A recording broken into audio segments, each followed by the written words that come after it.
Our drink recommendations? Well, for starters, I recommend you drink less.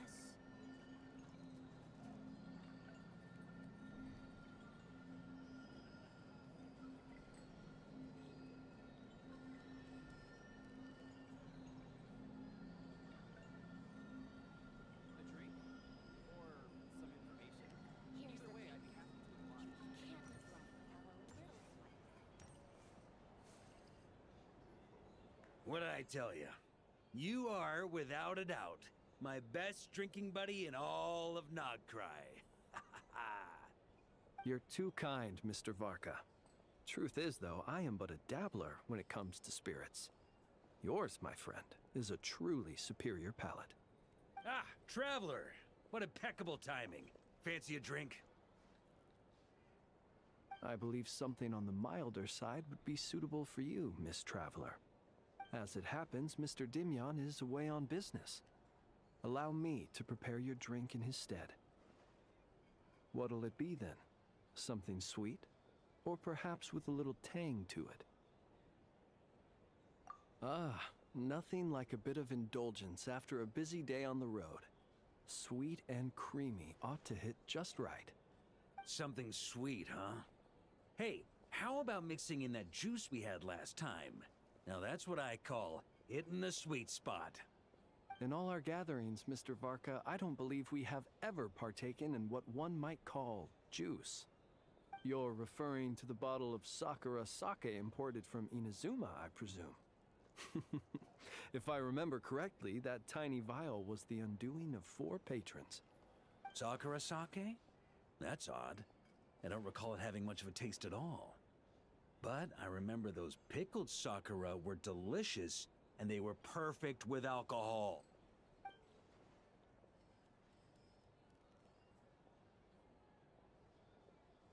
Here you go. It may be nameless, but I'm confident it'll lift your spirits. Miss Paimon, allow me to present this freshly squeezed juice. I've included a bit of pulp to further enhance its texture. Wow! Thank you! Mr. Varka, have a sip of this. Oh, I get a serving too? What's this? The sobering up round after the party? This is... Oh, the taste of wolf hook! Where did you even get this? When? Your longing for Mondstadt is quite evident, and I happen to have an eye for such subtleties. In any case, I trust that this fruit shall bring you some measure of cheer. Not bad at all. Shame, though. Can't find anyone else to keep me company on marathon drinking sessions here in Notcry. That said, I don't think you've ever quite drunk your fill. If you're referring to the experience of being utterly absorbed in exquisite wine, allowing one's thoughts to wander freely and relishing the act of doing so, then I suppose...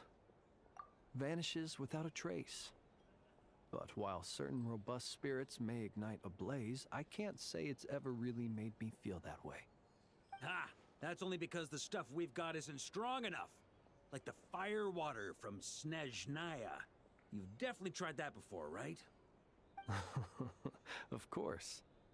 But it's been some time now, so my recollection has grown faint. I'll get us a barrel one of these days. Then we can drink to our heart's content. I shall defer to your judgment, Mr. Varka. First, however, allow me to raise a toast to this most pleasant evening encounter. All right. Ha ha ha! Cheers! Cheers! Here's to a delightful evening.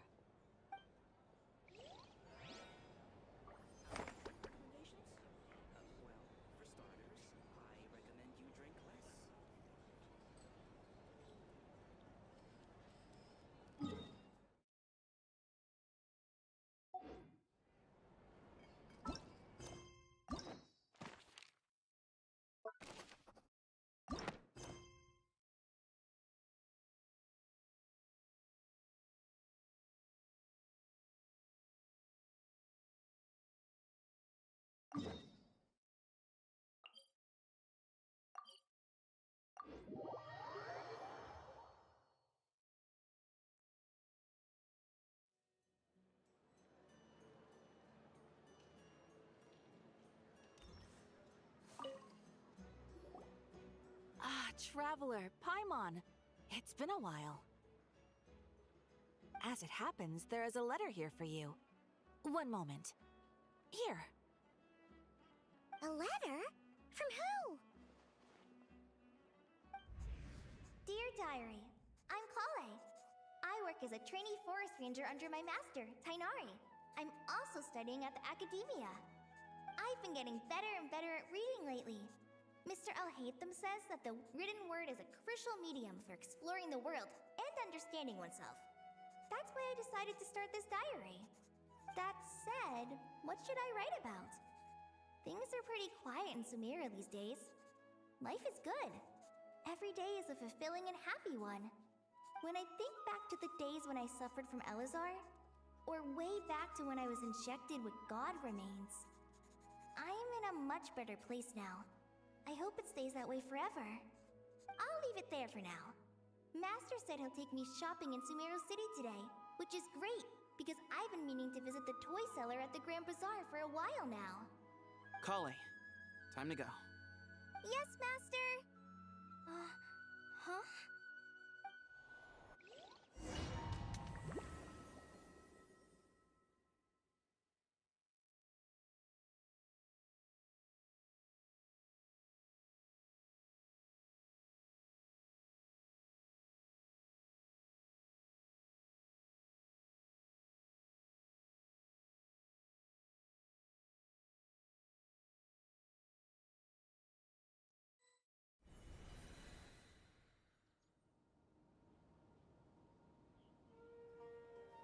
What's wrong, Kale? Is there something on my face? No, sorry. I didn't mean to stare. Did Master Tainari send you to pick me up? Master Tainari? What are you talking about? Tainari is the General Mahamatra. He's probably busy arresting criminals in Sumeru City. I mean, if that's what floats your boat, I can introduce you, but... Wait, Master Tainari is the General Mahamatra?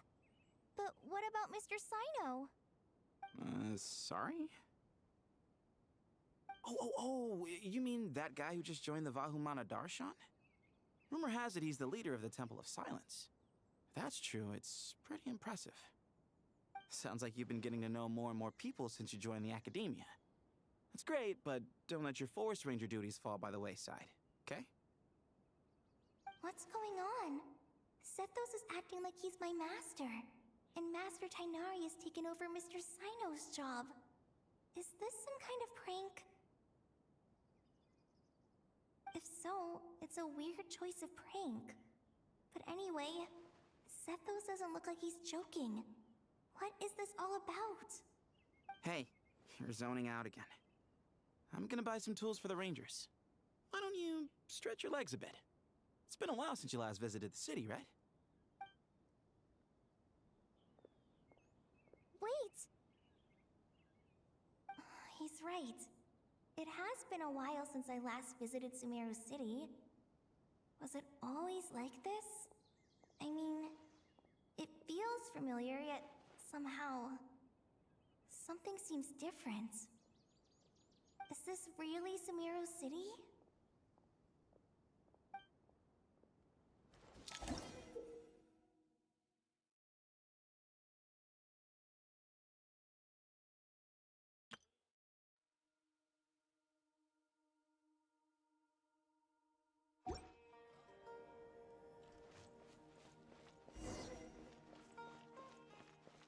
Hey, did you see who just walked by? I think she's that...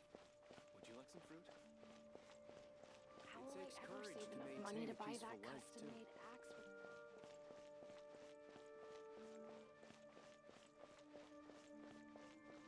I heard that Sage disappears without a trace as soon...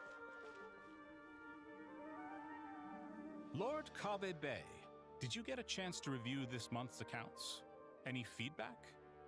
You mean the version you sent over a few days ago?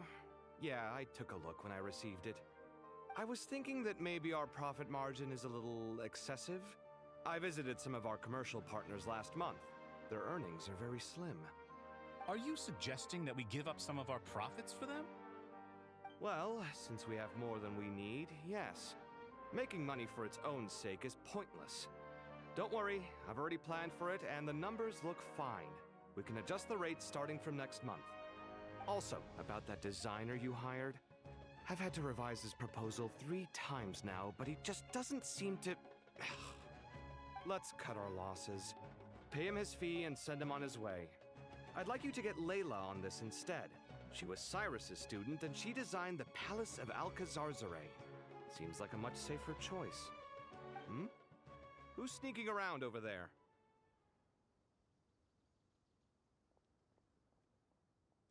Mr. Kave? Do you recognize this person, sir? Yes, it's all right. We've met. This is Kale, Sethos' trainee. He brought her along the last time I went for drinks with him. What brings you to the city, Kale? Is your master here too? No, this is all wrong! Why is Mr. Kave saying that too? Tainari's my master, not Sethos. This can't be real. I have to ask someone else. There's gotta be someone else out there who still remembers the truth. Hey, wait! Don't run off! How strange. What's gotten into her today? It's like everyone switched places. I guess I'll keep looking around.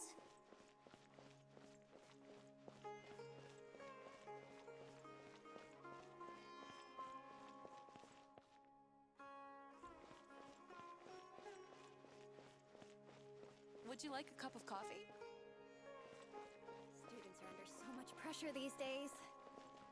Lots of visitors today, I see. Welcome all. It's been a while. Hey, Rahman. You know that guy who sells face powder on Treasure Street? I haven't seen him around in a while. Any idea what happened to him? Oh, you mean a Hongar? Yeah, he got into a brawl with Shavirme on Treasure Street. He's been banned from setting up shop there for now. Seriously? Oh, well, that's a shame. I was planning to pick out some makeup for you. Oh, don't worry about it.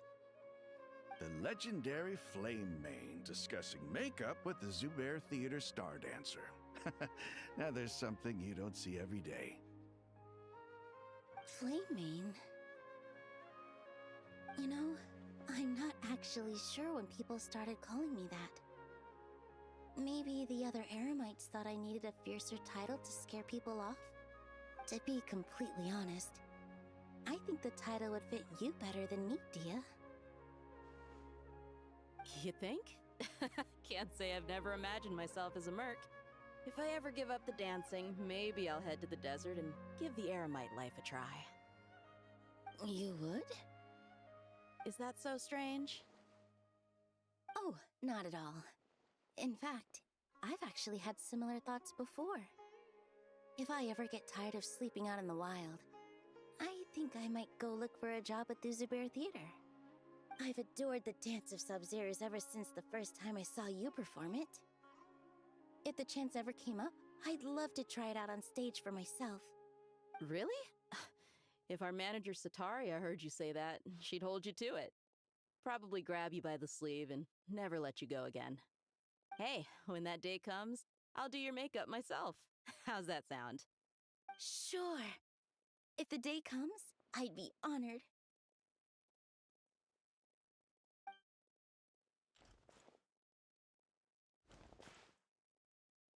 Everyone I know, everything I've ever known.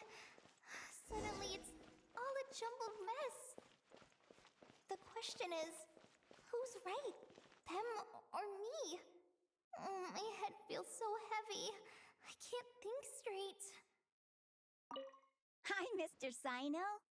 What are you thinking about? There's a chapter in King of Invocations where the spirit of someone who died long ago possesses a living man's body. To the outside world, it looks like he's developed a whole new personality. I was just thinking how terrifying that would be for his friends. Imagine waking up one day to find that a friend of yours has suddenly become a different person. Huh? So what got you thinking about that? I don't know, but something feels off. Everything looks fine on the surface, but can human perception really be trusted?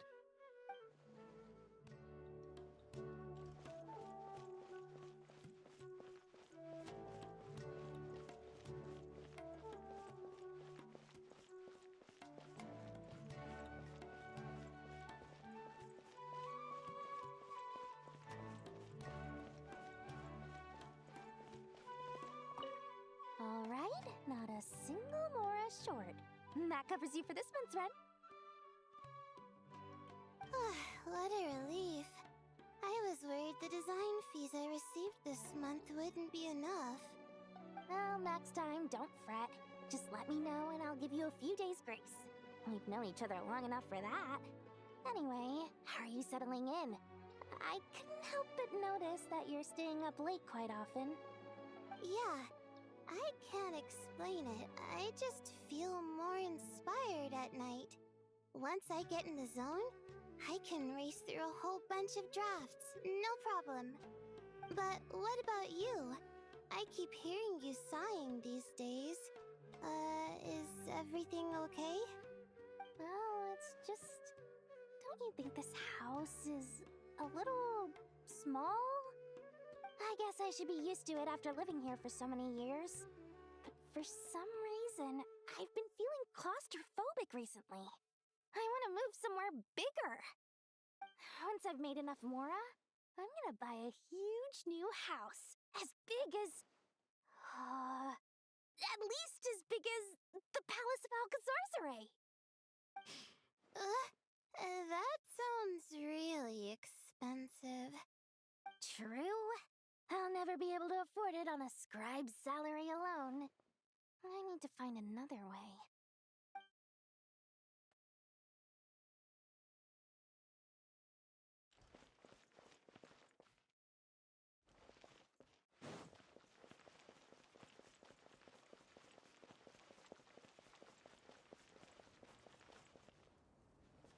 Mahamatra Tainari, we've apprehended the suspect.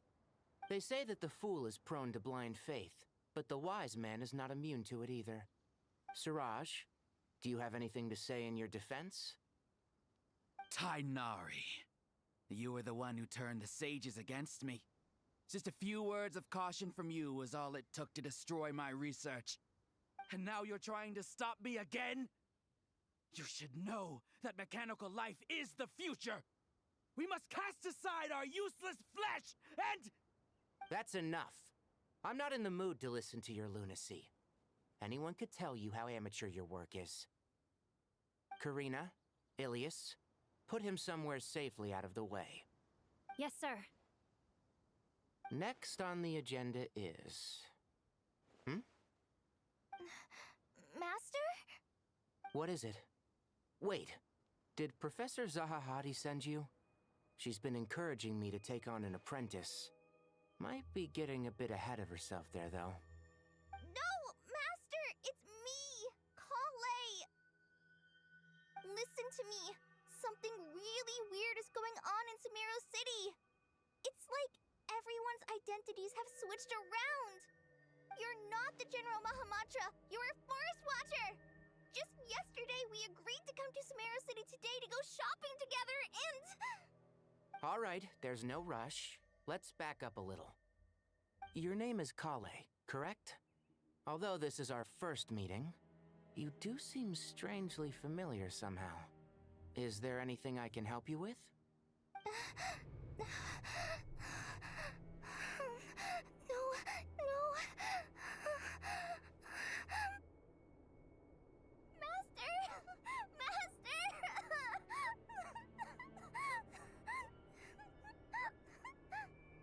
What is it?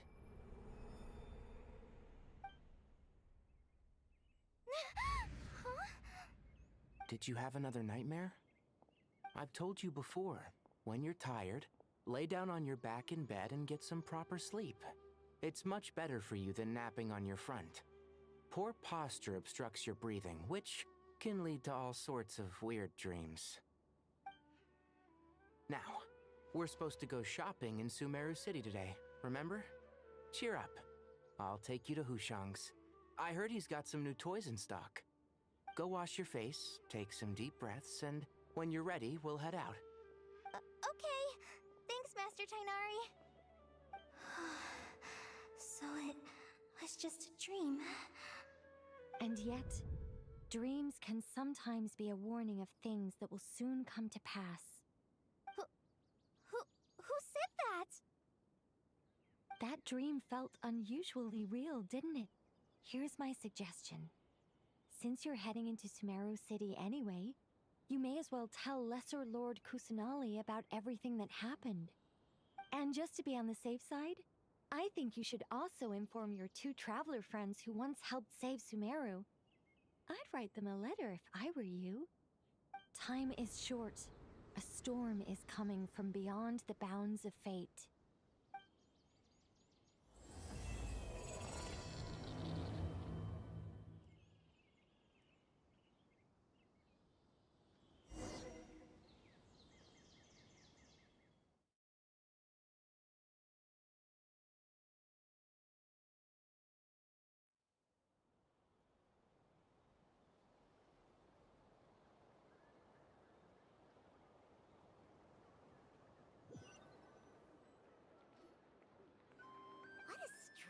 Situation. No wonder Kali was in such a rush to write us a letter. Imagine waking up one day to find that everything around you has changed. You might not even recognize Paimon anymore. Oh, that's a scary thought. Let's get to Sumeru and find out what the heck is going on.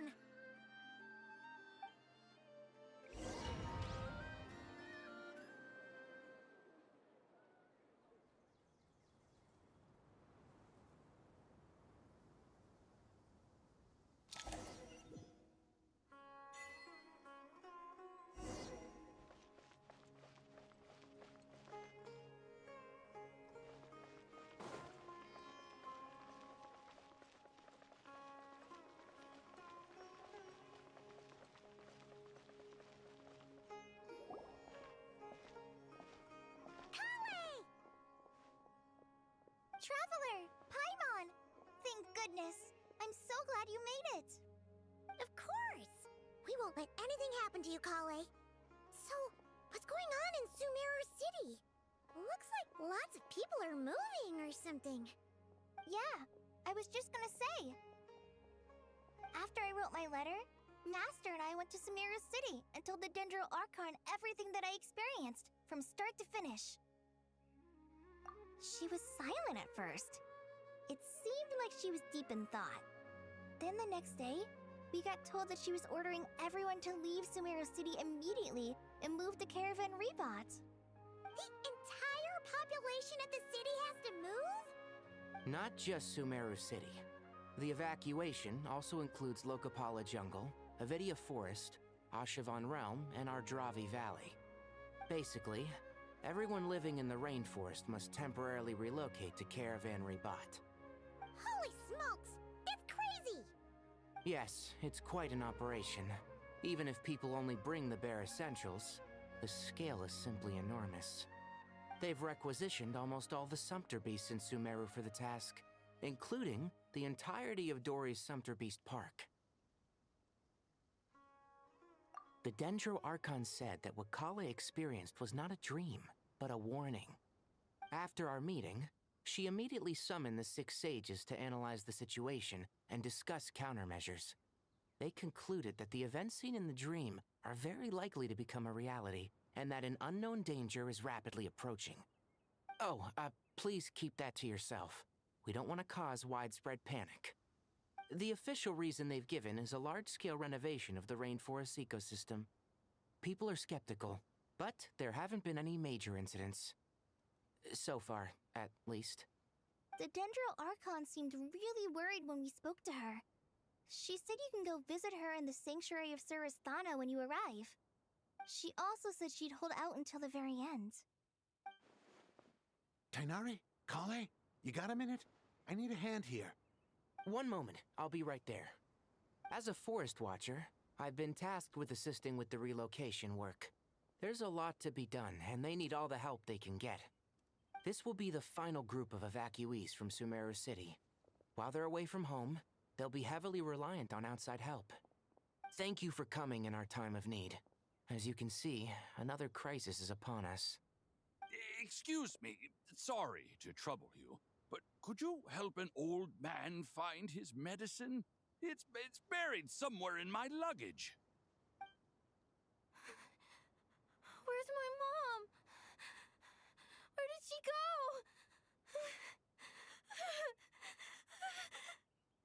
go?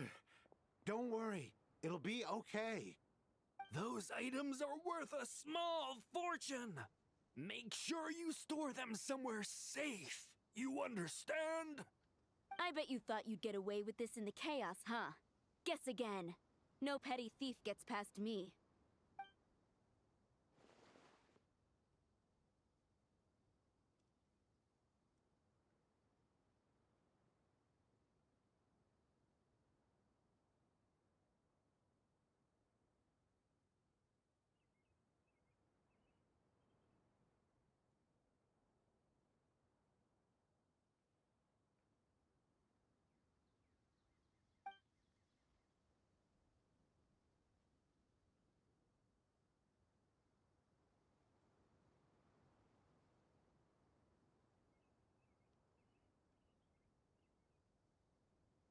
We should go help the evacuees.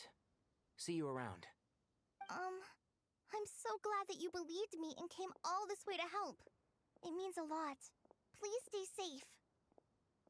Don't worry. We may not know exactly what's going on yet, but as long as we stick together, we'll find a way through this. Goodbye! Look after yourselves! Will do. See ya!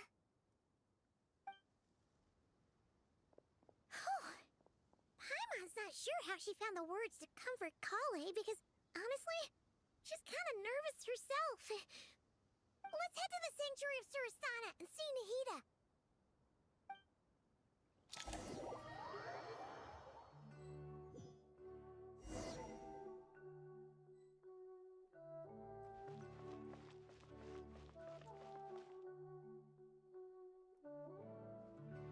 Who goes there? No unauthorized access to this place.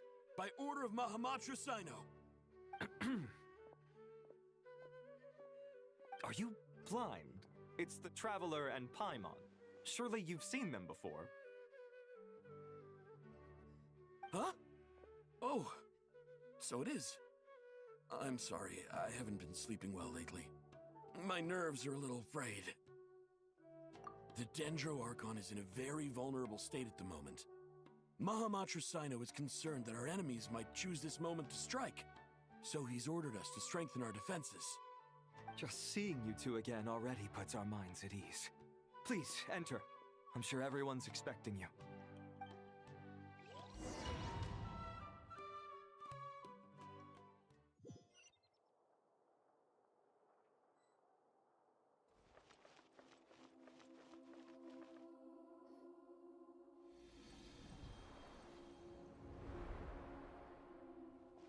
Traveler, Paimon, you made it. Aha! Perfect timing. Reliable helpers like you are just what we need right now. Oh, it's good to see everyone again. Kale gave us a rough idea of what's going on, but we still have a lot of questions. What kind of danger is Sumeru City in exactly? And how come everyone has to move to Caravan Rebot? At this stage, we can't be certain. We're investigating, but no definitive answers yet. I take it that Kale told you about her strange dream? Yeah. Apparently, everyone in Sumeru City was acting super weird. Even you guys. It was like you'd all switched places. That's right. Kale and Tainari reported the situation to the Dendro Archon. She believes that it wasn't merely a dream, and that whatever it was has something to do with Irminsul.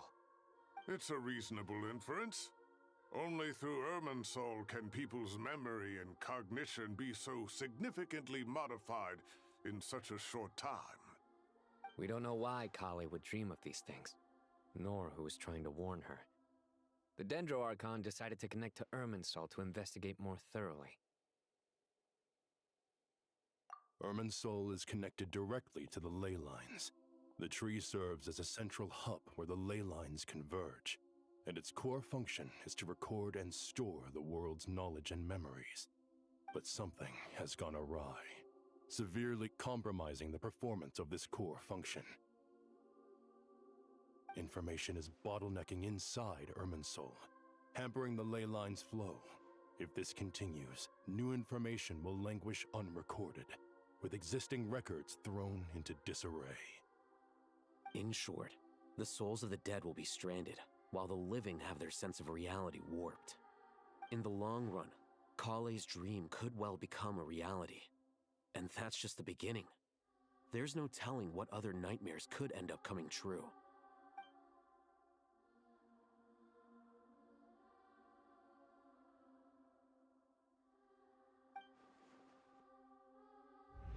I have come this far, to use my death to open the gates of the ley lines to my people.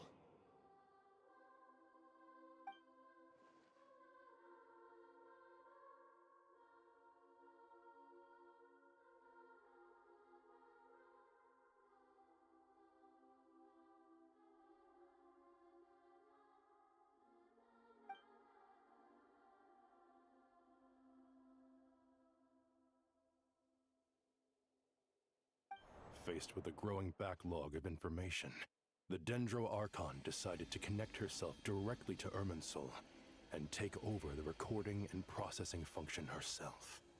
But it is an almost impossible task. Individual brains aren't equipped to deal with the sheer volume of knowledge and memories involved. All that information flooding in at once would instantly fry any human mind. And for a god, even for a god, the suffering must be unimaginable. The Dendro Archon's power originates from Irminsul. Any issue with the tree itself takes a toll on her to begin with. On top of that, she's subjecting herself to the grueling task of processing all that data. It must be torture for her. And despite all of this, she is somehow finding the strength to investigate the Irminsul situation from within and send us her findings. I finished analyzing the latest data. Looks like our working theory was wrong.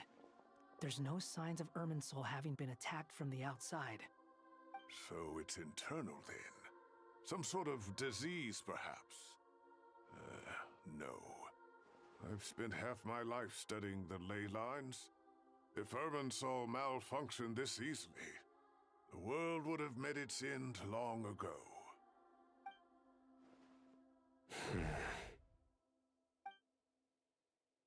Sino? What is it? Not long ago, I got a tip from the Corps of 30 that a large number of unidentified merchant caravans had recently been spotted entering Sumeru through Beta Harbor. At first, I suspected that they might have something to do with all this, so I sent some people to investigate. But if Irminsul wasn't attacked from the outside... Don't you think there are more important things to worry about right now than guessing who's behind all this? It's been over 12 hours with no new intel. If even the Keeper of Irminsul is this badly affected, you can imagine how bad things are in there.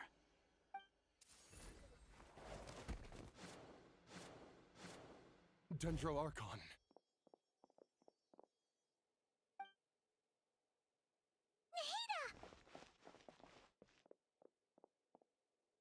What's wrong? Her breathing is weak, and her elemental energy levels are dangerously low. Looks like it's time to move to the backup plan. What's the backup plan? Get out of the city and take the Dendro Archon with us. The entrance to Irminsul is directly beneath the sanctuary of Surasthana. That means this is ground zero if anything goes wrong. The Dendro Archon has a very strong connection to Irminsul. But theoretically, this connection should grow weaker with distance. Under normal circumstances, she can unleash her full power here. But with Irminsul out of control, our first priority is to get her away from here. The situation is critical. There's no time to deliberate. Everyone in agreement? I'll deal with it. I'll also let the Matra and the Core of 30 know to start evacuating.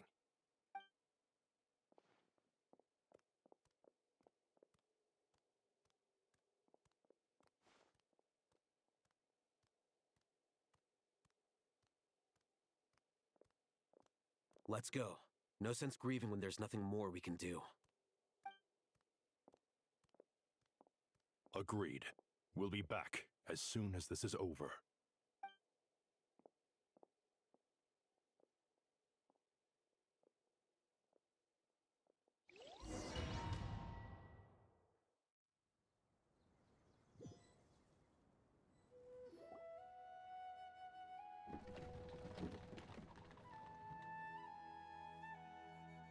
The last group of civilians has been safely evacuated. Dendro Archon's carriage will travel with them. Sino and Hat Guy will protect the convoy. With the Dendro Archon in a coma, we've lost our means of investigating the situation.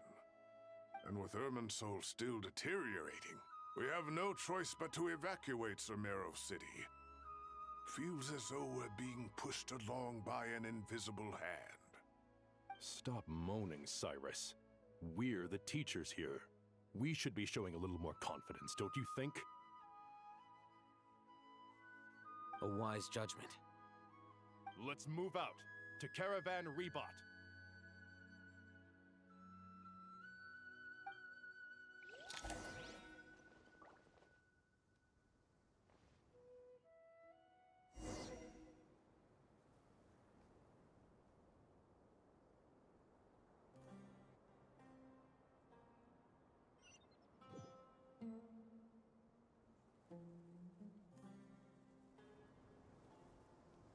Sir, all units are in position. Good. Everything is going to plan. Interfering with Sumeru City is a necessary step, so do not hesitate. The Irminsul situation will not harm you. We need to speed things up here, too. We don't want to keep our client waiting, do we? No, sir. You have my word. Everything will be completed on schedule.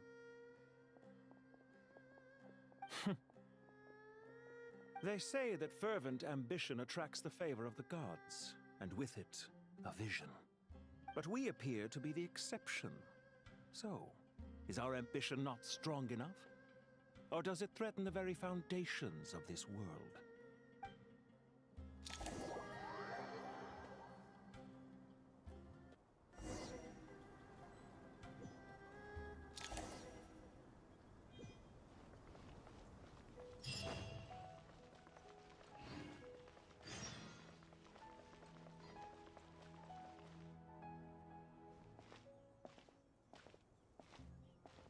How is the Dendro Archon? Her breathing is steady. I prepared some therapeutic incense for her, but it hasn't had much effect. Her vitals are still very weak. Based on the information you've provided, I have a working hypothesis. Her condition is partly due to Irminsul's influence, and partly due to a physiological imbalance caused by the rapid depletion of her power. Elemental energy usually flows through the body at a relatively constant rate.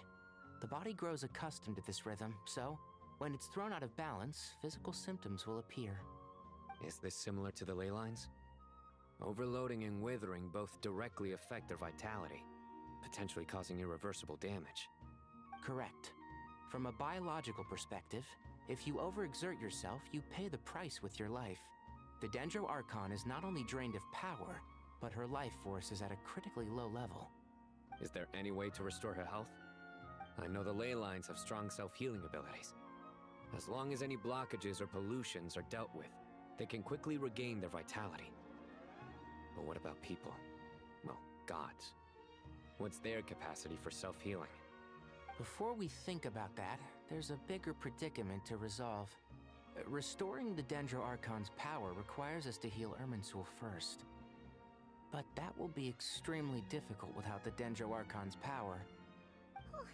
Paimon's already getting lost here.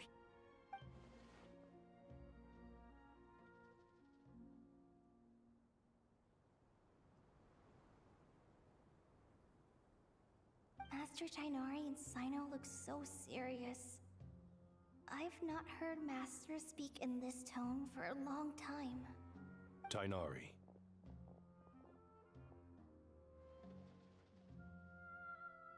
Master Nephis, sages. Tainari, haven't seen you in ages. Have you gotten taller? Or did your ears get longer? Hopefully the former, Uncle Baladuri. Sino, where's Professor Cyrus? I thought he'd be with you. He went out into the wild to investigate the situation. He said that the Irminsul anomaly will likely start to affect the real world soon. He shouldn't be trotting around alone at his age. Which way did he go? I'll look for him later. Would someone mind introducing us? Ah yes, of course. Allow me to do the honors. I'm sure we're all familiar with the Traveler and Paimon. They're the heroes who helped foil Azar's conspiracy and save Sumeru. These gentlemen and I are the 6 current sages of the Academia. Balduri and I are part of the Old Guard, while the other 4 took office after Azar and his clique fell from power. We have Sage Alkindi of the Spantamad Darshan, Sage Farnas of Kasharawar, Rataoist Sage Shakir, and finally Harabatot Sage Rusht. Nice to meet you all! I've heard much about you. Delighted to finally meet you in person. You're younger than I imagined for someone with the power to stand up to fate itself. Thank you for lending your aid to Sumeru once more. Once we're on the other side of this, could we get a photo together? My daughter has a friend named Isak. He's always talking about you two. Of course! No true hero would deny a child their wish. Back to business. So with the Dendro Archon currently in a coma, the people have taken temporary refuge at Caravan Rebot, but they cannot stay here forever. We need to come up with a plan as soon as possible. Fernas, any thoughts? Well, firstly, having reviewed the data, I'm inclined to agree with your assessment. This doesn't look like an attack on Irminsul from the outside. Rather, it resembles a malfunctioning machine. Calculations going haywire and sparks flying. That being said, before we consider how to fix it, we need to understand precisely what has gone wrong. Furthermore, we somehow need to ascertain this without relying on the Dendro Archon's power. We have no direct access to Irminsul. However, we might be able to gather the information we need from the ley lines. Study the branches to learn about the trunk, in other words. Wait, is that what Cyrus is up to? I wonder he ran off to research in the wild. Curse is always one step ahead of me, isn't he? I heard that while in the sanctuary of Surasthana, the Dendro Archon had to serve as the central information hub herself. This is a clear sign the situation within Irminsul might be far worse than we can imagine. Irminsul is vital not just to the safety of Sumeru, but to all of Teyvat. We must be the ones to bear responsibility for this world.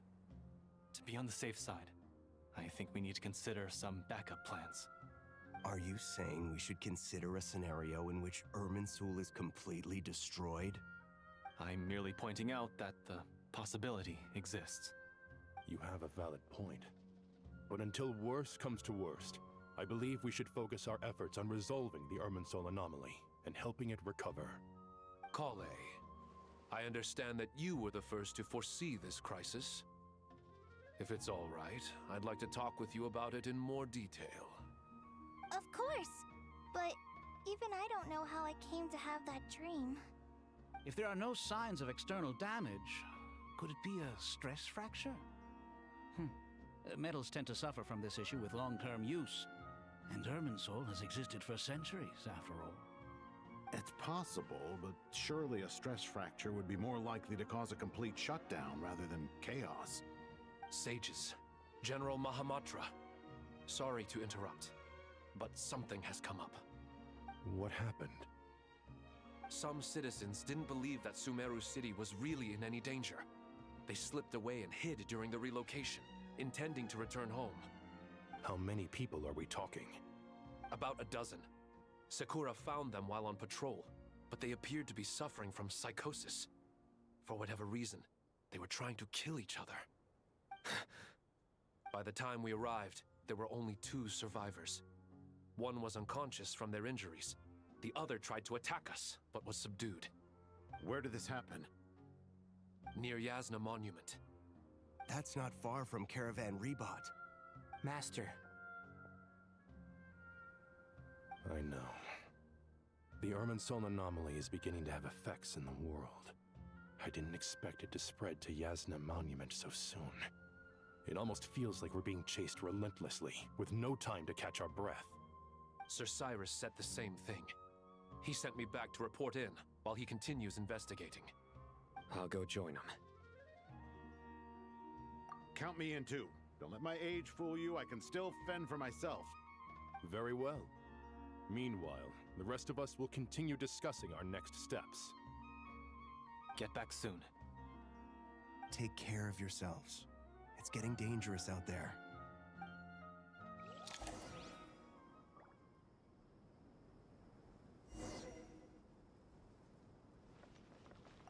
Don't be nervous, Kale. I just wanted to ask, have you ever had similar dreams to this one before? Similar how? Dreams so vivid, they seem real. Filled with strange or dangerous things that you cannot explain. Let me think. There was one time, I don't remember it very clearly, but I saw fire. Fire? Yeah. I wish I could give you more details, but all I remember is fire everywhere. From the sky to the ground, everything was burning. The heat was unbearable, and ashes were blowing in the wind. I doubt this dream was a mere coincidence. Perhaps it was some kind of prophecy? And yet, you've never studied astrology. I'm at a loss to explain it.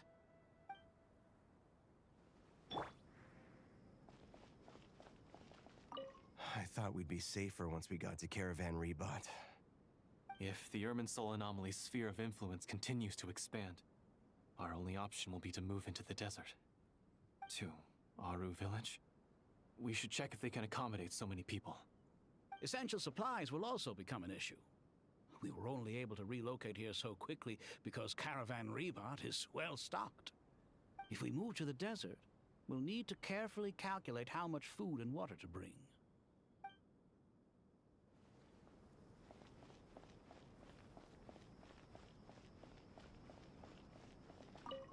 Thank you for everything, Tighnari. Don't worry about me. I'm fine. But if you don't mind me saying so, Master, you're looking a little nervous yourself. I only just got appointed as Grand Sage, and now this happens. It's quite overwhelming. Looking back now, I don't think I handled the situation with Azar very well at all. Yes, I protested, but I went about it the wrong way. Instead of helping, I just ended up getting locked away. Now that I'm the Grand Sage, I have to be responsible for everyone's lives, including the dozen or so who fled to Yasna Monument. I can't help but blame myself for their deaths. It's only natural that you want to do the best job you can, but Master, we both know perfection is impossible. You're right. We may well be heading into the desert before long. Feeling up to it? We left in such a hurry that I didn't bring any sun lotion, but I'm sure I can make some from local ingredients here. That was a big part of my graduation thesis after all. Still remember? Of course, like it was yesterday. I remember asking you if you'd like to stay and teach, but you turned me down without a moment's consideration. Anyone else would fight tooth and nail for the chance to research by my side, but you couldn't get out the door fast enough. Weren't you afraid I'd hold up your thesis and stop you from graduating? If you'd pulled a move like that, I would have reported you to the Matra right away. You wouldn't give me a second chance? What about the bond between mentor and student? No, Master. I would not sit by and watch you go astray. Very good. Then I taught you well.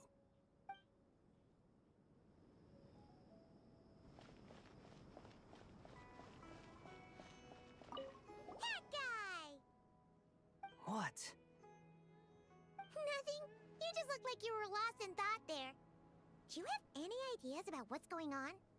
From what I know about Irminsul, the system doesn't break down that easily. I don't have the faintest idea who could have done this. Actually, one name did cross my mind. But, he's already dead.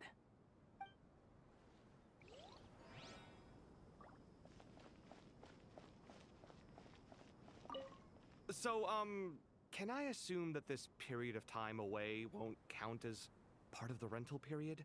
Maybe we should deduct it from next month's payment. Sure. Great!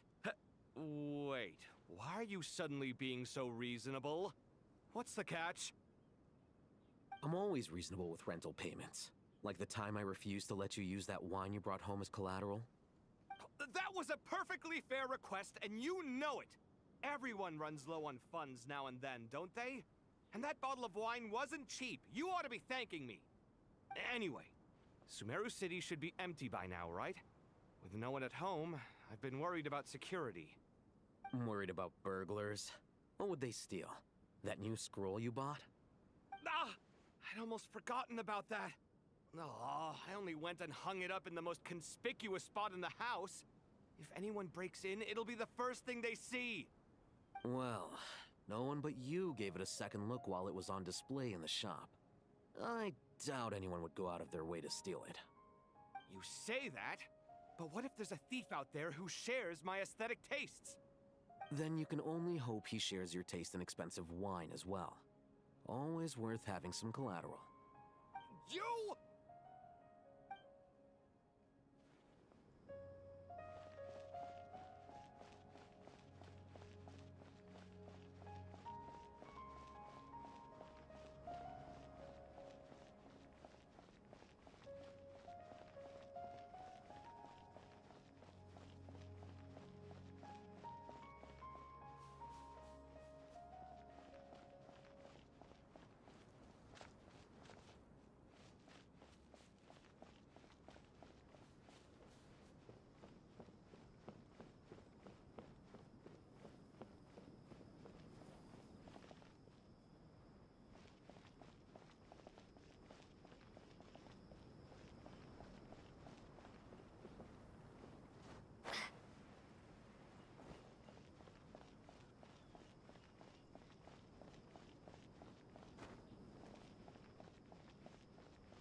Please, don't go any further.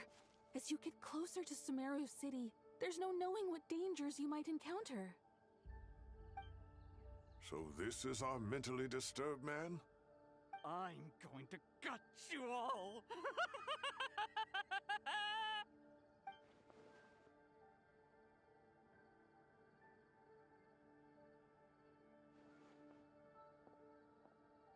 Cyrus, you didn't even bring a single guard? Do you think you're some sort of warrior? It's fine. Come here and look at this. Oh, it's... That's right. Flowers that bloom from openings in the ley lines, indicating some sort of anomaly. I don't believe I've ever seen a color like this before. Did you discover it nearby? Not just here. Way over there, too. They're everywhere. There's even more in that direction. How did you ascertain the situation further ahead? Didn't you just say that we can't go beyond this point? Yes. This area is relatively safe so far. But if you continue forward, delusions will start afflicting your mind. However, some vision-bearing mercenaries were able to maintain their sanity a little better. They're the ones who brought back news from further afield.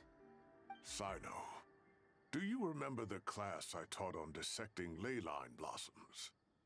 I do, Professor. I received full marks in that course. Good. After all these years, it's time to put that knowledge into practice. There must be anomalous information hidden within these blossoms. Alkindi, I'll need your help as well. Been a while since we worked on a project together, hasn't it? Sure has. Well, what are we waiting for? Let's get to work.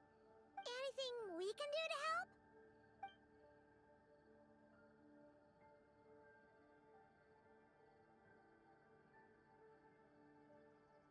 Will you need my help? All right, well, don't go too far.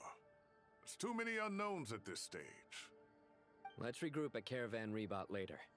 Don't worry if you don't show up. I'll come and find you.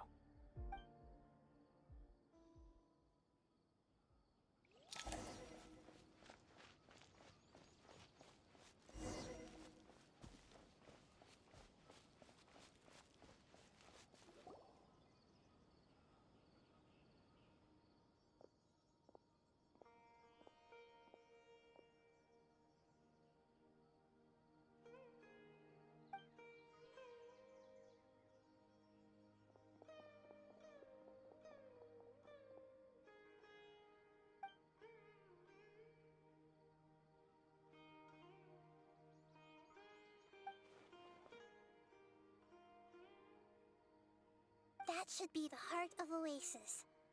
All we need to do is light it with the fire seed, and it'll restore a pep with elemental power. The damage it suffered internally will also slowly begin to heal.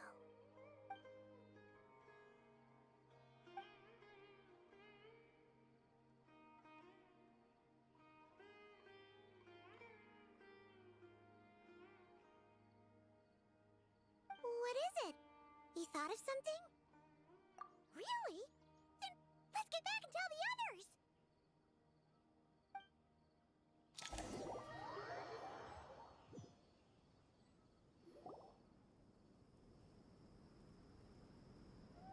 Whew. Glad to see you've returned safe and sound. Any longer and we would have gone out looking for you.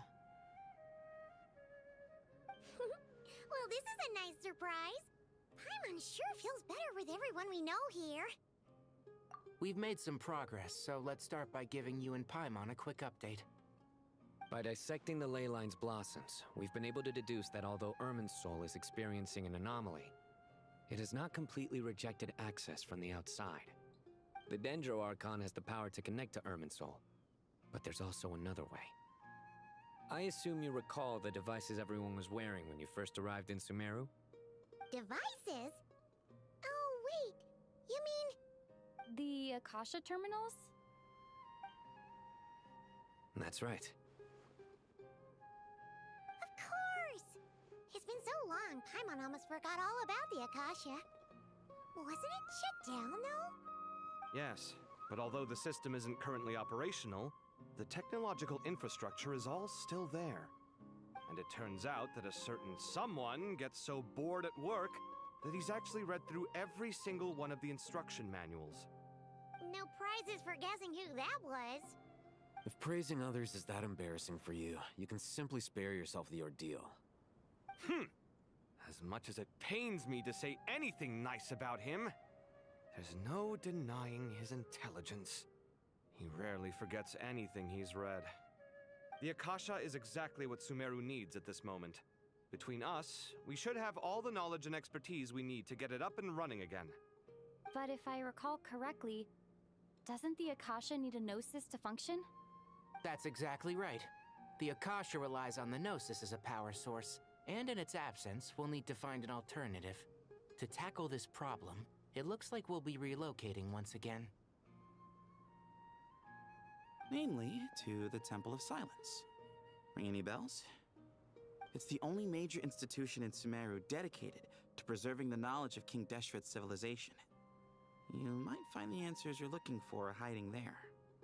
I agree. There's a good chance. Master Nephis and the other sages have discussed it. As the chaos from Irminsul continues to spread, Caravan Rebot won't be a safe haven for much longer. We have to move into the desert next. The scholars and sages will head to the Temple of Silence, while the civilian population seeks refuge in Aru village. The Eremites will keep everyone safe during the journey, and Candace will be there to receive us at the village. This leaves us just one thing to worry about. That Dendro Archon. She's very weak. We can't afford to wait until Irminsul is fixed. There has to be another way to help her. Huh. Wow. Luckily, the Traveler had a eureka moment while we were out investigating. Really? Wow, nice one, Traveler. Let's hear it. What say our Amorta experts? Theoretically, it's feasible. From what you're saying, although elemental life and elemental energy have their differences, the Dendro Archon has explicitly stated that she can imitate the power of the former. In which case, as long as a Pep is willing, she should be able to convert her own power into a form that the Archon can use. It wouldn't be difficult for her at all. The only problem is convincing her to help. Yeah! Even though she wasn't exactly friendly the last time we met, she didn't refuse to talk with us. When she realizes the danger that Nahida is in, surely she won't turn a blind eye to it. Well, hopefully not. Either way, we're not exactly spoiled for choice here. Hey, it's better than having no options at all. I agree. Without Irminsul's aid, the legendary Dendro Dragon Apep may well be the only living thing in Sumeru who can help our Archon recover her power. There's no time to lose. I'll bring this proposal to Master right away. If he and the other sages agree, we'll split into 3 teams. The academics will go to the Temple of Silence to look for a solution to the Akasha problem. The Eremites will escort the civilians safely to Aru village, and the Traveler and Paimon will take the Dendro Archon to see Apep. There's still a long road ahead, and no knowing if we'll make it. But at least we have a direction now. I'll take it over floundering around in confusion. If there are no objections, then let's proceed. But before we adjourn, I would like to leave you all with some parting words. No matter the distance between us, there will always be an invisible force tying us together. May the bonds forged in the past shine bright like stars and open a new path before our feet. Huh. Is that from King of Invocations? No. This one's from King of Invocations, the sequel. What's the difference? The sequel's much cooler. Couldn't agree more. Well, it was very apropos. Once this is all over, I'll give everyone a copy of King of Invocations and the sequel to show my gratitude. Come on, let's get moving.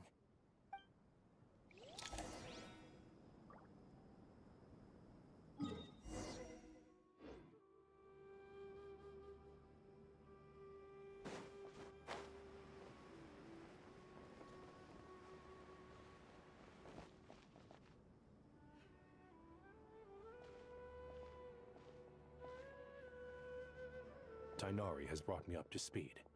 I approve of your plan of action, but we can't proceed with everything right away. The people need to rest.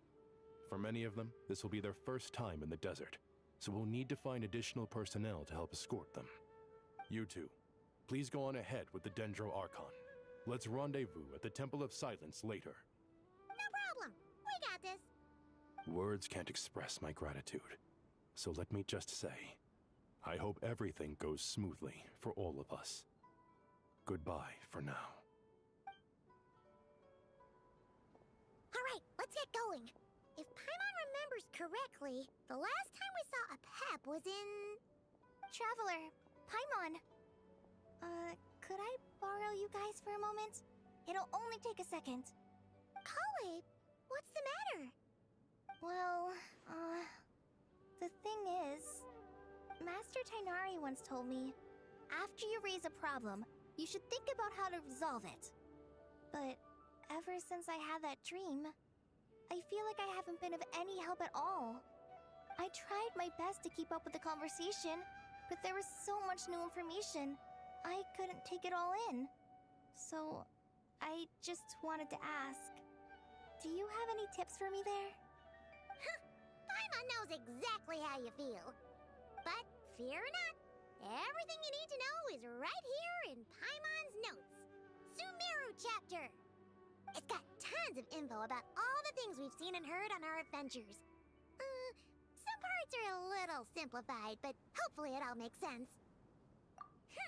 You see? Being the greatest guide in Tibet isn't just a fancy title. It takes a lot of hard work. Paimon doesn't always understand the things you're talking about with other people. Whenever that happens, she notes down the confusing parts and goes over them in her own time. This is perfect. Could I borrow it? Sure. Matter of fact, you can keep it if you want. Paimon has another copy. The spare copy was originally meant for the traveler. Paimon used to worry that one day she might not need a guide anymore, so she wanted to have a gift for her, in case we ever parted ways. But it doesn't seem so necessary nowadays. We have so many more places to see together. One copy will be enough for both of us. Thank you so much. But still, these are your treasured memories. I think I'll make my own copy and then return the original to you. Anyway, that was all. I won't keep you any longer. Have a safe trip. See you again soon. See ya! Alright, time to bring the Hida to see a pep. Let's hope that old grouch is in a negotiating mood.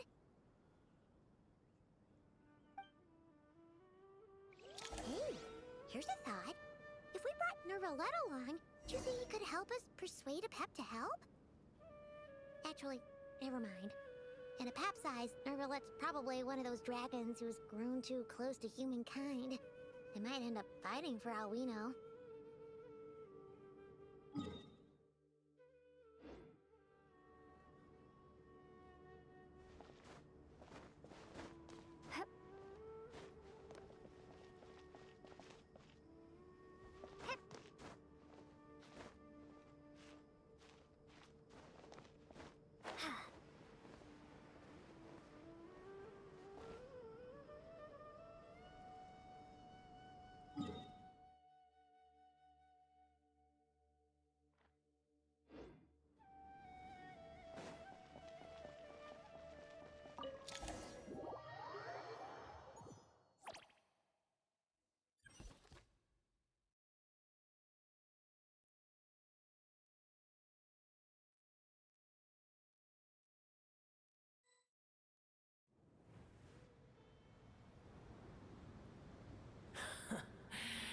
I had a feeling your kind might come calling. The ley lines are in disarray. Something has gone wrong with Irminsul, yes. Even from a great distance away, I can sense that Sumeru is headed for destruction. You who took our home from us, prepare to watch as your own world is plunged into oblivion. Oh, how the cycle of history comes to a poetic conclusion. This isn't a joke, Apep! Nahida's in grave danger! Can you please help her? Is she now? Then do explain. For what reason should I lend Boer my assistance?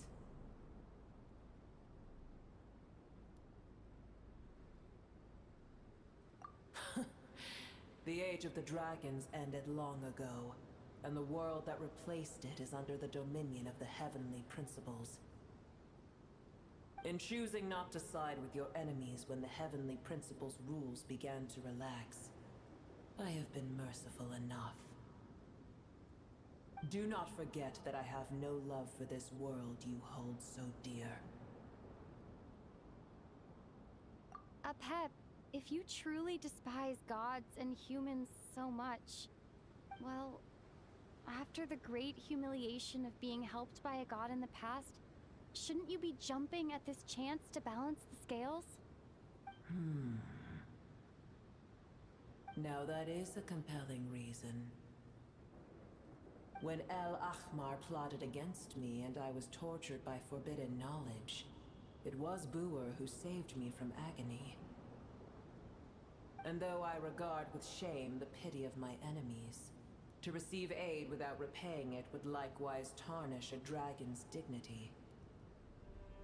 Oh, tiny Boer, puny humans. Just this once I shall deign to show you the true power of dragonkind. Whoa! It's happening again! We're gonna get sucked in!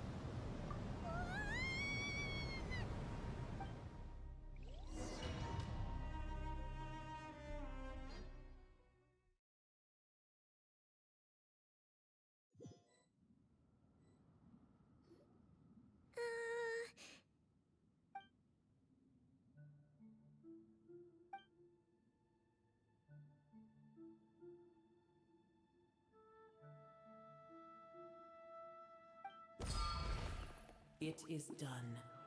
The heart of Oasis is supplying her with life force as we speak. It shall not be long before she recovers. But I should warn you. Boer's existence is closely intertwined with Irminsul. Unless the issues plaguing it are resolved, she will never completely recover her former strength. Thank you. Spare me your words of gratitude. You may also spare me your feigned concern.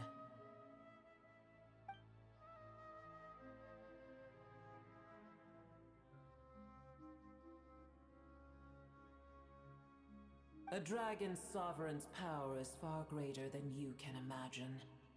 While I was indeed weakened when the heart of Oasis ran dry, providing tiny Boer with a morsel of my life force shall have little consequence for me.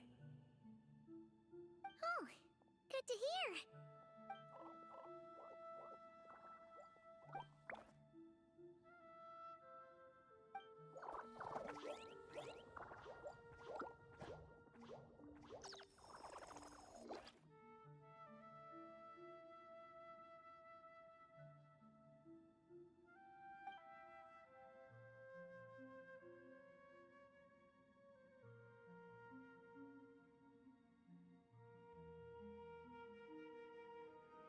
Ever held in high favor, I see.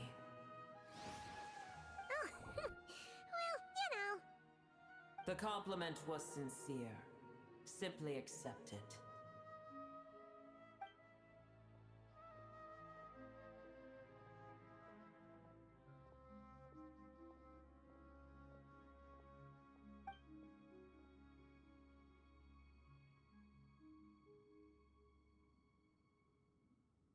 I did once. That tree was not planted by the heavenly principles. Irminsul existed before they ever arrived in Teyvat. What? There was a time when it belonged to Teyvat, to dragonkind. Its appearance and function then differed greatly from today. The ley lines flowed with an abundance of a familiar, primitive form of elemental energy. You may know it as the power of the Light Realm. The heavenly principles usurped and refashioned Irminsul, made it serve humanity, and used it to anchor the fate of the world. Yet in the end, humanity has failed to protect it. Heavenly principles, God of gods. It makes me sick. The enmity between your kind and mine can never be bridged. As things stand today, holding a grudge against you would serve no purpose. But there will come a day when we reclaim this world for ourselves. The opportunity will arise no matter how long we must wait. I can already sense that far away from here, the Hydro Dragon has wrested his authority from the hands of the usurpers. Though we have yet to meet, I know that we are both preparing for our revenge day and night. Uh-huh.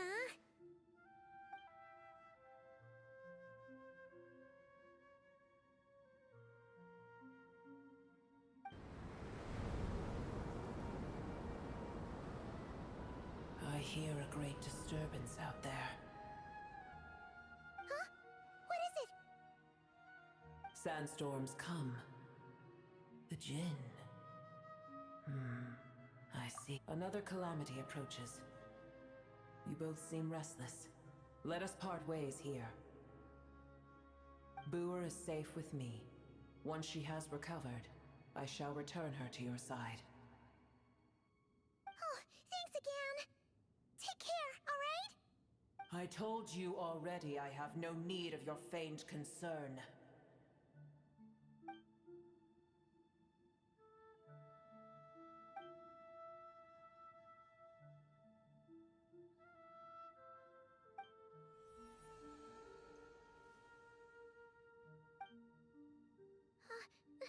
Mahita, you're awake. Are you okay? Cease your interrogation. Yes, she awoke for a brief moment, but she has now lost consciousness again. Take it. We shall talk more at another time.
Where the heck are we? Did you just dump us in the middle of nowhere?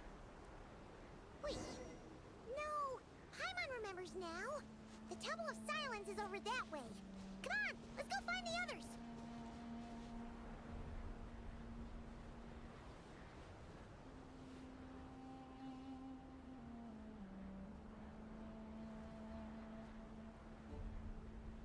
There's no need for everyone to stay here. I'll protect the safety zone.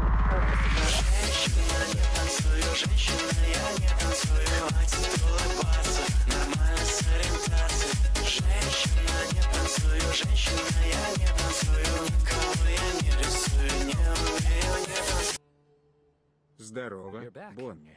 Вижу, ты, Уди, проходишь новый сюжет. Удачной игры, и все равно в Сумеру загнали.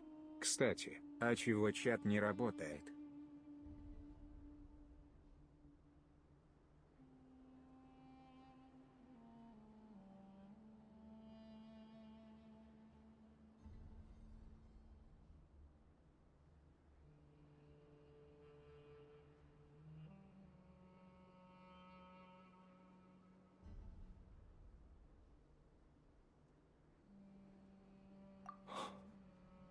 What a relief.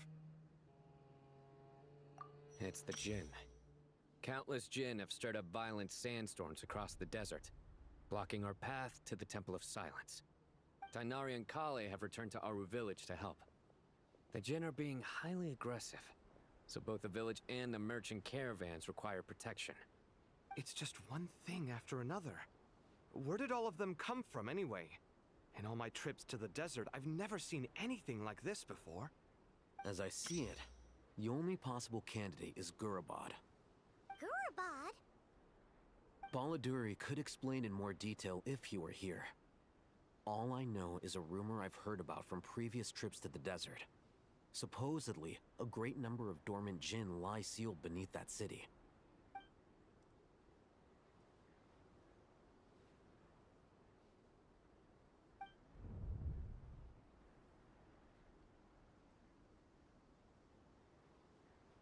Gorobod is, for me, a fated land.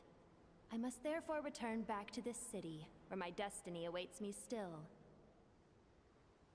My master, I am sorry that I couldn't stay by your side for long, and that I could not have more time to get familiar with you. Lalapar.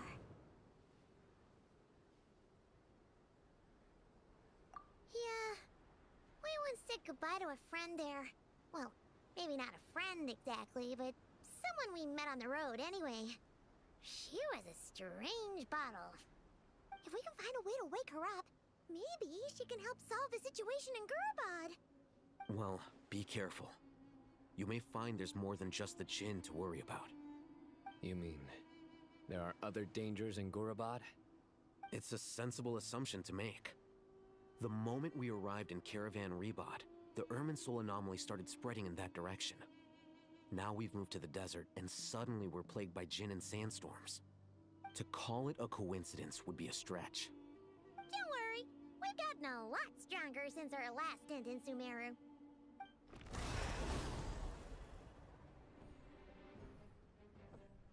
Ah! When did they show up? It appears the monsters native to the desert have been stirred by the Jinn's activity.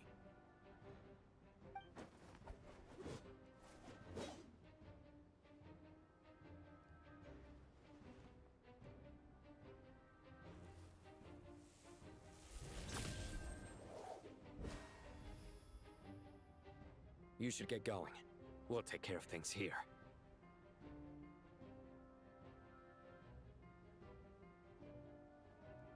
You too.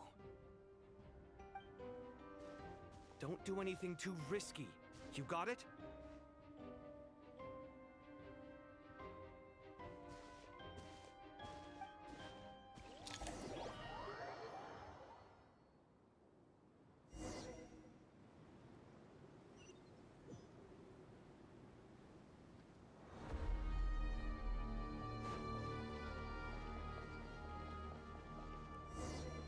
The Jinn are swarming out of Gorobod! Looks like Alvita was right! Let's get inside and see what's going on!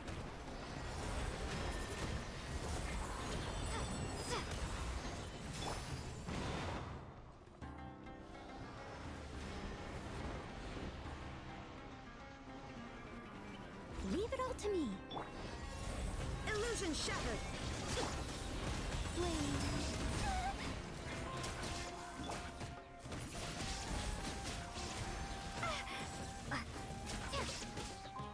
There is no escape!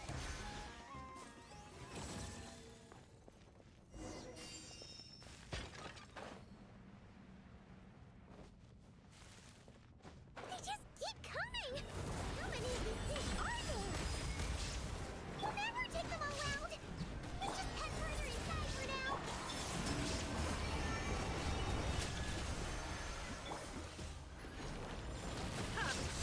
Inazuma shines eternal!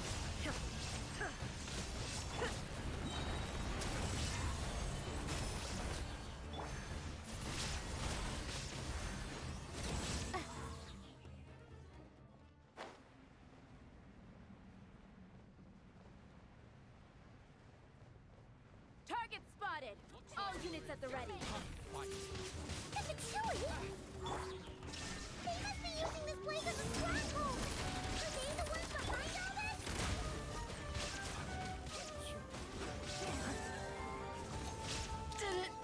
Did it take too long?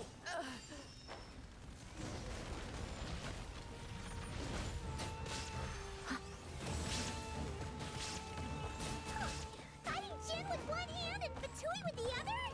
This is pure chaos! Unions converge. Illusion shattered!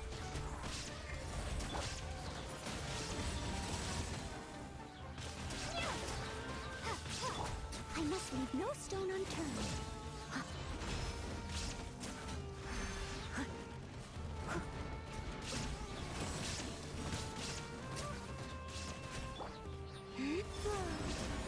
There is no escape!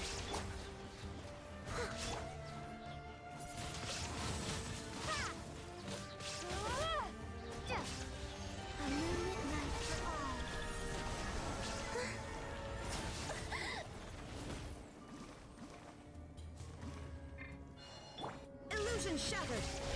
Run to oblivion! Steady as stone. Windblade!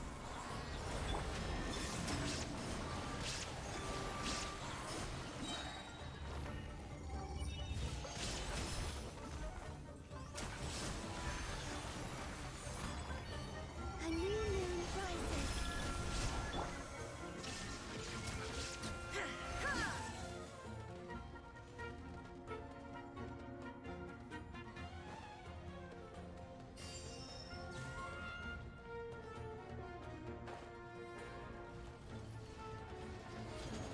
Mission, I'll make short work of you.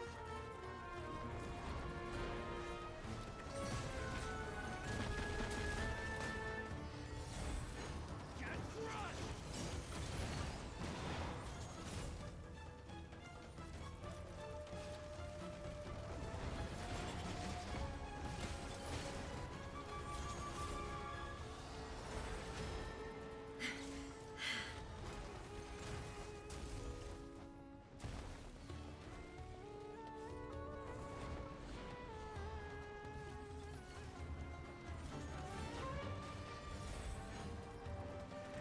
Mission, I'll make short work of you.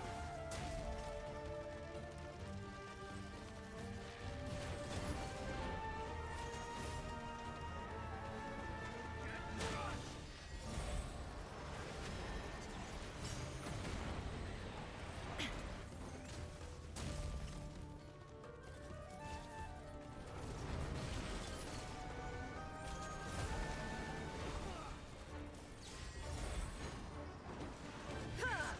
There is no escape! Surge. Mission,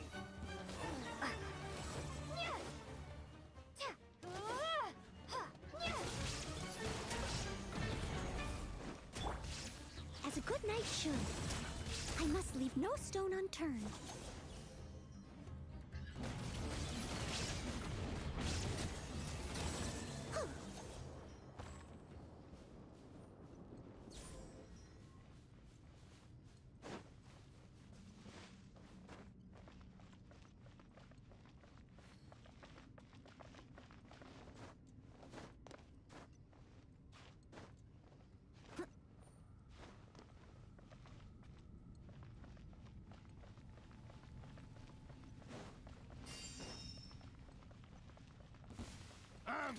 fix your skull! Wayne. Time for victory! Shine down!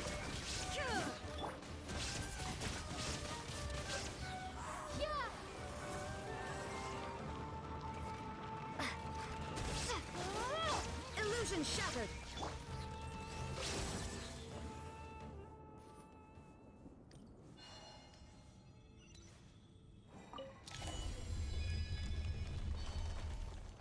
You see that strange machine? Paimon has a sneaking suspicion that that's the thing wrecking Gurubad and setting all those dangerous Jinn free!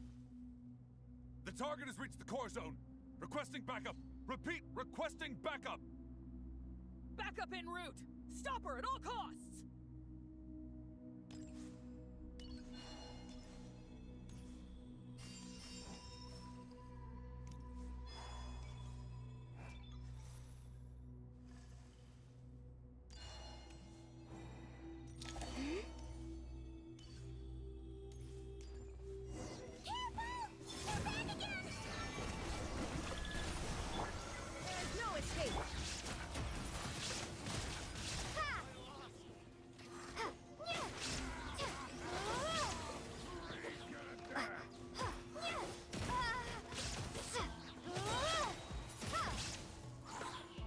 Illusion shattered! Wayne.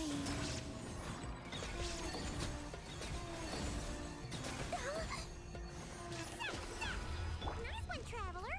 Let's keep going!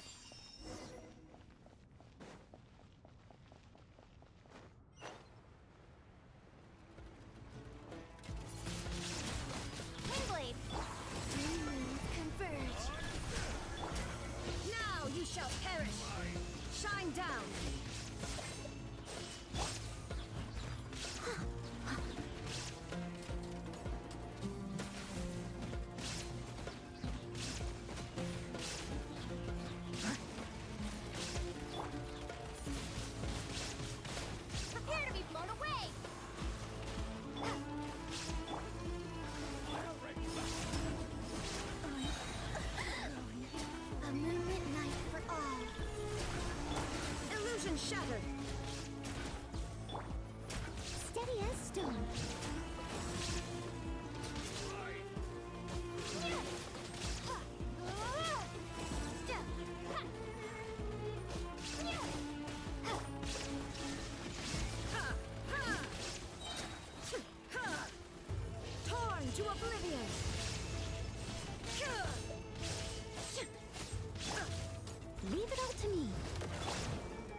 It seems my subordinates failed to stop you in your tracks.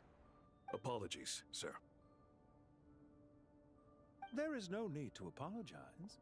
You did well to hold your ground against such a powerful adversary for as long as you did. I must commend your courage and perseverance.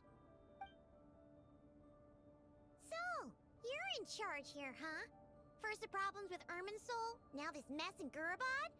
Are you the ones responsible for all this? I'm afraid I cannot answer that. I assume you aren't naive enough to expect answers from an enemy. Oh, this guy is so snooty! However you want to spin it, you're clearly involved in this somehow. So you can either start talking, or we'll have to make you talk. Let's get him! Traveler? What's wrong?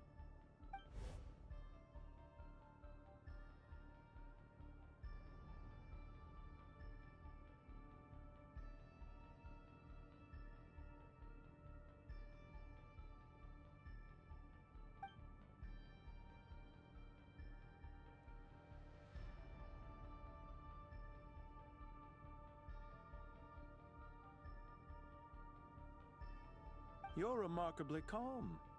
Some would act more rashly upon finding the ringleader all alone. But you keep your cool. Even as your enemy, I must applaud you. Did you show yourself just to say that? Is this you trying to take back control of the conversation? Unfortunately, I really don't have anything to say to you. I am here merely to indulge my own curiosity. Your names are well known among the Fatui. Naturally, I wanted to observe you up close while I had the chance. Hey! Don't treat us like we're some kind of exotic animals in a zoo! Oh, I wouldn't dream of it. You seem rather predisposed to misunderstand me. I'm quite aware that you are both heroes of great renown. You have resolved crises in many nations and won countless allies along the way. I've been following your adventures with great admiration. My only regret is that the trajectory of your journey conflicts with our goals. What do you mean, admiration? Sorry, but that sounds pretty weird coming from you. I don't see why. We may happen to occupy opposing sides, but there is no cause for deep-seated enmity between us. To respect one's enemy is to respect oneself. Well, now that you're observing us up close, what do you see? I've observed as keenly as I can. Yet, while I endeavor to understand, your true strength remains a mystery to me. Violence is not my area of expertise either, so, you see, I would much rather converse with you like this than determine a victor with the edge of a blade. Besides, I've heard that even 3 moons in the sky fail to eclipse your brilliance. I know better than to bite off more than I can chew. 3 moons? So, you have a connection with the Harbinger, the Doctor. Well deduced. Our commander, Dottore, died in Nodcry, but there are things that do not end with his departure. We must...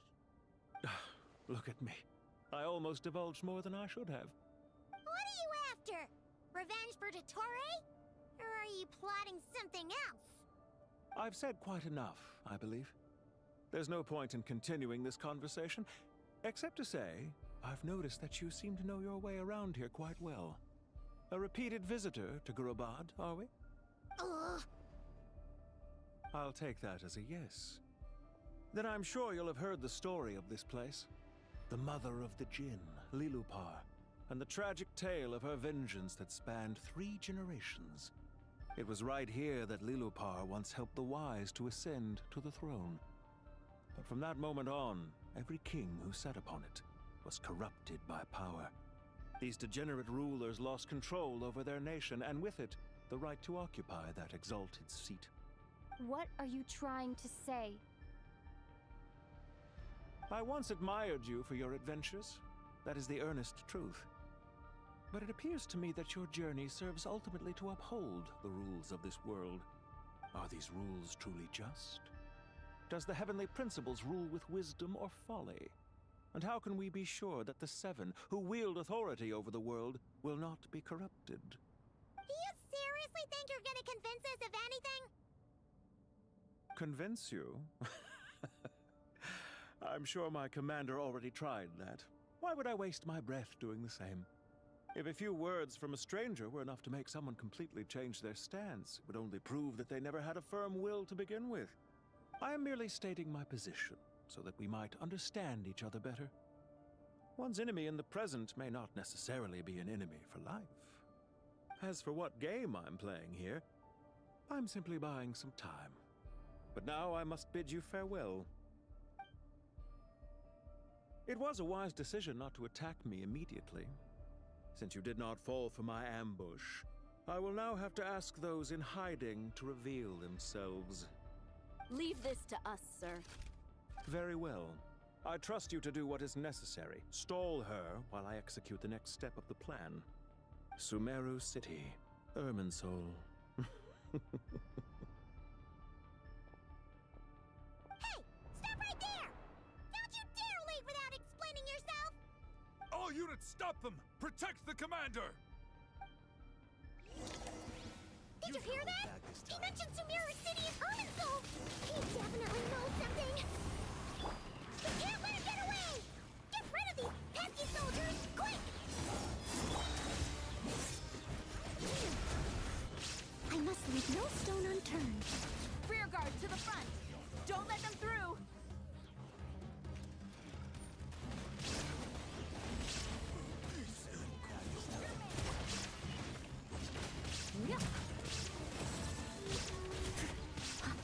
Wayne. Get that thing in position! There is no escape. Hold on. Just a little longer.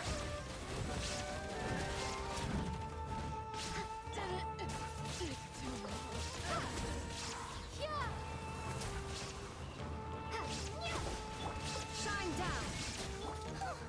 We finally beat them! That mysterious guy can't have gotten far! Let's catch up with him!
Found him!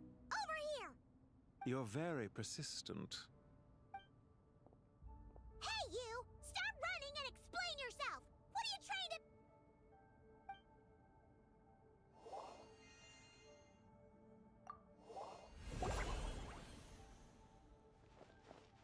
What's this? Relax. A small trap like this won't be enough to hold you. The sandstorms from Gurabad will die down soon enough, but this small window of time was all we needed to launch the next phase of our plan.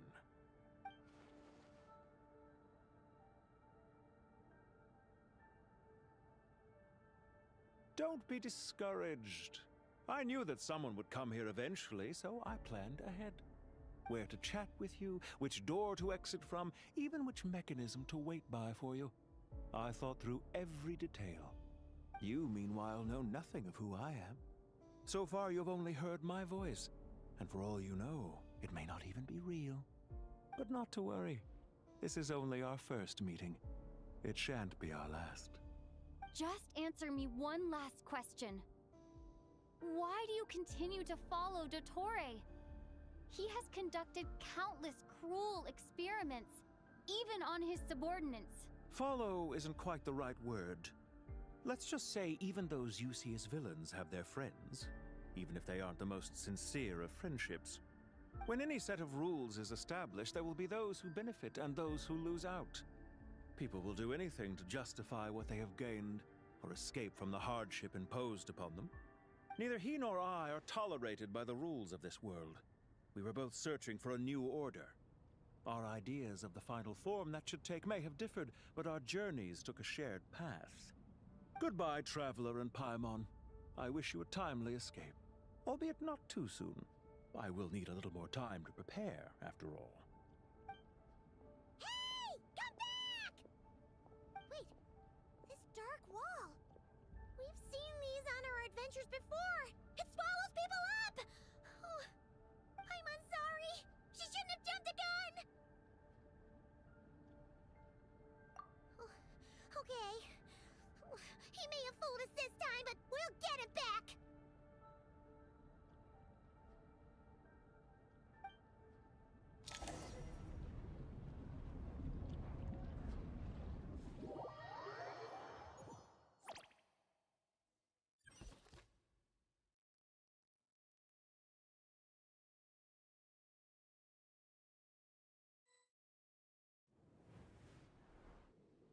Sino and his team are guarding the north. We'll take this side. There's so many Jin. We can't let them get into Aru Village. Don't fret.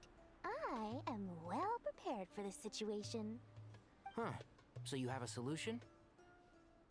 Perhaps you're unaware that I have a trusty genie partner of my own, Plumpy. If I send her to negotiate with the others, this whole thing will be resolved before you can say Mora. Off you go, Plumpy!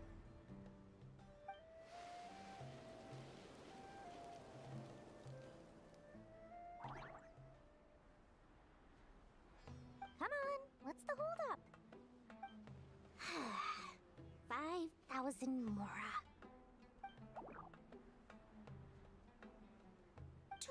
20,000 Mora.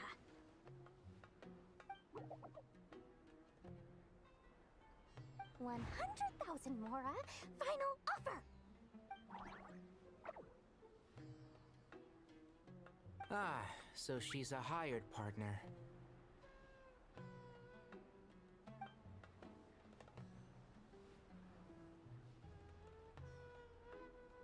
Hired partners are reliable too. Plumpy here is a highly skilled negotiator. You'll see. Just a few words from her and...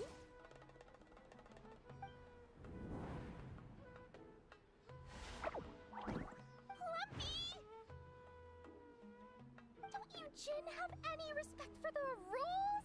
This was supposed to be a negotiation! How dare you treat my messenger like this? You wanna play rough? Two can play at that game!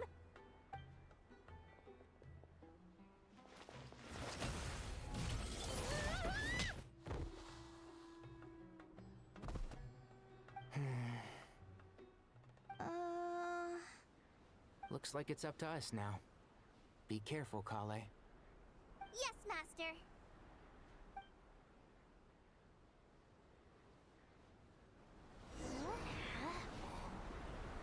How do I pass out? Never mind. Plumpy, it's time for revenge. You know, this reminds me of when you first arrived in Avidia Forest. You were trying to help a child retrieve a lost toy when you stumbled upon Spino Crocodile territory by mistake. Yeah, I remember. Our first time fighting side by side. Fighting side by side? I seem to recall swooping in to rescue you with a team of forest rangers. Please stop.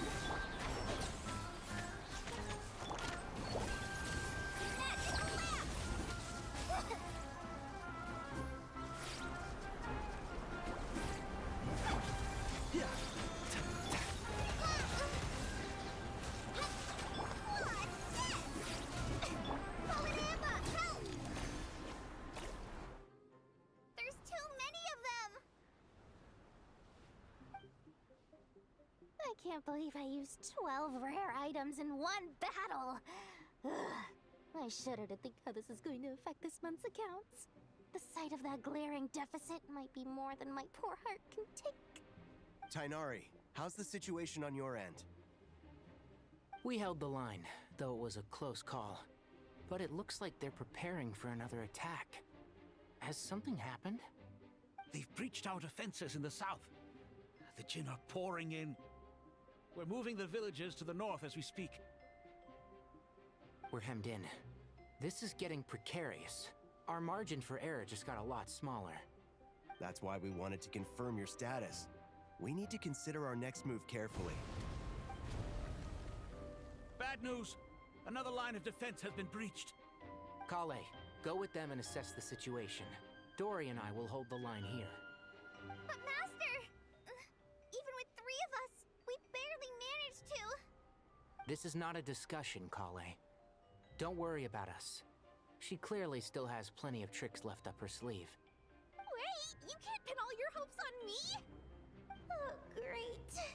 I've almost run out of the things I brought with me, and the rest is back at the caravan.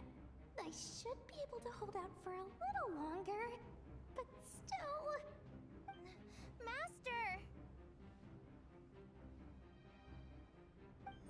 Need any help? Huh? What is it, Kale? If things continue like this, it won't be long before Aru village is overrun by Jinn, and the sandstorms are sure to follow in their wake. I do have a plan, but I can't guarantee it will work. I don't care, whoever you are.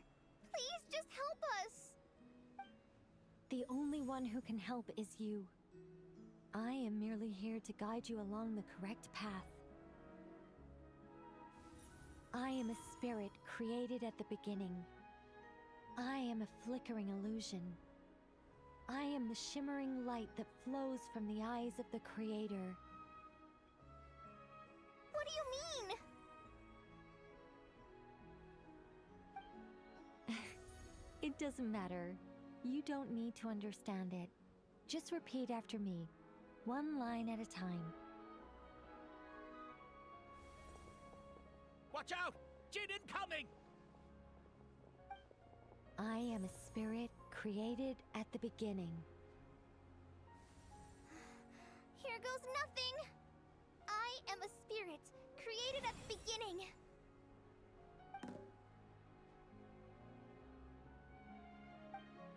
I am a flickering illusion. I am a flickering illusion.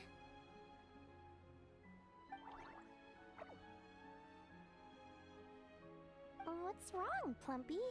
I've never seen you so agitated before. That's... But how do you... Do you know what Kale is reciting? I am the shimmering light that flows from the eyes of the Creator.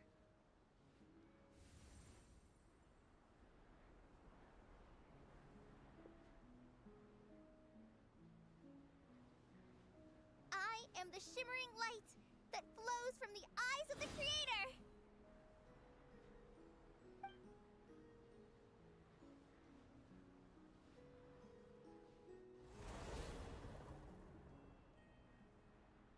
It's a song composed by the goddess of flowers, but very few records of it remain, even in historical texts. All we have is a few fragments. Is Kale an avid historian? Not to my knowledge. The Jinn have actually quieted down. Although... No, it's more than that. It looks like they're showing... submission. Clearly the songs left by the goddess of flowers have a soothing effect on them. At the very least, they're much calmer now. Really? Let me try. I am a spirit created at the beginning.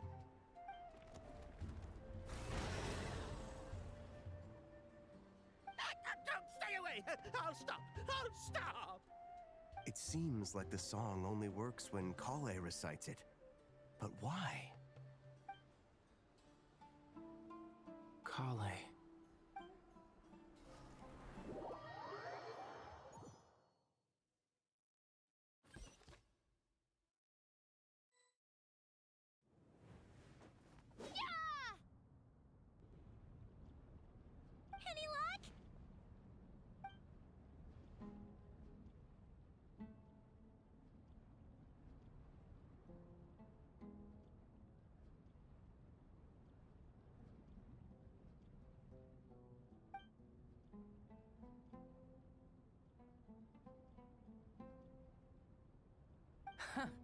When I heard that loud rumbling in the distance, I thought the shifting sands had bust open the gates to some ancient treasure vault. Turns out it was just you guys. Huh? Wait, that sounds like... It's been a long while. Did you miss me?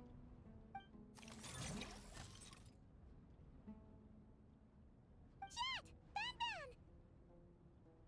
Let's save the catching up for later. First, I gotta get you guys out of there. This should be the right mechanism. Ben, can you handle it?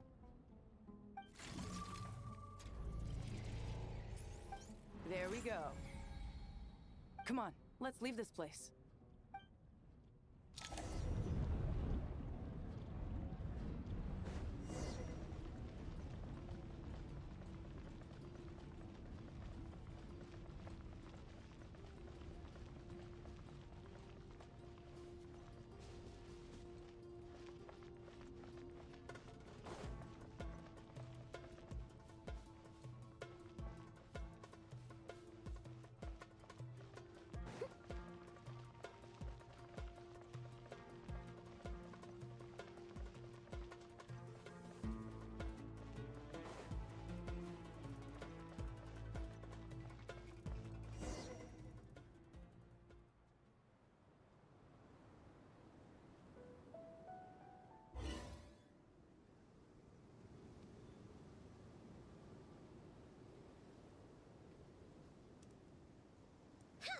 Those Fatui sure made themselves scarce. It's like they were never here. The Fatui? They came to the desert again? Yep. No idea what they're planning this time. They were being very coy about it. How have you been, Jet? Well, since we last met, I've started my own band of mercs. We've actually made quite a name for ourselves. Oh, yeah. On a slightly different note, I have some good news. I finally took care of Masaira. Not much to write home about. It was just another day. Found his hideout. Dragged him out of his cozy little bed. He tried to talk me into seeing his point of view, as usual. But I'm way past that by now. There was nothing he could say to save his life. What about you guys? Bet you'd forgotten all about me and Ben, huh? Of course not! We're super duper best friends! Wow. Sounds like I should make time to visit some other nations too. Anyway, what brings you to Gurabat? Oh, right. I almost forgot. We're here to look for Lilupar. That bottle? Seriously? Yeah! We need her power to calm the djinn and stop the sandstorms. Here's hoping we actually manage to find her, after all the trouble we've been through. Surely with everything's been going on in Gurabat, she must have woken up, right? Only one way to find out.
catch up.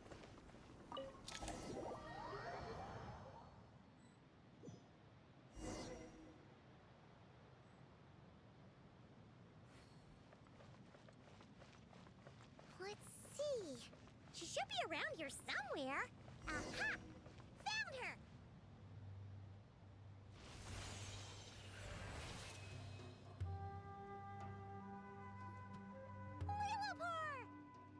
What a long dream that was. It's been a while, my master. Oh, and you're here too, little wildcat. The four of us back together again. Imagine that.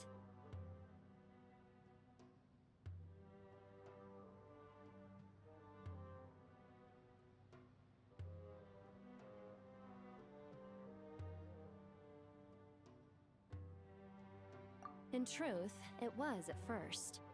I was none too pleased when those miscreants barged in. But it did give me the chance to reunite with you, dear master, so I shall overlook their folly. After we last parted ways, I merged with the land beneath Gurabad to suppress the dark calamity stirring in the depths. It rekindled the flame of vengeance within the Jinn, depriving Gurabad of any hope of peace. I fought against it for a long, long time. Until one day, I sensed a change in a foreign land to the west. Suddenly, the pitch-black abyss fell silent.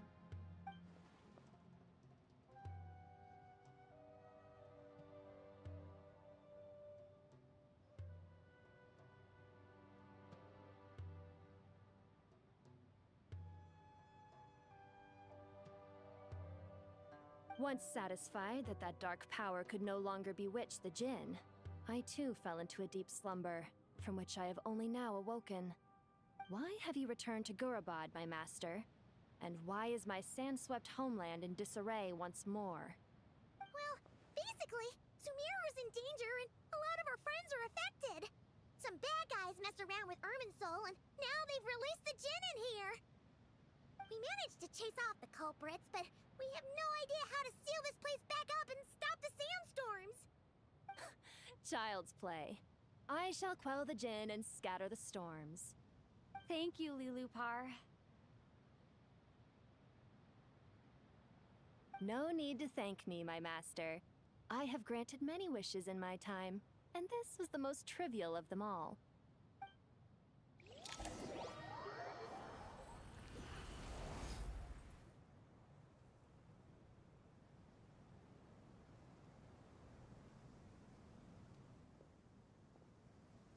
The sandstorm's gone. The sun shines bright again. When I said that we'd meet again under a lovelier sun, this was exactly how I imagined it. Yay! Although honestly, Paimon would love to hang out with you more, even if the weather sucked. Well, there shouldn't be any more Jinn breaking out, right? Are we okay to head back? Sounds good. You can introduce us to your other friends. Another adventure begins. Lovely.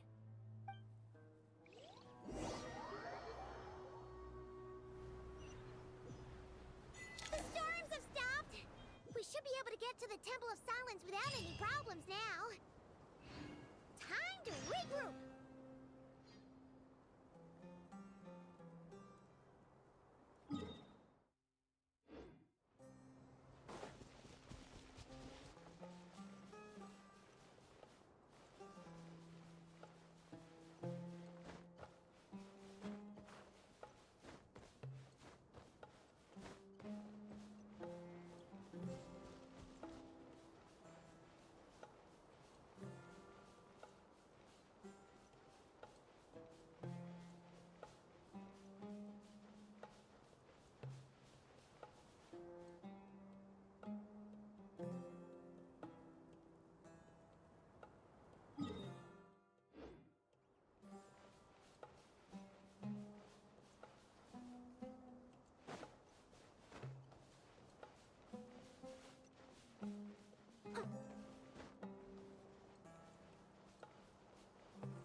So, this is the Temple of Silence.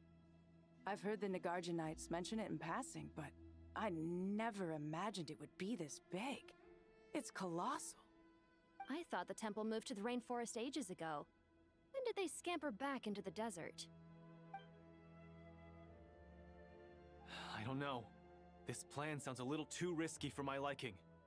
Even in King Deshret's day, this was experimental technology. We have no idea what could happen if we activate it. Well, unless you know of another viable alternative for the Akasha terminal, I'm afraid this is our only option.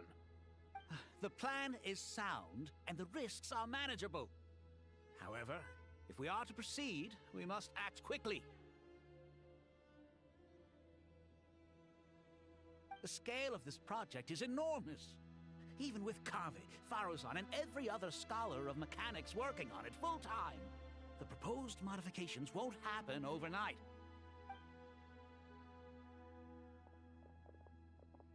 You're back. Everything all right? And who are they? Friends of yours?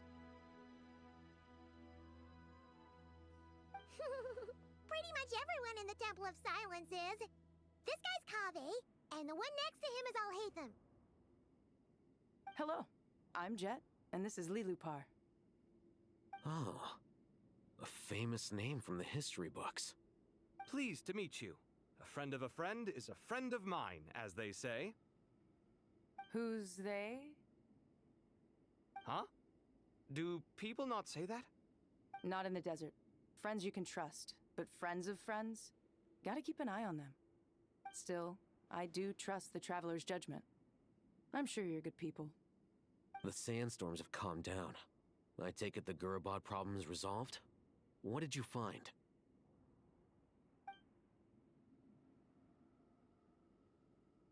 And after getting all smarmy with us, he trapped us there. Luckily, Jet used the mechanism outside to free us, and then we got Lilupar to put a stop to the chaos. Wow. Thanks for being there to help them.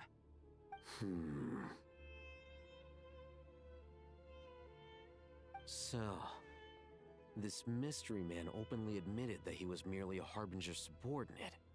Yeah? Is there something weird about that?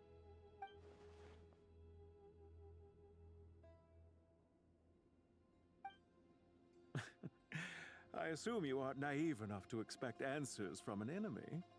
Well deduced. Our commander, Dottore, died in Nordcry.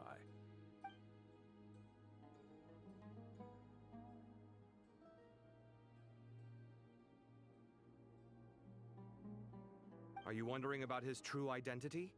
Or do you think there's a big conspiracy behind all this? I wouldn't go as far as to call it a conspiracy. Just the simple fact that having someone to shift the blame on tends to prove useful should trouble come knocking later. The most important thing for now is to solve the immediate problem. Perhaps that man knew you wouldn't have the resources to investigate his background and so didn't put much effort into disguising himself. This is all getting a little cryptic for me. I'll let you guys talk while I take a walk with Lilupar. Jet? Aren't you with the Blazing Beasts? What a coincidence. Didn't expect to run into you here. We're mercs. You can run into us anywhere. Who's this with you? So, did you find the solution you were looking for in the Temple of Silence? You bet we did. This place is incredible. It has everything. So far, we've discussed a plan and verified its feasibility. Building a new system from scratch is out of the question. So our only option is to modify the Akasha using certain resources we hope to find in the mausoleum of King Deshret. According to certain sources in the Temple of Silence, there is a core device in King Deshret's mausoleum known as Aru. Little is known about this device in academic circles, which suggests it was hidden quite effectively. If these sources prove correct, the energy contained within Aru may be sufficient to power our Akasha renovation plan. However, this raises difficult questions regarding technological integration. The sages are still debating it. Yeah, but I'm sure they'll reach a compromise once they've argued it out. The people of the rainforest are always cautious when it comes to desert technology. But times of crisis like this leave us with little choice. Wait, Paimon has a question. Is this the same Aru we've heard of before? It's sealed off, right? Some sort of prison where the Goat King, Ibis King, and Crocodile King are locked up. Well remembered. Yes, that's exactly right. According to our records, Aru was the most brilliant creation King Deshret ever conceived of. Built by divine and mortal artisans working together. It was a miraculous accomplishment, and it lies hidden deep within the king's mausoleum to this day.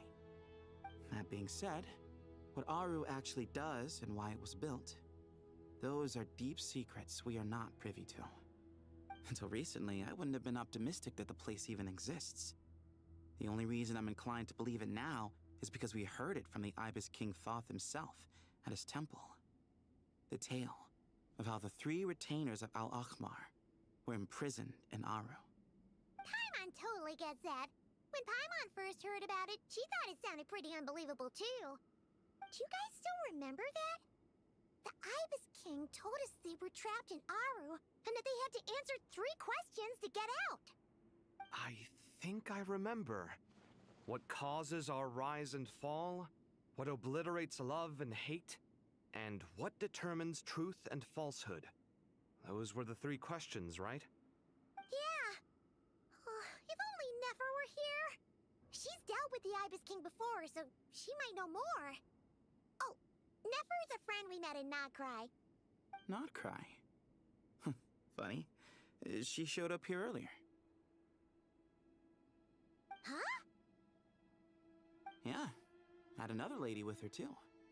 Both said they knew you. They contacted the sages, claiming they might be able to offer some assistance. Really? They came here to help out? Yes, really. It was just before you got back. One of them said she's made Nodcry her home. If she's the person you were talking about, then... Looks like betting on Aru was the right choice. See? They're right over there. Nicole! Nefer! Why, hello! We're here to help.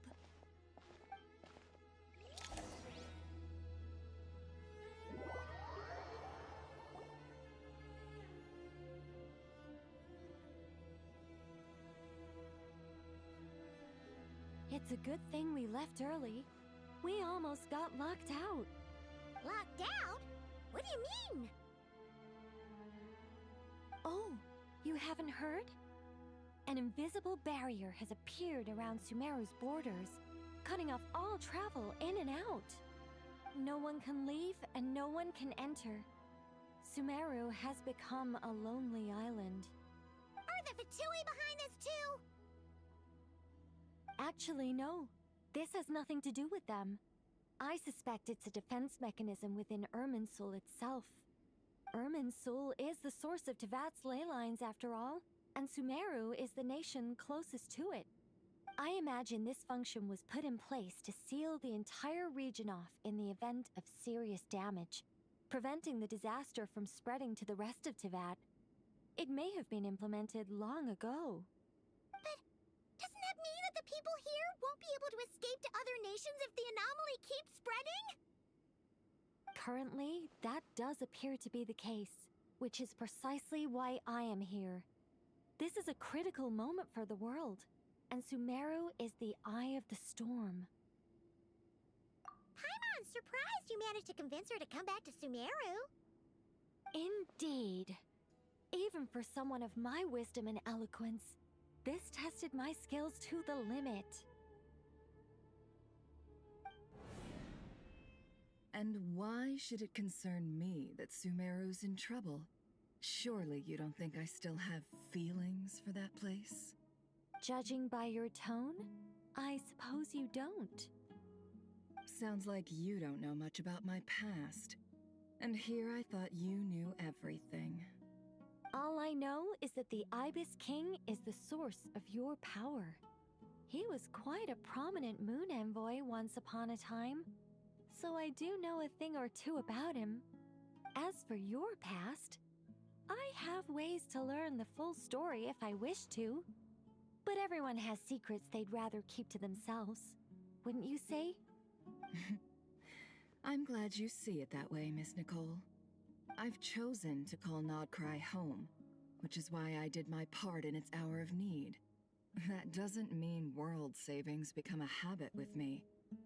I have no particular desire to play hero in Sumeru, thank you. I understand. Human emotions do not appear and disappear without cause. There is always a reason to be found behind both salvation and destruction. Still, if time has taught me anything, it's that human emotions are often complex and in conflict. That's why people change their minds about things all the time. But that's where we angels come in. Our duty, ultimately, is to guide people towards their deepest, truest desires and help bring them to fruition.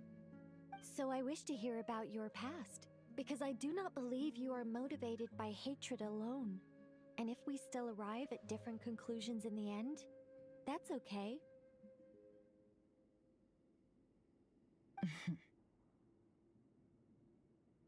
I refuse.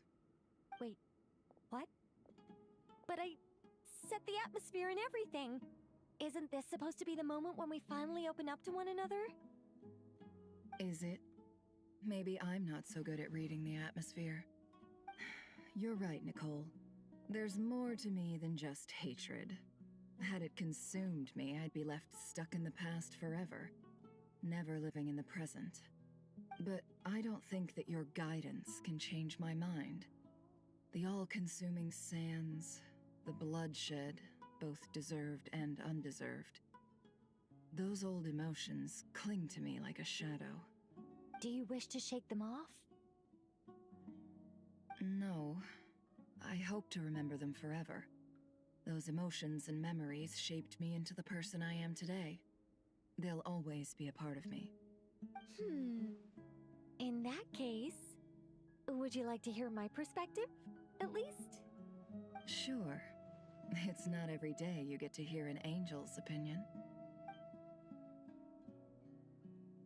A long, long time ago, when the angels still walked freely upon the earth, I found life tedious. Monotonous work, lukewarm relationships. Things weren't nearly as interesting as they are now. And yet, since the angels' demise, I have found myself missing those days on more than one occasion. Human emotions are often attached to a person, a place, or an object. When those things are gone, the memories quickly fade, and the emotions slip away along with them. If Sumeru were destroyed, both rainforest and desert would be no more. With the object of your hatred wiped from existence, it would not take long for the memories buried deep in your heart to slowly fade. Both love and hate are intense emotions, but they are nothing compared to the void left behind when they disappear. Most sophisticated, Miss Nicole. But anyone focused on the future could only ever applaud the destruction of the things they hate. Still, I'm a special case. Someone once told me that human memory is more selective than a Mora-hungry merchant choosing between customers. We all need a reality check once in a while, so we don't forget the truth. As much as I dislike Sumeru, this is no way for it to perish. All right, you win. I'll help you out a little, but I won't work for free. How much will you need? You're not gonna milk this for all it's worth, are you? What do you think? I'll be upfront with you. I don't have much more on me. If that's what you need, I could borrow some from Alice. Or perhaps I could pay in sculptures. The ones I carve are actually worth quite a lot. Just cover my travel expenses. Is that all? That's all. Given all the people I owe favors to, I can just about justify a trip to Sumeru. Yehoda! Here, boss! What do you need? I'm going back to Sumeru for a while. While I'm away, you'll be in charge of the curatorium. Me? I'm in charge? Whoa! Don't worry, boss. You can count on me! And that was how the ingenious Angel Nicole brought you the perfect person for the job in your hour of need.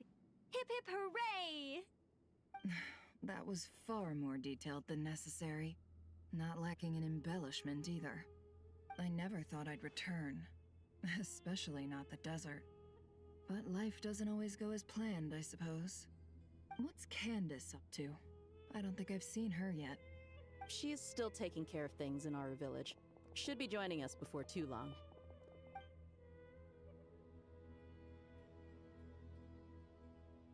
Oh, and sorry. Hope we're not interrupting anything. We have some good news, though. We're planning to go to the mausoleum of King Deshret to look for the legendary Aru, then use it to try and restore the Akasha system. According to records in the Temple of Silence, the mausoleum houses something called Aru's Chute, which can be used to establish connection with Aru. We still have some time before we leave, so there's no rush. By the way, who are these two new faces? Just call me Nefer. I'm based in Nodcry. Did I hear you mention Aru? Correct. Well, I happen to have a connection with one of the 3 retainers imprisoned inside, the Ibis King. I'm here to get things done, so if you don't mind, I think I should come with you. That sounds perfect. Miss Nefer, are you from the desert by any chance? Why do you ask? I don't know. There's a familiar air about you. Plus, you mentioned Candace. Sorry, I don't mean to pry. It was just a random thought. I'm Dia, an Eremite mercenary. My work usually keeps me out in the desert. I'm on good terms with Dory, and she's mentioned you all before. It's nice to finally put faces to the names. However, my associate here is probably less well acquainted with you. Why don't you all introduce yourselves? Actually, I'm a little better acquainted than you might think.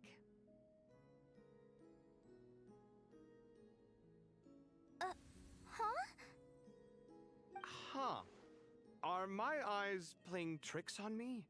It looked like you spoke without moving your mouth. Ventriloquism. I have heard tell of it before. What is it, Kale?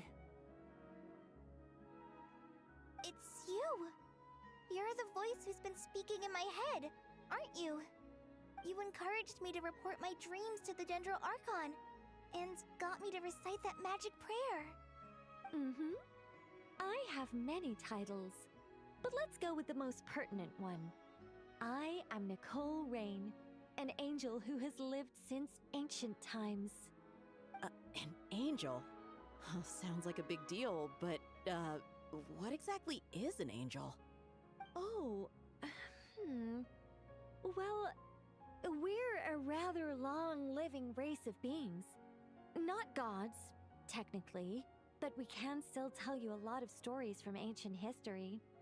Yep, and she's also an amazing sculptor. You could say she's a real creative type.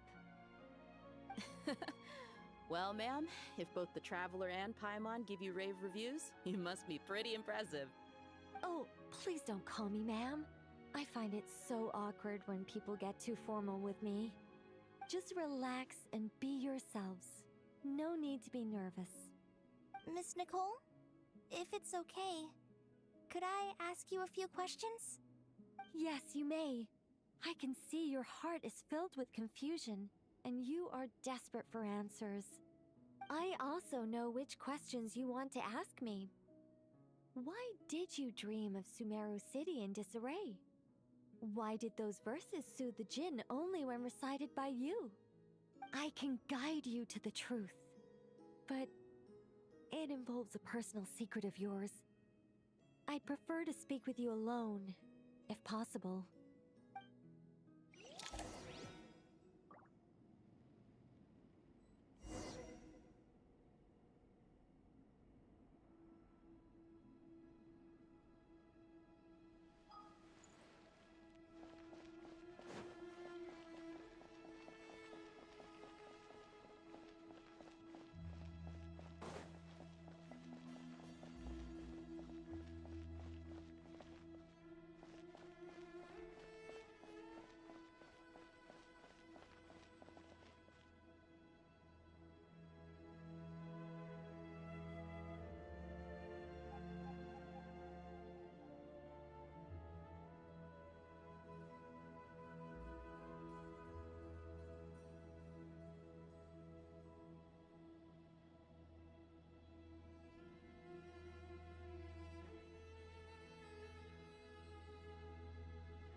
Oh, so many books. More than I could ever read in my life. But I've learned a lot that the textbooks could never teach me. I never realized that people in the distant past thought about some of the same questions we ponder today.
were going to speak alone. This is a lot more people than I was expecting. What's wrong with it? Even the doctors at Dar al-Shifa allow patients to be accompanied by family members. Well, if Kale doesn't mind her secret being revealed, I have no problem with it. Thanks for being so considerate, Miss Nicole. I don't know what secret you mean, but whatever it is, there's no need for me to hide it from my closest friends. Closest friends? It's so nice to hear that. All right. In that case, I'll get right to it. Kale, are you aware that there are god remains inside your body? I am. When I was young, I got sick with Elazar. Nothing could cure it. The Fatui convinced my mom and dad that they could help, and I was sent to an unfamiliar place. There were a lot of other kids just like me there. This creepy guy injected us with some strange medicine, which I heard contained god remains. I can still remember the pain like it was yesterday. But thanks to the friends who've stuck by me all this time, I've gradually been able to overcome those memories. Anyway, so you're saying that what happened to me has something to do with the god remains they injected me with? Yes. Those were the remains of Nabu Malikata, the goddess of flowers. What? Huh. Fascinating. You don't seem surprised like the rest of us. Why? The possibility crossed my mind when Kale recited the Goddess of Flowers song and calmed the djinn. You made Paimon jump! What are you doing here, Lilupar? I was merely passing through when I heard the name of the Goddess of Flowers. Be assured that I share your surprise. You, with the hat. Are you certain? I sense no trace of the Lord of Flowers within her. Well, it is a very small fragment. Unless special methods are used to manifest its power, even her closest acquaintances would find it near impossible to detect. After the goddess passed away, her remains were scattered across the desert. King Deshret gathered all the pieces he could find and buried them in the eternal oasis. But some fragments remained unaccounted for. Eventually, the Fatui must have found a way to track some of them down. Presumably for use in some experiment. It's not an uncommon occurrence. You're more shaken than I thought. In one sense, you've been extraordinarily lucky. So many people who yearn for this kind of power never attain it, yet you have coexisted with her all this time without even realizing it. I don't know what to say. I'm glad that I could help everyone with this power, really. But knowing that a fragment of the Goddess of Flowers is inside my body is... it's a strange feeling. Well, people value their autonomy very highly. Even a well-intentioned intruder can shake one's sense of self. I understand how you feel, Kale. But once you get used to it, you'll find it's nothing to be concerned about. Huh. I guess you, of all people, have a good reason to speak on this. 2 good reasons, in fact. Incidentally, 3 is the maximum number of Hermanubis's Ba fragments that I could bear. Let me guess. Because 2's company, but 3's a crowd? Thanks for helping to explain the joke, Tainari. Not my intention. Goddess preserve me. I should take my leave. This boy in his wolf's head hat speaks much too differently from the Hermanubis I remember.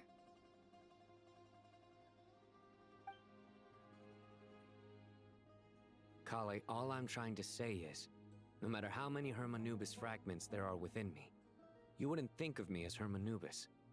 In the same way, you are simply you. Yeah, I know what you mean. So about that dream I had, was it a warning from the Goddess of Flowers? Yes.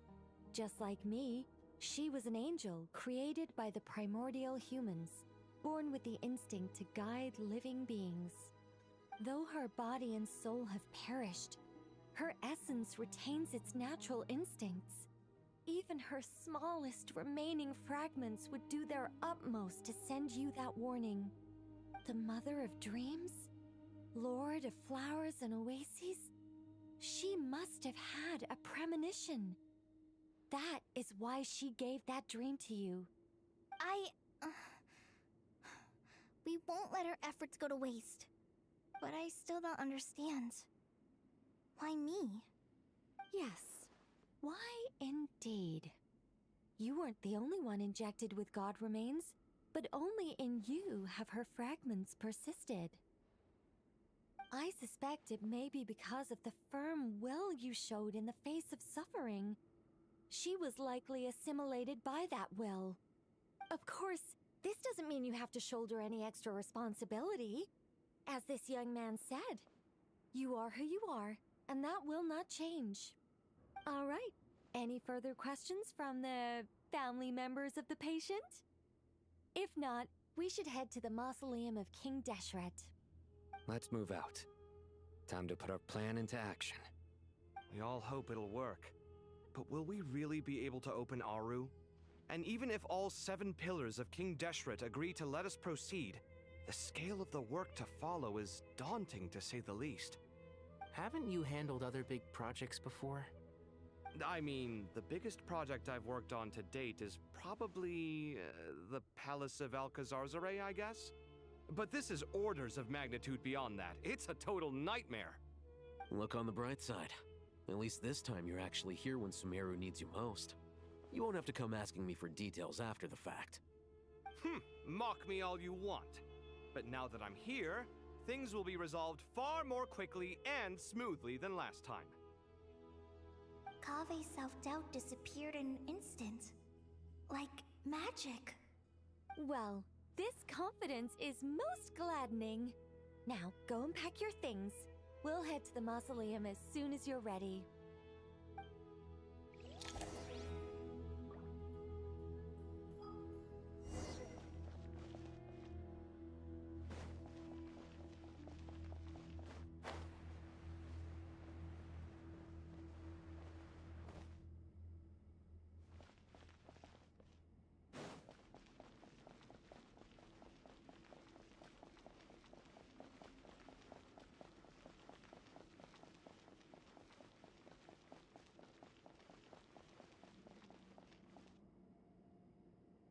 Oh, Miss Nicole. I heard you're a very talented sculptor. Is that true? Oh, I don't know. I wouldn't want to blow my own trumpet. Honestly, even though Ksharovar is best known for its focus on mechanics, plenty of Ksharovar scholars are quite serious about sculpting as a hobby. So if they rate your work, that's enough for us. We just have to take a look. Who's we? Myself and a few other scholars. Kashif, Daneshvar, come take a look. Oh, well, if you insist, I suppose there's no harm in showing you.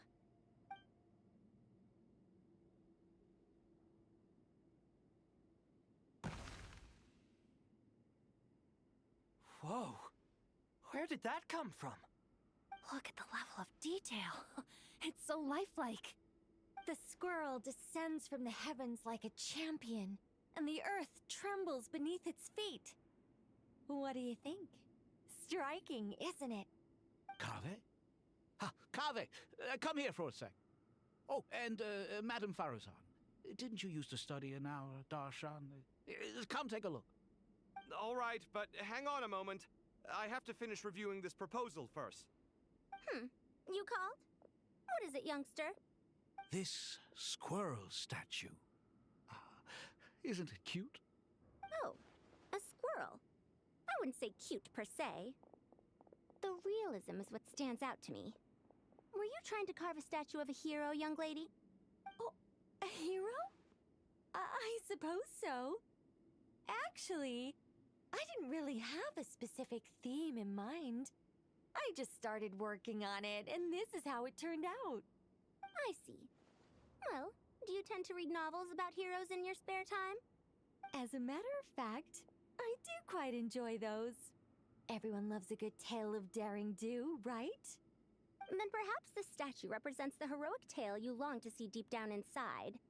Also on the subject of heroism, I feel that if the subject posed with a finger raised towards the heavens, it would lend a greater gravitas to the overall image.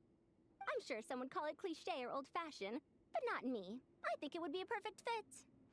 It has a certain classical beauty about it. Kaveh! Sorry, Madame Faruzan, I'm a little busy right now. Don't wait up for me. What a pity. That young man has excellent aesthetic tastes. I was hoping to ask him for his opinion. What a genius idea! Why didn't I think of that? Classical beauty is a great direction to explore. That's it. Once I get back, I'm going to sculpt a heroic squirrel pointing its finger towards the sky. Precisely. A declaration of victory. You understand my vision. Then place the two statues face to face. Yes! That's exactly what I was thinking. It'll be a masterpiece. Miss... I'm sorry. I didn't catch your name. Just call me Nicole. Madame Faruzan? Was it? What? Oh, no. That wouldn't be right. Why ever not? Madam is a state of mind cultivated from within. Anyone may call me Madam if they so desire. My dear Miss Nicole, once we make it through these trying times, should we have the pleasure of meeting again, I shall look forward to seeing your new work. In this day of age, it's rare to find people with an appreciation for classical aesthetics. Meeting you was truly a pleasant surprise. Honestly, I feel the same way. It's been a long time since I met anyone interested in this style of statue. Clearly, they don't call you Madam for nothing. Also, I have to say, you're a very good judge of character. Because when I think about it, I really am someone who likes stories about heroes. That must be why I've quietly kept watch over generation after generation of them. Sorry, keeping watch over heroes? What exactly do you do for a living?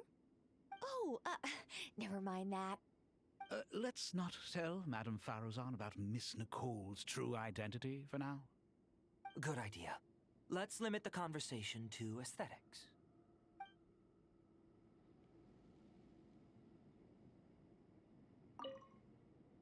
Let's not tell Madame Faruzan about Miss Nicole's true identity for now. Good idea. Let's limit the conversation to aesthetics.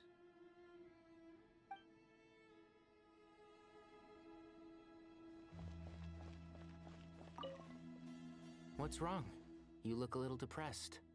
Kale got a fragment of the goddess of flowers, and all I got was one of the 7 pillars who served under King Deshret. I lost out, didn't I? That's what you're upset about? You're such a child.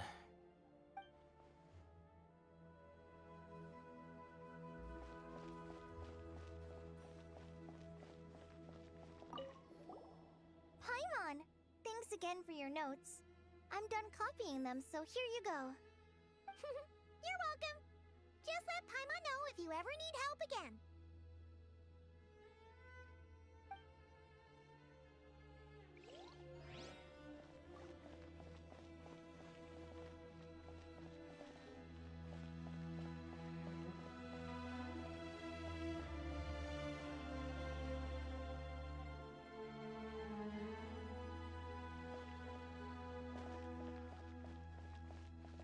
Good to finally meet you in the flesh. It's a little surreal seeing you here after exchanging letters for so long. In my head, the boss of the Curatorium of Secrets didn't look so young. Sounds like you have some history then? Any budding mercenary group needs a steady supply of intel. They, in turn, can prove an exceptional source of the same. The Curatorium of Secrets is happy to cooperate with friends from all over the world. If you're interested, you'd be very welcome to join our network too, Miss Dia. Can't say no to a solid partnership, especially out here in the desert. Having intel can mean the difference between life and death. But cooperation's built on mutual trust, and there isn't much contact between the desert and Nodcry. So I'm guessing you reached out to Jet first, Miss Nefer? What's behind your interest in the desert? Nostalgia? Or is there someone you're looking to take care of? Let's put all our cards on the table first. Things will go more smoothly that way. I like your style, Flame Mane. Actually, I had this same discussion with Jet before we started working together. To be clear, I have no intention of using you for any ulterior motives, and I have no enemies in the desert as things stand now. Were that to change, I wouldn't drag outsiders into a conflict that doesn't concern them. There's no point in doing certain things if you don't do them yourself. Wouldn't you agree? Well said. Taking responsibility for one's own affairs is the way of the desert folk. Huh. It's like you're one of us. You sure that's a compliment? Absolutely. I'll take it. Perhaps we can discuss our cooperation in more detail now? Sure. I love working with no-nonsense people. And you certainly fit that description. I look forward to a fruitful partnership. As do I, my friends.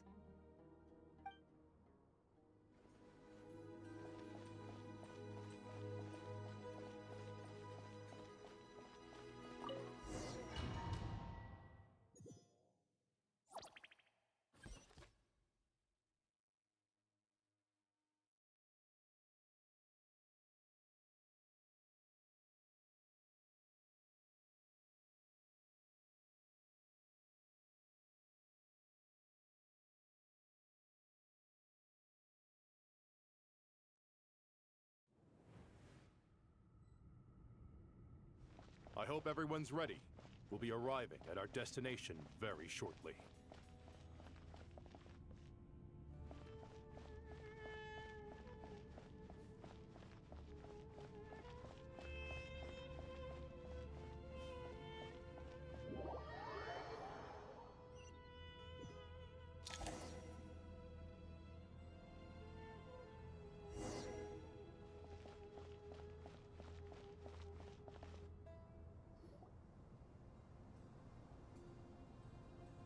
Why, we've not seen so many visitors ever, really. What is this place now, a tourist attraction? Ah, closer inspection reveals many familiar faces. To what do we dusty old fellows owe the honor? Surely you're not just here to chat. You surmise correctly. We are here to carry out a rather enormous project. Ho, enormous, you say? How large, then? Larger than the gaping void in our lives? Why, you've even put a smile on Goatee and Crocco's faces. All this activity is making for quite the special day.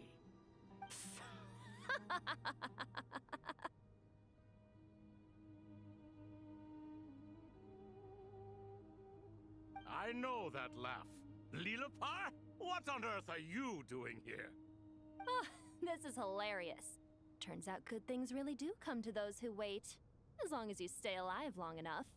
When did you three get locked up in here? And still you act all high and mighty, putting on a show for the younglings. Truly hysterical. Why, you... Yes, I know. No need to shout. You're right, Lilipar. Goatee, Crocco, and I all have the same problem.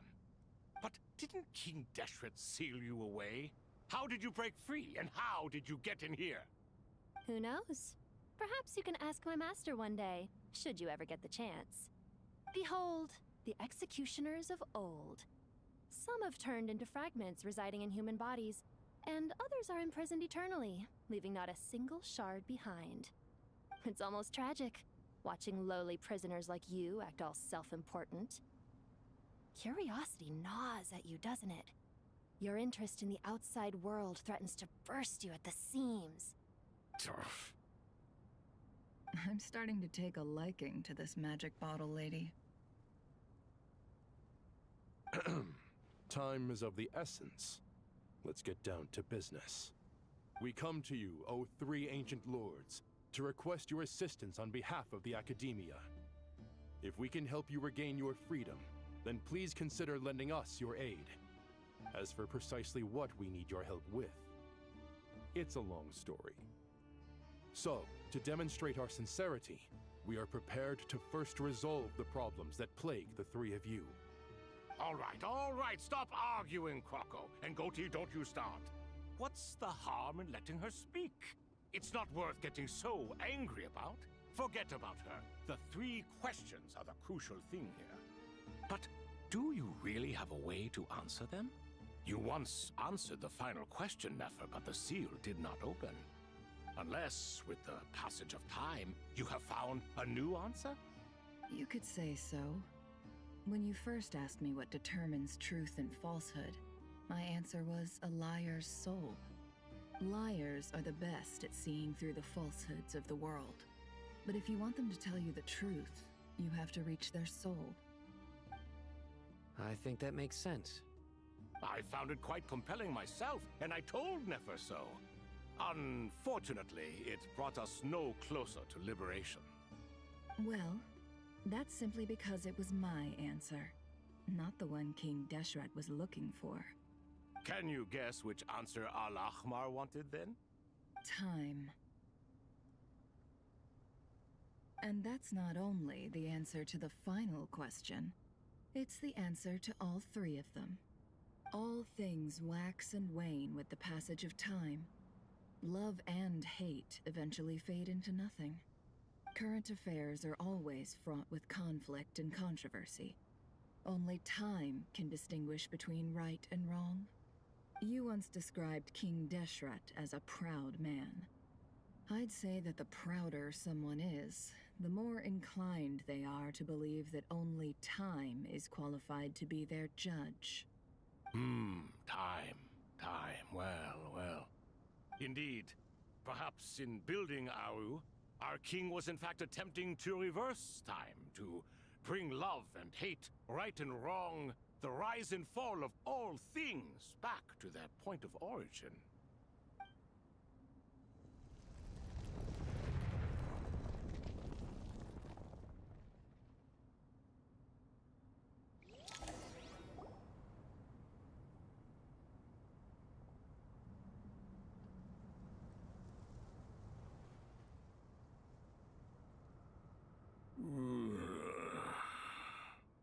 This is the most eventful day I have experienced in a long time.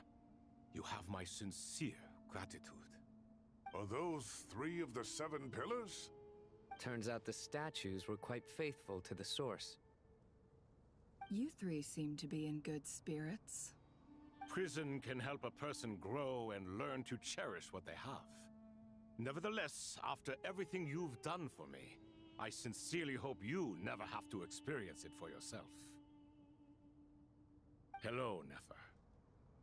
It's good to see you, Thoth the Ibis King. Nice. Definitely puts my mind at ease, seeing you two getting along so well. Should we maybe introduce ourselves, or... Sure. I'm Sethos, the current leader of the Temple of Silence. This is General Mahamatra Sino, and this is the former Spantamad sage, Cyrus. But I'm guessing none of that means a whole lot to you. Everything is equally new to us, in truth. We've been gone from this mortal world for longer than you can imagine. Let's hold off on the introductions for now. We can always ask Nefer about you later. It'll give me something to talk about with my chosen disciple. You're like a helpless parent. Gods and people of yore are not necessarily welcome in today's world. Self-awareness is one of my finest qualities. I thought I ought to share its fruits with you two. Is that so? Well, I think we'll take it in stride, just as we did with the 3 questions. Let's not forget, it was my persistence that won you both your freedom. Fair point. I have to applaud your persistence. And I must praise you for your wisdom. Now, state your wishes, young ones. I'm sorry? Why, your tremendous accomplishments deserve a reward, do they not? You must let us do something for you in return. General Mahamatra, what do you think? I won't beat around the bush. Sumeru is facing a crisis the likes of which have never been seen before. And we need your help. Every calamity throughout the ages has been connected to us in one way or another, whether we were its cause or consequence. Whatever is wrong with Irminsul, it severely affected the Dendro Archon. She fell into a coma and is currently receiving treatment from the Dendro Dragon. The Dendro Dragon? I'm sorry, the Dendro Dragon is helping to heal the Dendro Archon? Not a pep, surely. Not vicious, cruel a pep who possesses no virtues aside from her basic instincts. Ah, good heavens. Oh, I shudder to think what could have caused Lesser Lord Kusanali to suffer such a plight. Still, why would the Dendro Dragon lend you her aid? She has always held nothing but contempt for the Archons. I suppose she and Kusanali must have some history. You can help us make history too. Smooth soccer. Well said, lad. Currently, no one can connect to Irminsul. We hope that by opening up Aru and making some modifications to it, we can use its technology to our advantage. Unfortunately, Aru is an imperfect creation. King Deshret never managed to realize his full vision before his death. Much remains to be done if it is to be pitted against Irminsul itself. Besides, I hear your reasons, but to give Aru up over such would be... The archaeological records clearly indicate that although Aru's construction took a long time, it was not beyond human means to achieve. Modern technology should solve the efficiency issues. We have no choice but to go all in on this. This is by no means a threat. But the only reason we helped you escape from Aru was to gain the necessary leverage to negotiate with you. You asked us to state our wishes, and we have. Each one of us here needs your help, as do all the thousands of people living in Sumeru. They need you, and they need Aru. What do we think, my fellow old fogies? Shall we lend our support or not? Since you ask so nicely, naturally. Naturally what? Are you for or against? I simply mean we shall do what comes naturally. You claim that you wish to open Aru. Know you then that the golden slumber created by King Deshret is preserved within? We do. We understand the risks involved. In all likelihood, the mortal world will never again be able to replicate King Deshret's work. Never will there be another chance to come so close to creating a utopia. Knowing this, are you sure of your decision? We are sure. Before people can dream, they must first live. If your minds are made up, very well. We shall summon our erstwhile colleagues to discuss this further. Saint Shezepank, Saint Bennu. Once you surrendered to silence and were buried with King Deshret. But now, we invoke the right to awaken you with our voices.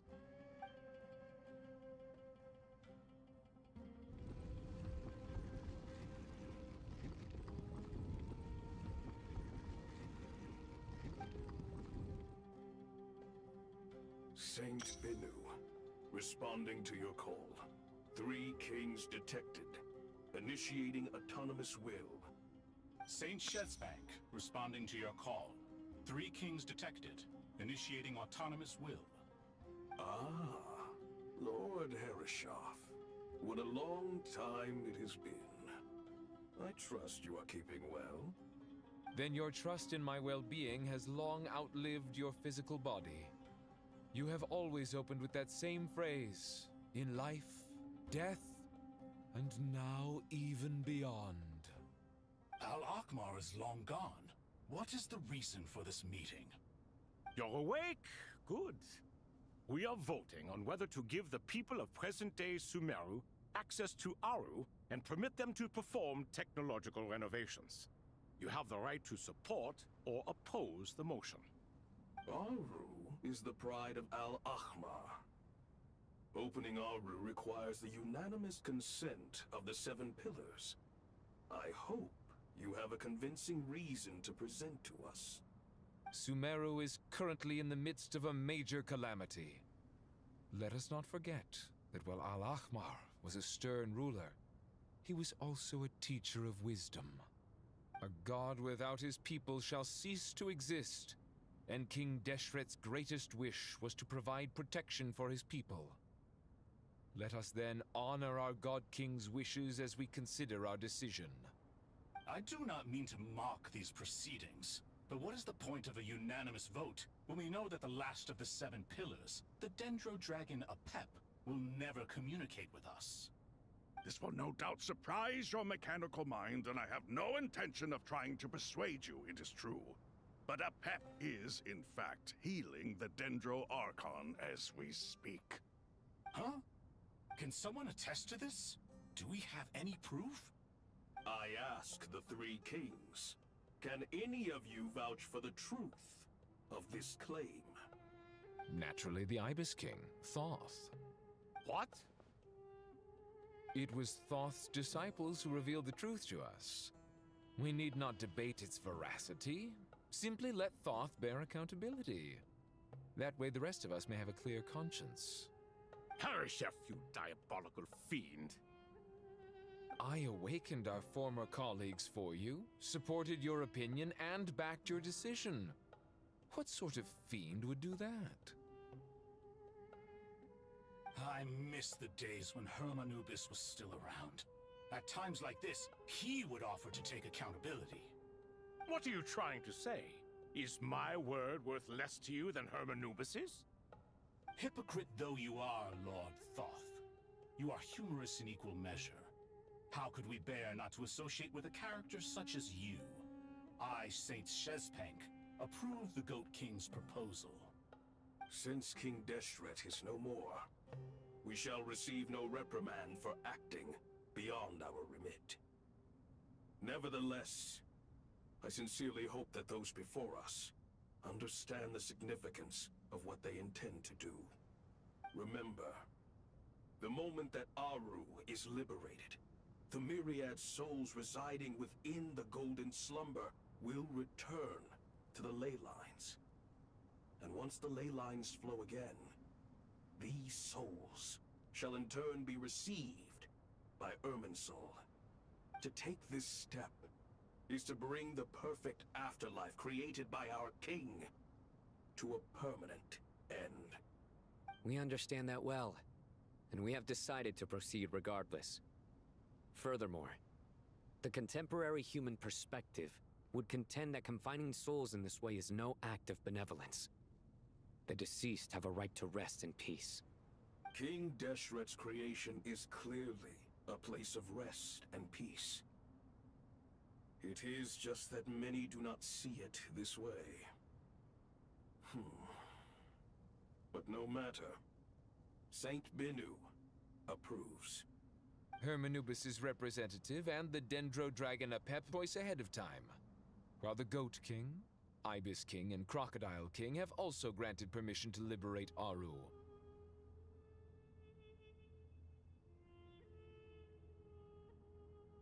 By the grace of His Majesty, guided by his wisdom and will, let the gates of Aru be reopened.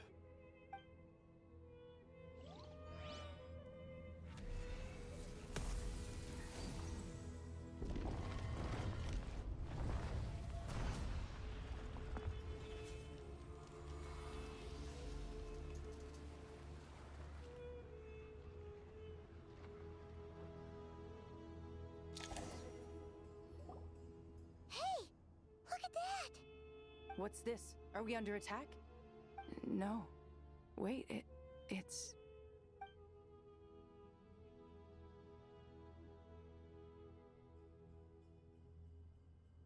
Here you are. Through the sands of time. I see you. Father. Father, is it really you? It's Chet's father, Jibriel! That's right! He entered the Golden Slumber, didn't he? I smell blood and sand on you. You've grown, strong as a wild beast, and without shedding a tear. You have to leave, don't you? Please, just answer me this. What should I do for you? This meeting is a blessing from the gods. My soul, once imprisoned along with that of Samael, is finally free. I am truly grateful for the chance to see you again. That the dead should meet the living is itself a miracle. One brief, precious moment is enough. Enough to set my heart at ease. Do not weep for me, Jet. I know you will accomplish many great things in your life. You will go further and climb higher than I ever did. All I ask is that you take good care of yourself.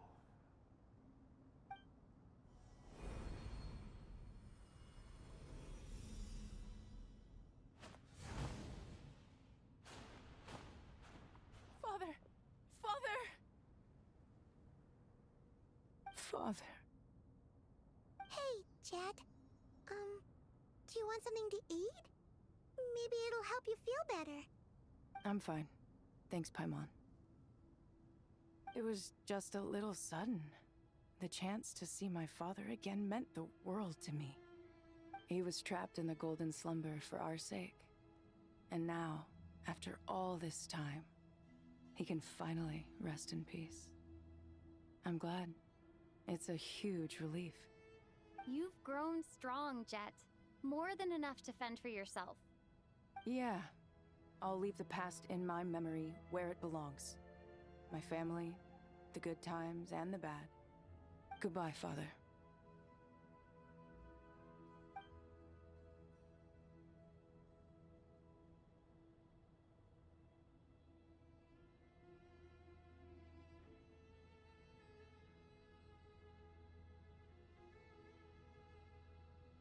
Ah, me, what a touching reunion that was. It seems we did a good deed today. We three retainers, once imprisoned for our iniquity, are surely the least qualified to judge whether this deed is good or bad. Either way, Aru is open. Now you have your opportunity, and with it, whatever trouble may ensue. Although Aru was created by a god, human craftsmanship was nevertheless required to build the gate that connects it to this world. Perhaps the relationship between gods and humanity follows a similar principle. As for your proposed renovations, we cannot determine which functions to keep or discard. Proceed as you see fit, but please entrust the task to your most accomplished scholars, or Bennu will be most displeased. It matters not. The Ibis King shall be accountable if any problems arise. Ibis, you chose to take on disciples, and so it follows that you must accept the risks of associating with humans. If I'd known you'd be like this, I would have locked all of you away in Aru, never to leave again for all eternity. All of us? What does this have to do with me? Vilify me no further. Scholars, since you have liberated Aru, allow me to present you with a gift. Using Aru's power, we shall install a defense mechanism at our king's mausoleum. You must be guarded even against Irminsul itself. This shall afford you some convenience. Unseen and unheard. From this moment forth, none may by sight or hearing perceive anything said or done within the mausoleum. Amazing. And all this is achieved just with the power of Aru? With technology from the heavens, the possibilities are endless. Just because King Deshret did not use it for this purpose does not mean that it cannot be done. So, marvel away. This is the reward you have earned. All right. Well, that resolves the issue of confidentiality. What about the technical side? Do we have the manpower? Why, yes. I've already contacted them. They'll be here soon.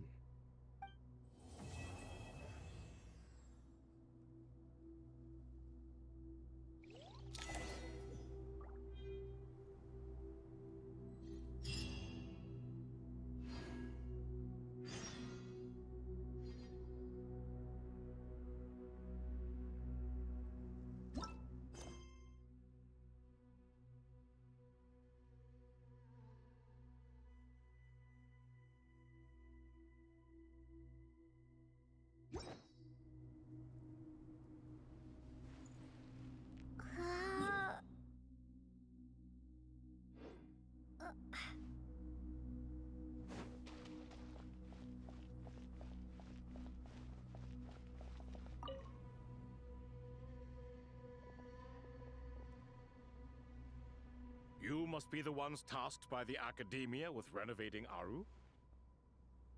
That's right. Good afternoon. I'm Kave, and these two are Termezi and Naisaburi. Hey, I'll hate them! Come and introduce yourself! We've met before. This is Thoth, the Ibis King, and everyone knows these two. Afternoon, gentlemen. I've only ever seen these two in murals! Ah, the paintings in the temple. They show us chatting, playing cards, playing chess. Precisely the activities we most enjoy, funnily enough. No, only you enjoy playing chess. We were just humoring you. I wouldn't go that far. Back to the matter at hand. A preliminary assessment by the Academia indicates that this project requires expertise in various disciplines, including the deciphering of ancient texts, mechanical engineering, the restoration of ancient ruins, and elemental theory. The most capable minds in their respective fields are here before you. If there are no objections, we'd like to begin our work. The artisans who built Aru for Al-Ahmar gave their very lives to create this splendid work. Follow their example by giving your utmost devotion to this project. I didn't know that. We'll do our best, of course, but we certainly won't be sacrificing our lives. Such brazen words. Humans these days are a far cry from their ancestors. What little respect you show for King Deshret. No, that's not what he meant. Please, don't mind him. He shares your sentiments, just not your, penchant for hyperbole. Assuming that's what you were going for? I just think it's important to manage expectations. Forgive my lack of courtesy, but we simply can't sacrifice our lives to the gods on completion of the project like people in the legends of old. Here's a first draft of the project proposal for your perusal. Please let us know if you have any requests. Normally, I'd have made it look a lot more visually appealing, but we were really pressed for time on this occasion. I hope you'll forgive me if it's a little rough around the edges. Naturally. If my fellow ministers deem this meager display of respect sufficient, I suppose I can consider agreeing to their proposal. Why are you so preoccupied with the ostentatious displays of respect to Al-Ahmar? We should be trying to make things easy for them. You never know. We might have to rely on these young people to look after us in our old age. Exactly. This is Aru's mainframe. Be reminded to use it with great caution. We certainly will. Thank you for your assistance. You may attempt to lay out punishment should you so desire, though I'm afraid it would be futile. You and I both know that certain components of Aru can only be operated by humans. King Deshret always believed in humanity. Still, the reason that Aru's modules are designed that way is not so much because he trusted them, but more because he was wary of you. Is that true? No wonder human artisans helped to build Aru then.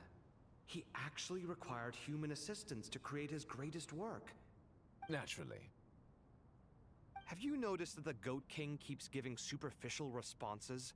It's like he's just going through the motions and leaving the real debate to his colleagues. He understands the art of perfunctory speech. That's what earned him his position as the Minister of Ministers. It seems the rumors about King Deshret being a poor judge of character are baseless after all. Excuse me for being blunt, but it sounds suspiciously like you're putting yourself on a pedestal and mocking me. You're mistaken. And while there's nothing strictly wrong with making every conversation about yourself, it's not exactly a positive tendency either. You? Whatever. I knew it'd be like this working with you. All right, let me past. I need to look at this console. It's your job to activate it after all. Let's begin. Everyone, please proceed with the external checks and preparations as per the procedures outlined in the engineering plan.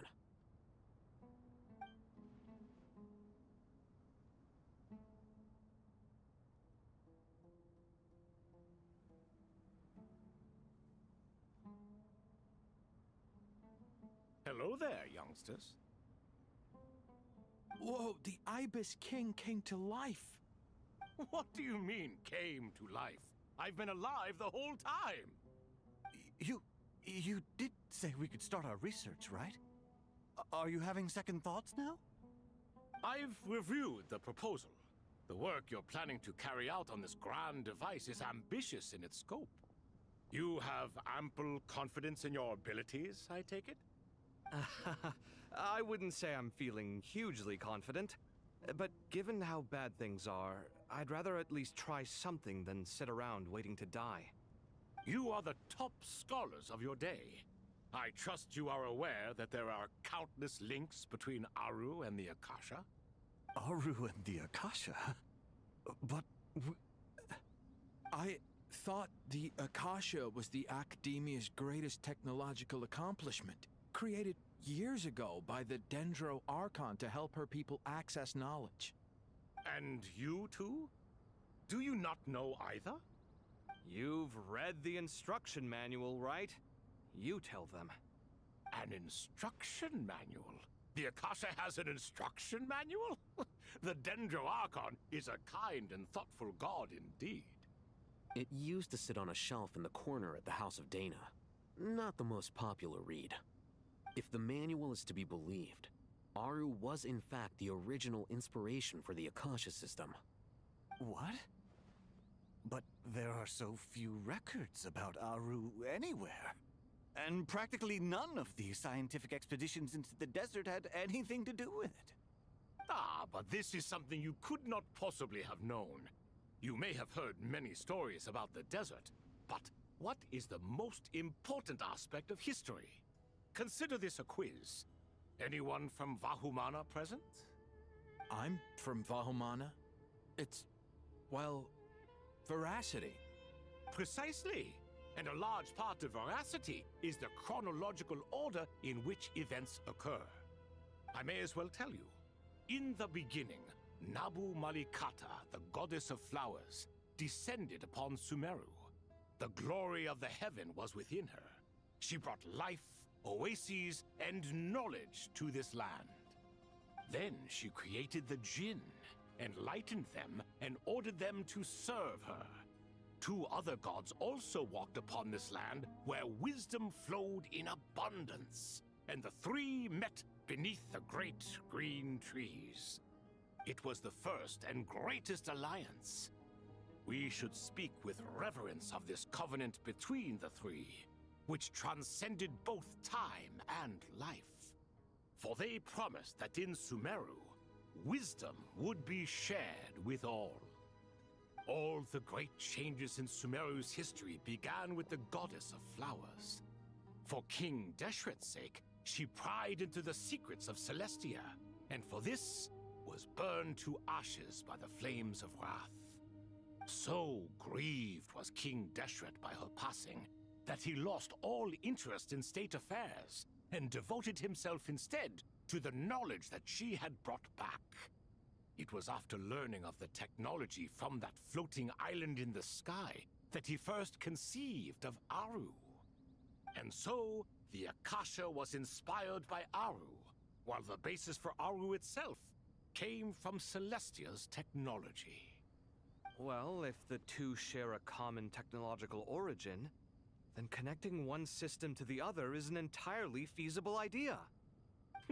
Unbelievable. Have you no reverence at all for celestial technology? No, I do, but there's no time for that. The schedule is too tight. Blame it on the deadline. Perhaps you could try coming up with our cutoff dates. You know what it's like having to turn around 5 different drafts in one day? I wouldn't wish it on my worst enemy. Yeah, also, Sir Ibis King, you don't plan on getting directly involved at all, do you? Yes, well, you strike us more as having come to give a popular science lecture. Or, wait, does this count as more of a first-hand witness statement? Neither. Anyway, this sounds like far too much work for me. Still, if Aru is so powerful, why didn't King Deshret use it for more ambitious ends? Because it was never fully completed.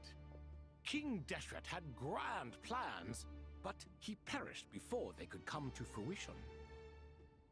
In the beginning, his wish was to create something that could rival the very world itself. The Lord of Flowers sacrificed everything for that ambition. What he desired, she bestowed, and thus was knowledge brought into the world. Her courage and sacrifice had to be honored with the most splendid of monuments, or King Deshret would surely have deemed it a grave injustice. And that monument, built from knowledge and technology, etched with a sacrificial and courageous love, even in its unfinished form, it deserves to be treasured. At that time, King Deshret said the following to the Lord of Dendro. Since we share an eternal covenant, I shall never be your enemy. Hence, the fruit of wisdom from the heavens is not to be devoured. Remember, it is not that I lack the power to become the enemy of wisdom. Yet you and she have taught me much and shown me kindness. For this, I cherish you both. In the end, Aru was only used to store a portion of the souls. It was but a primitive form of the masterwork the king had envisaged. His final hope for Aru was to return to the past, when she yet lived. So the point you're making is, King Deshret was both powerful and ambitious, and he only ceased his imperious ways out of affection for the Goddess of Flowers and the Dendro Archon. You could see this as an act of mercy, but you could also see it as the sentiments that lay between these three gods placing constraints on him. This was, after all, the foundation of the alliance between them. This explains why Aru was both a prison and a monument, and why the answer to the three questions was time. You have to be careful who you get involved with, or you invite all manner of misfortune. This is as true for gods as it is for humans. Love is the same. It is both a prison and a monument. All right, let us pause the story here for now. Seeing as you've been so diligent, I'll offer a little help. Who's in charge again? Is it you two? Ah, yes, me and him. Now then, close your eyes. Wisdom hides in the space between the tangible and the intangible. It is to convey the incommunicable through the simplest of mediums. By the power of King Deshret, I shall grant you a glimpse into the unseen secrets that lie at the threshold of existence.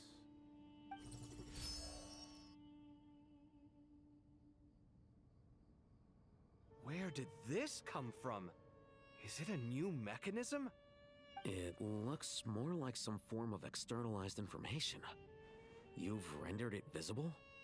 Just as the Akasha allows you to access a greater range of knowledge, the power of our king permits one to perceive ingenuities that do not belong to this world. This is no ordinary mechanism. It reflects the internal structure of Aru. Whether you choose to increase or decrease, keep or discard. Come, use these to achieve the outcome you desire. Looks mechanical to me. Better let me handle it, just in case. But wait, how do I get up there? Turn around. So that's where the elevator is.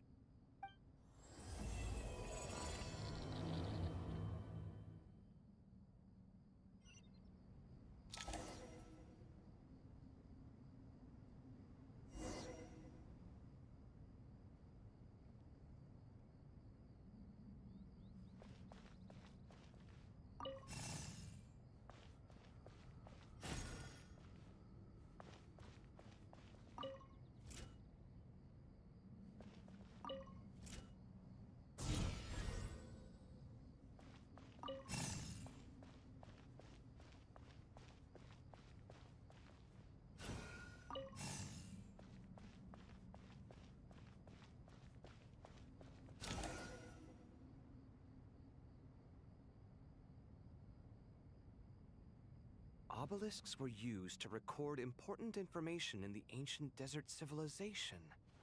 Hey, Alhaitham, there's some writing here I'll need you to decipher. I've sent it to your screen. Do you see it? Got it. It's a little blurry, but I should manage. Take a look and tell me what it says. Oh, and I'll send any other similar text directly to you from now on. Let's start with this one. It's a variant of an older script. Herein lie verses written for the Yellow Sands. Looks like cultural information from the age of King Deshret.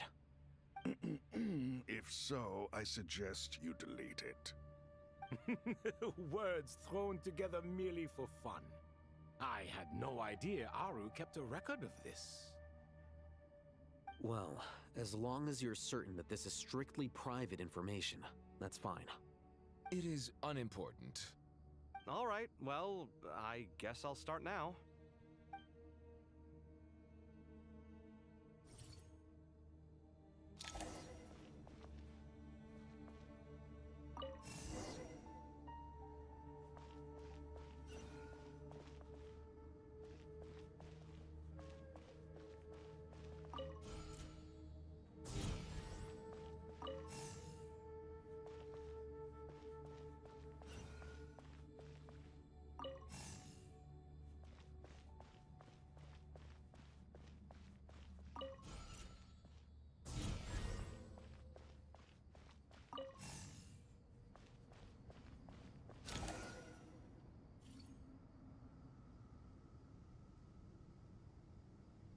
Found some more. Sending them over to you now.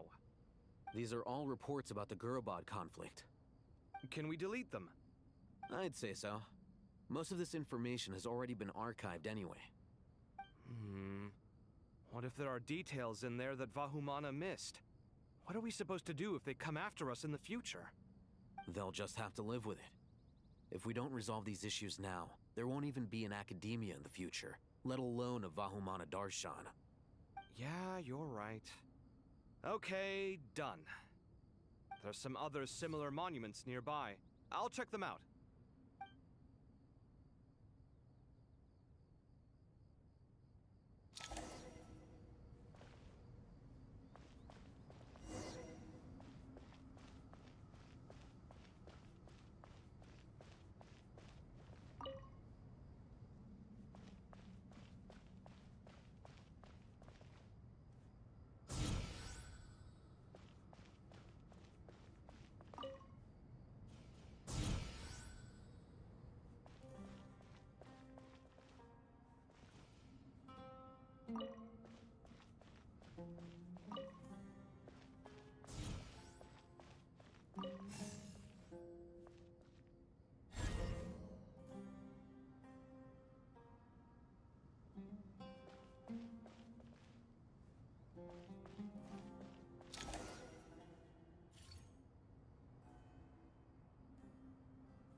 Another monument. Hold on.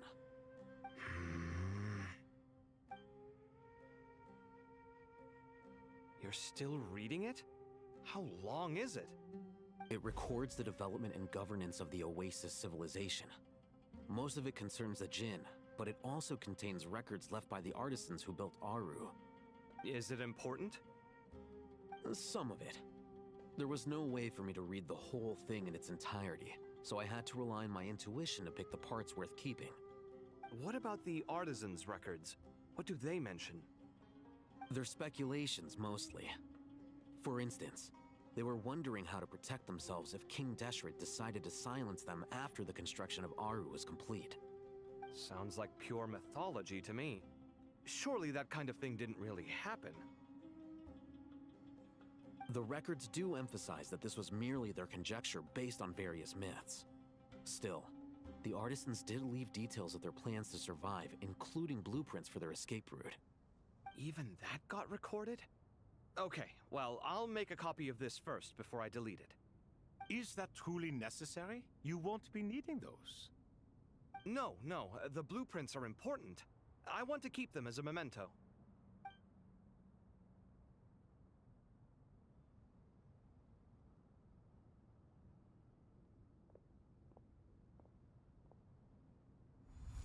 I think that should just about do it.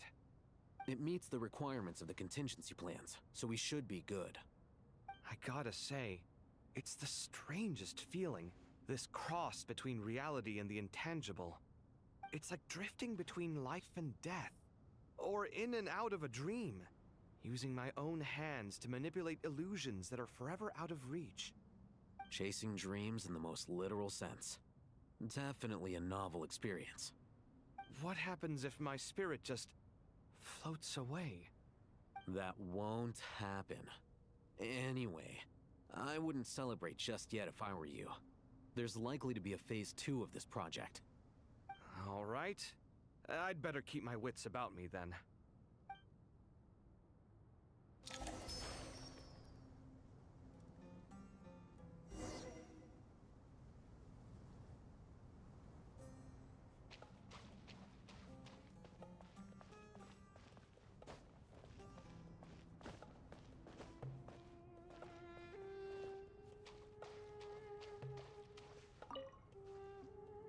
I expected that the outside world no longer respected the ancient gods, but even so, I do find the tone of these youngsters to be dreadfully impolite.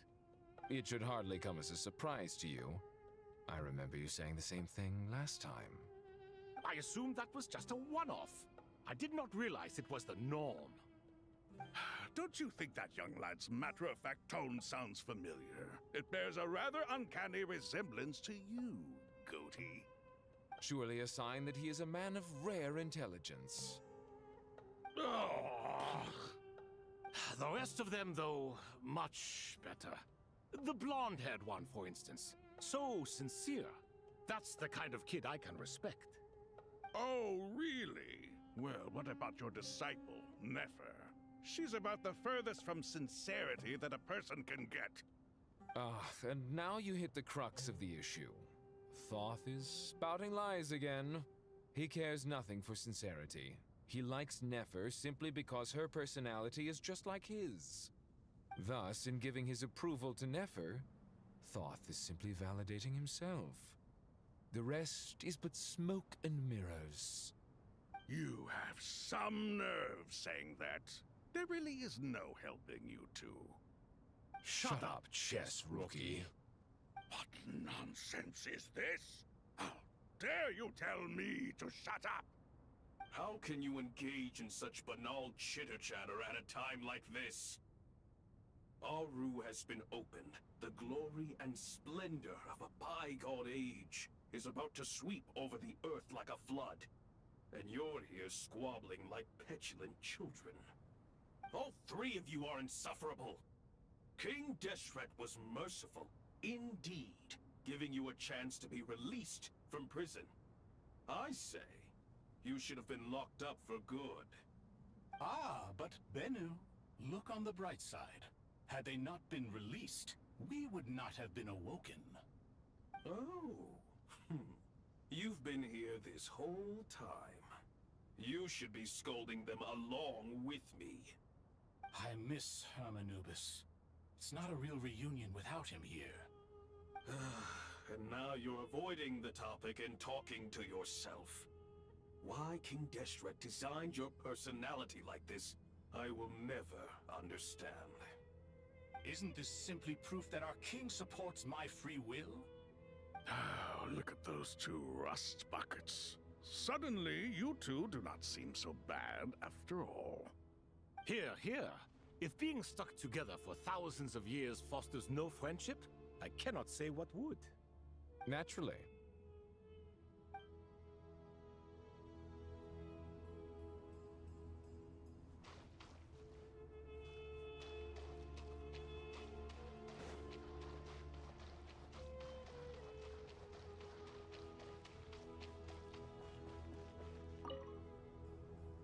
How's it going?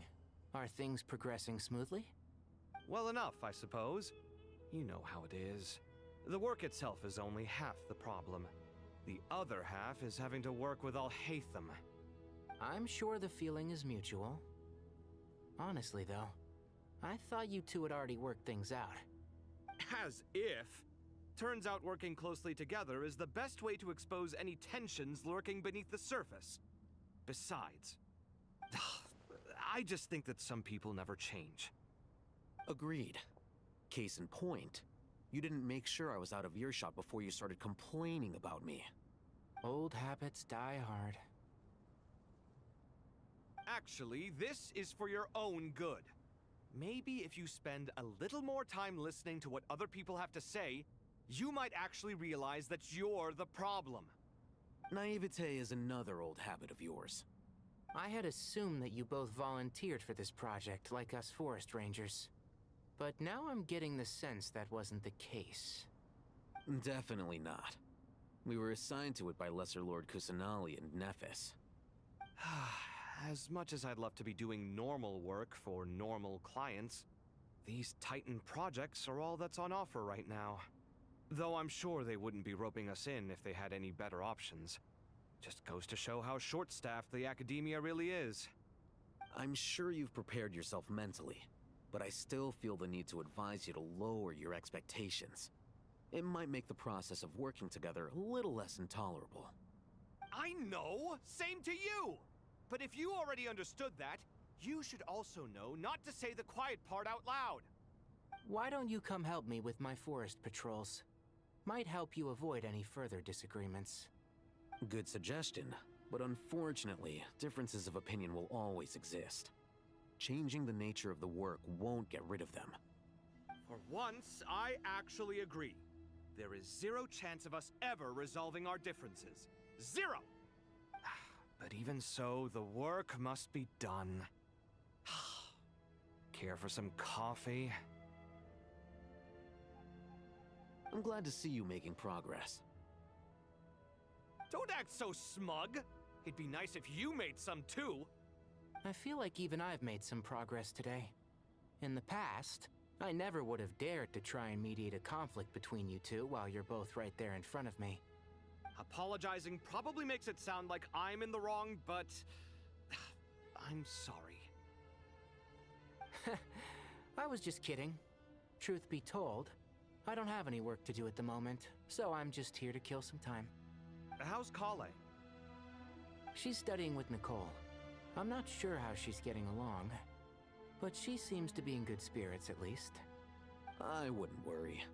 Angelic affairs are probably above your pay grade anyway. I know what you mean, but Sino and I are still a little concerned for her. He said he'd go keep Kale company after he's finished training the mercenaries. I'm planning to join them myself shortly. Kale will be okay. Have faith in her. Even we can see how much more confident and outgoing she's become in these past few years. Thanks to you and Sino being there for her and providing guidance every step of the way, she can finally stand on her own 2 feet. On her own 2 feet. Does it feel bittersweet? Watching the younger generation grow up and move on? No, not yet, at least. I was just thinking, I wish there was more I could do for everyone. She'll be fine.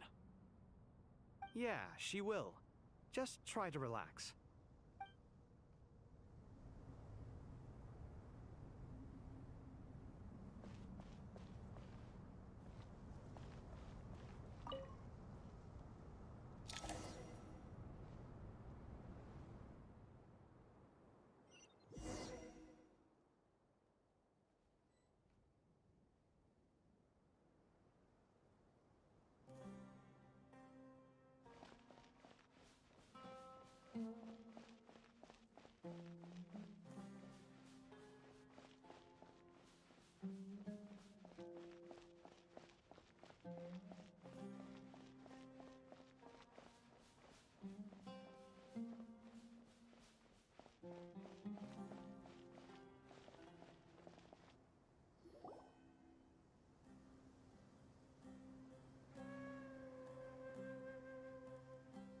Traveler from afar, do you worry for the fate of Sumeru as well?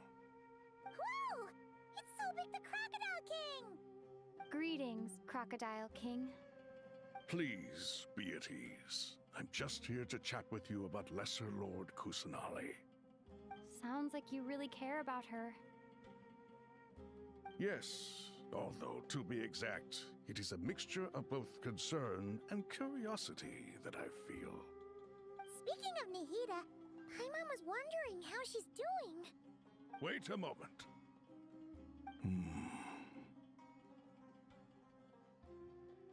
What is it? I tried calling out to a pep, but there was no response. This can only mean that she is focusing all her energy on taking care of Lesser Lord Kusanali. All the gods who served King Deshret seemed super surprised to hear that a pep agreed to help Nahida. Guessing she made a bad impression on you or something. Are you aware of the history between her and our king? Then you are learned indeed.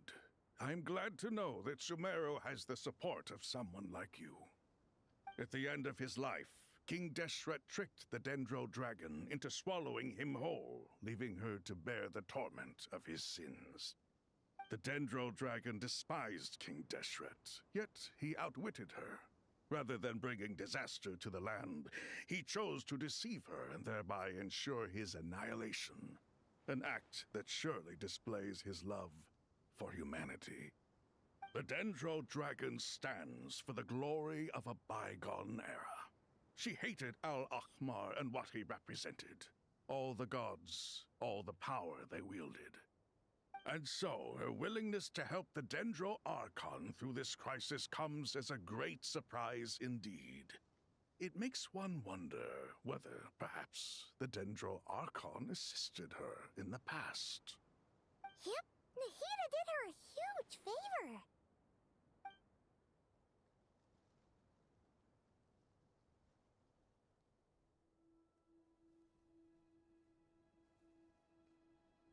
So Lesser Lord Kusanali put an end to the Dendro Dragon's many long years of torment.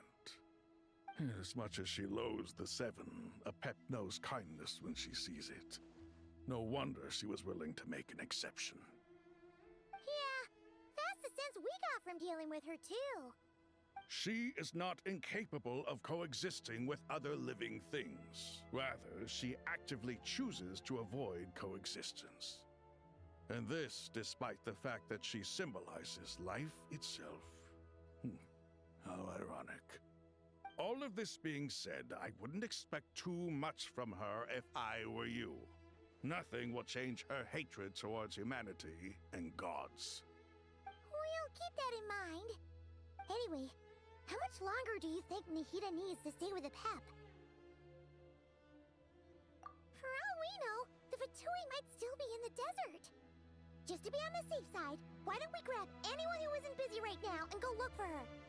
I'm alright, Paimon. Huh? Was that Nahida's voice? It seems the treatment was effective. Since when do my deeds require your evaluation?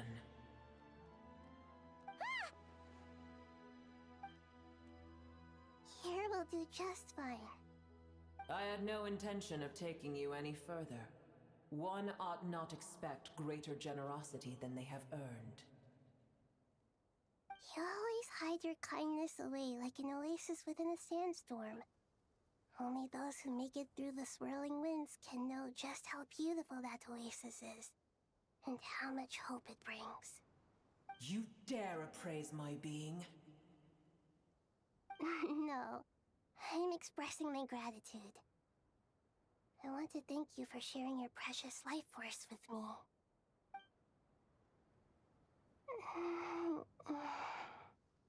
Awake already? You are more resilient than I thought. Pep. I feel much better. Thank you. Gods and their gratitude mean little to me.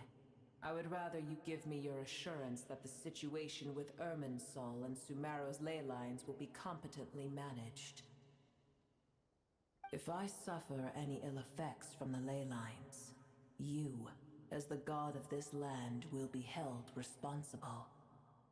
And you would not enjoy being held to account by me. I understand what you require, but I would assume this task even if you did not demand it. Sumeru is my responsibility. I must resume my duties as soon as possible. A farcical notion. God of Sumeru, I hope you realize how unextraordinary your strength is. And yet, maybe it is precisely what defines me. A god of wisdom is not meant to rule by force. Then hold steady. We go forth. Well, I'll be. Is that a pep? Do my eyes deceive me? Of all places, the Dendro Dragon has decided to visit the mausoleum of King Deshret? I see that after all this time, El Ahmar's menagerie of ministers remain as vile as ever. It's a pleasure, Dendro Dragon. Had you arrived but a little sooner, you might have attended a meeting of the Seven Pillars. What a nauseating thought. You are not the first insects I have had the displeasure of dealing with today. A swarm of them tugged on my tail on my way over. Goodness knows what hovels they crawled from. Why do all the creatures of this world remain so lowly after all this time? What did you do with them? I cast them away. What would you have me do? Keep them as trinkets? Boer, this is where we shall part ways. To be clear, I do not wish to see you or anyone else here ever again, unless absolutely necessary. Then I wish you peace as you return to your dwelling place. It matters not to me. Simply refrain from bothering me again.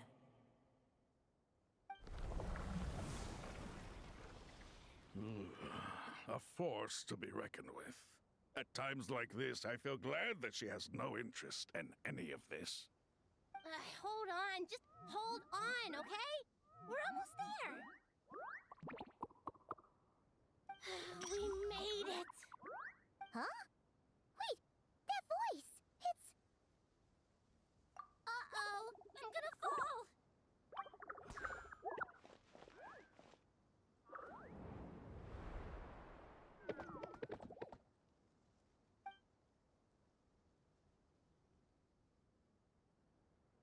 Well, that's a relief. A pair of safe hands indeed. The Dendro Archon's familiars. They are the last thing I expected to see here. Huh? Wait, what are the Aranara doing here? Don't you guys hate the desert? Obviously, I was worried about the Dendro Archon. I've been supporting them with my Pari powers the whole way here. Oh, they seem pretty nervous. Is it because there are too many people around? Not just people. It's all these non-human beings, too. It's hard on them. I can't believe you made such a long and dangerous journey just for my sake. I appreciate your support so much. Thank you all. I'll have to ask everyone to wait while I help our new arrival settle in. Once I'm done, I'll gather everyone to discuss our next steps. Traveler, Paimon, shall we find a place for our friends to stay? Awesome! Let's go! Well, first I have some questions.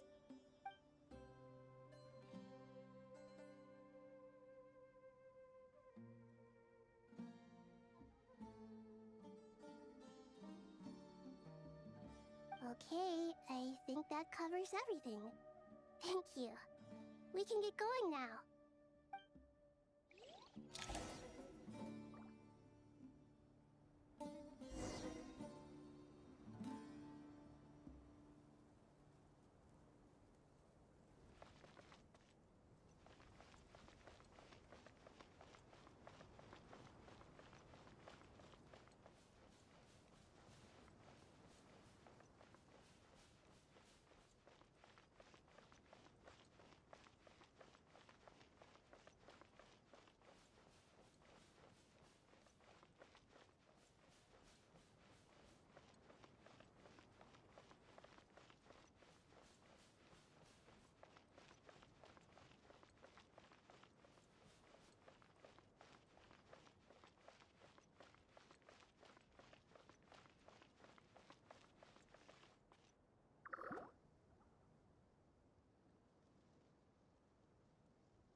It's only us.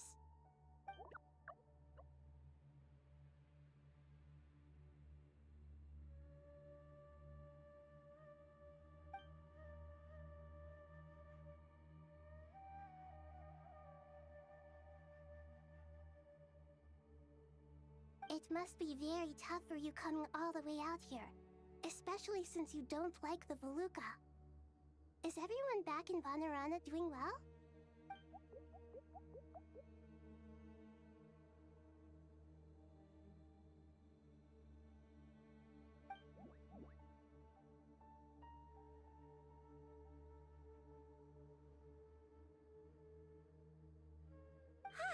Everyone's here.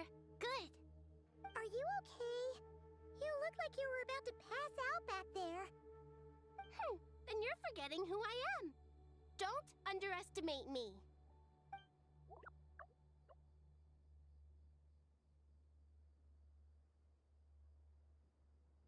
Red Oh, excuse me! Are you comparing me to Paimon?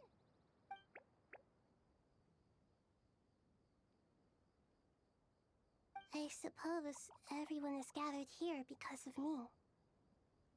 As we can see, the situation is critical, and everyone is very busy with their various tasks, so...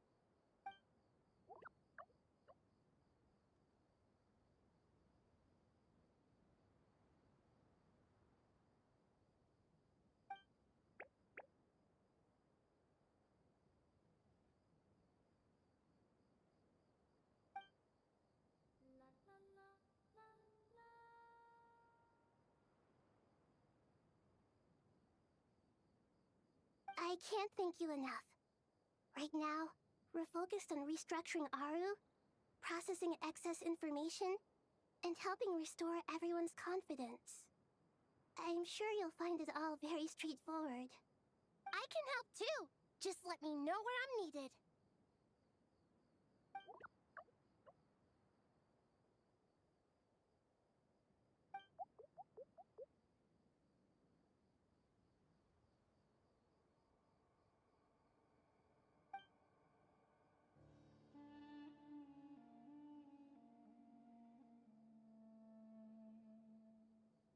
Up to no good?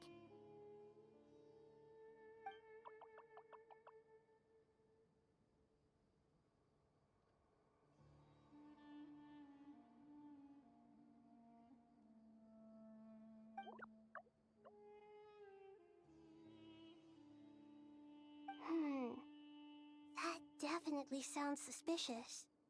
Traveler, Paimon, I have other work to attend to here that needs to take priority. Could I trouble you to investigate the situation Arabalika spoke of? No problem. Leave it to us! Thank you. I'm counting on you.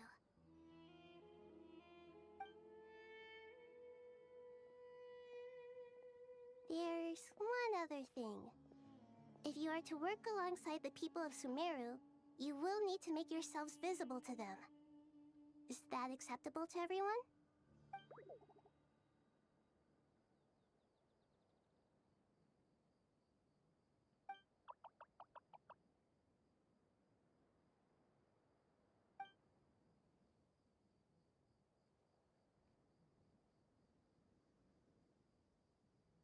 There's nothing to fear.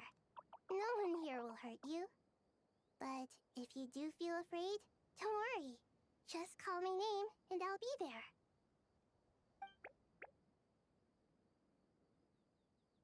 Very well. Now, I shall bestow a small blessing upon you all. Whenever people see you and interact with you, from the moment their gaze meets yours, they will experience the most beautiful of dreams.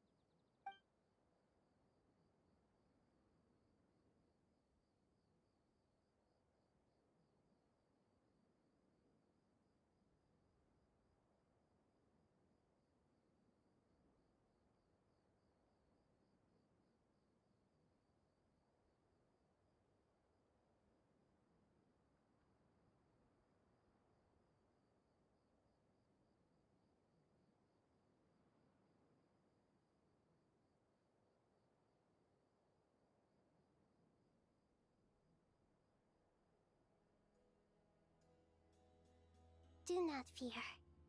We will face it together. This too shall pass.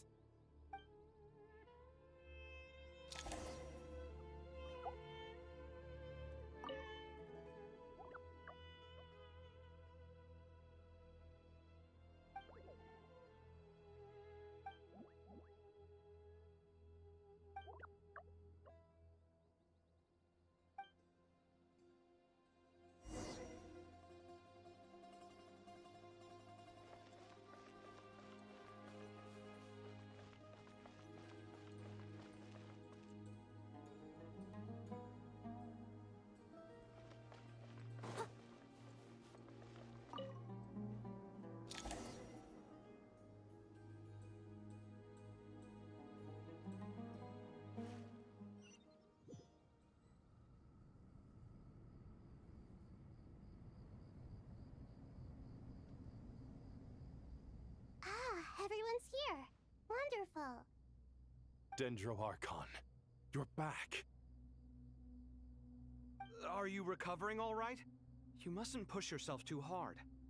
I'm doing very well. Thank you for your concern.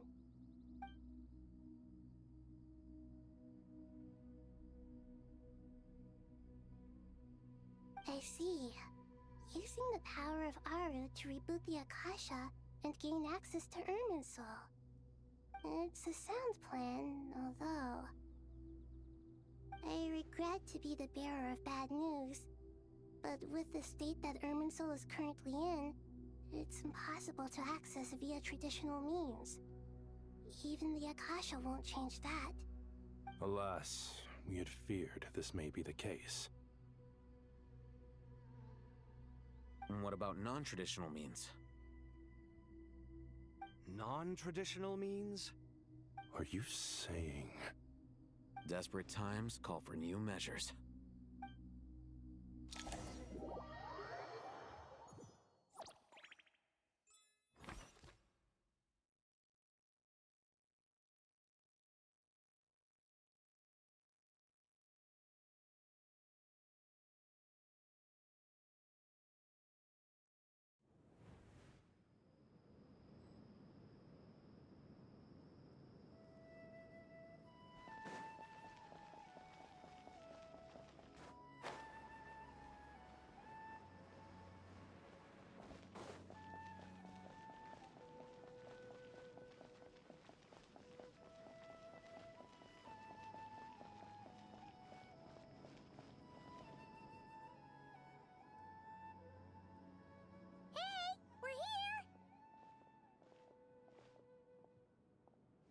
Ah, it's you.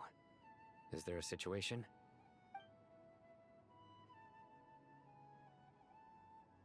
The Aranara have good intuition when it comes to people. In other words, there may well be a traitor among us. Given everything that's going on, I'd be more surprised if there wasn't.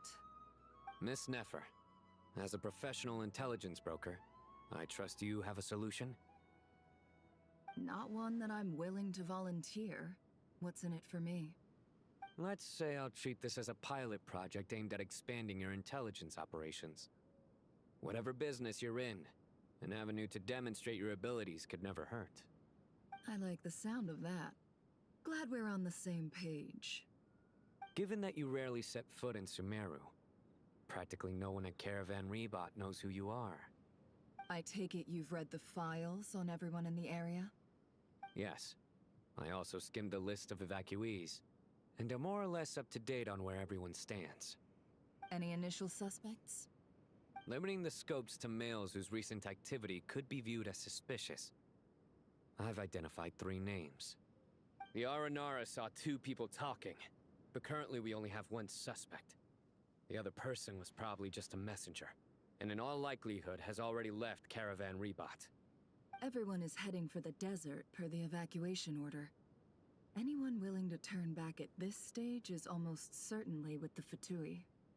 There's no way it was a spur-of-the-moment decision to act at a time like this.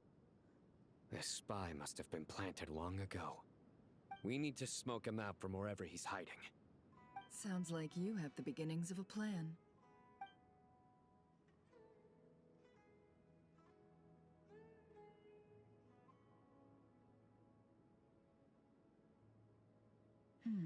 I see.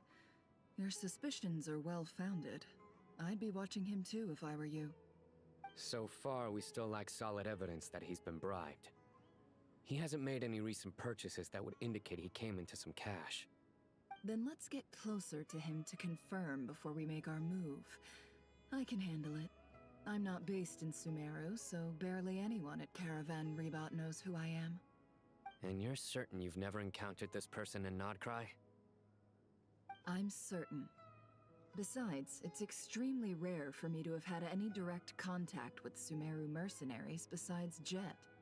There's no way he could have seen my face before. Sino, stay out of sight and wait for my signal. If he raises any red flags, I'll bring him toward the main road. Understood. I'll take it from there. Excellent. Well, it's a pleasure working with you.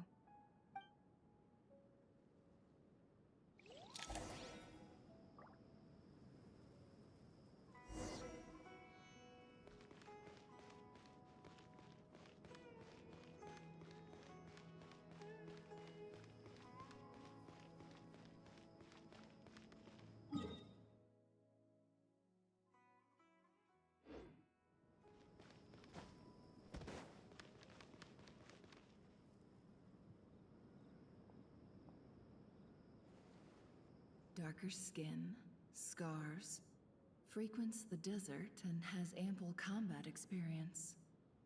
Nothing unusual about how he dresses or acts.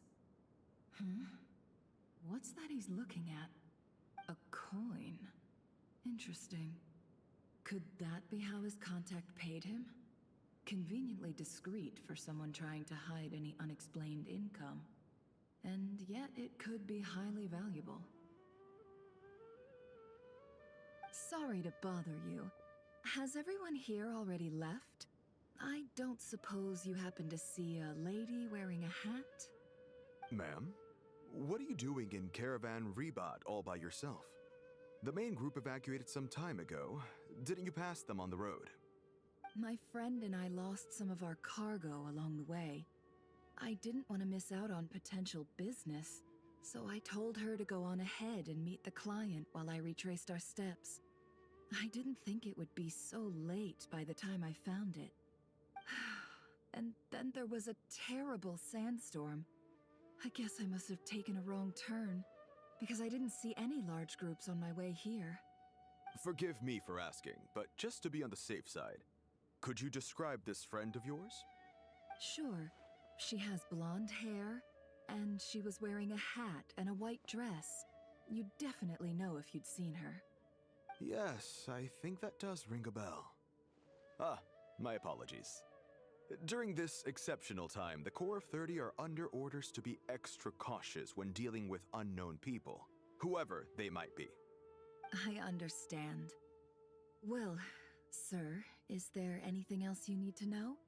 If not, I'd better try and catch up with them. Hey, wait! They left a good while ago now. You'll never catch up with them on your own. Why don't I give you a ride? I'm here to collect the last few people anyway. We have plenty of carts, so one more won't be a problem. That would be amazing. Traveling with a group will be much safer.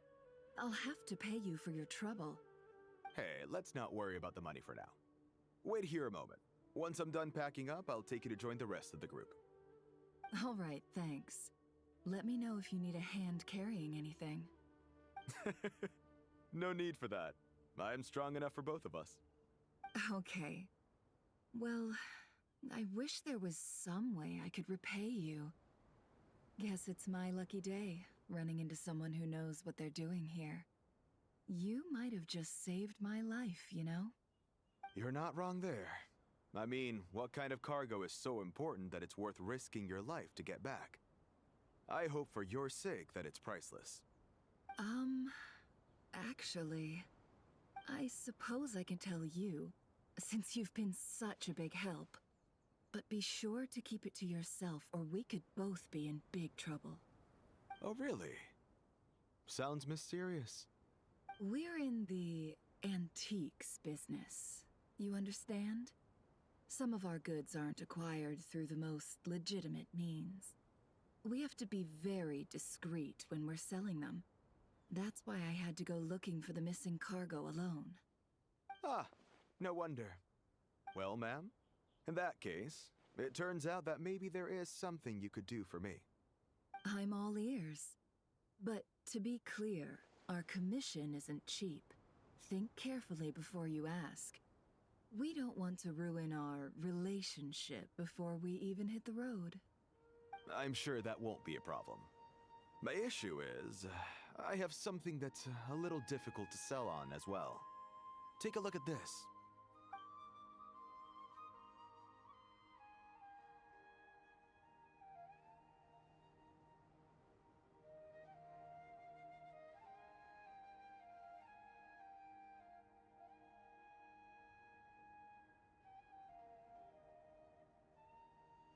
Pure gold. That's quite something. How'd you come across it? Dig it out of some ancient tomb? If you look hard enough, there are many treasures to be found in the mausoleum of King Deshret. It has no distinct Snezhnayan markings. That'll be why he's going with that story. And he clearly doesn't want to arouse suspicion, so he's on the lookout for an opportunity to make a quiet trade. Surely you have an existing business partner. Won't they take it off your hands? I hope I won't be attracting the wrath of my competitors by helping you sell this. The shop I used to work with is having cash flow issues at the moment after losing some money. I'm under enough pressure as it is without having to deal with them. On the off chance anything went wrong, I'd never get my money back. I understand. Gold is the last thing that traders with cash flow problems want to see. Well, in that case, I think we can work something out. As it happens, I'm just about done packing. Shall we make a move? Sure. Let's walk and talk. This evacuation was a huge operation. They needed a few people to stay behind and tie up loose ends. And I ended up being one of them. You're lucky you ran into us in time. I certainly am. I don't know how this happened. One thing led to another, and look how it ended up. I just hope our client doesn't get spooked and cancel their order. Fingers crossed. But either way, life goes on, and we all have to make a living somehow.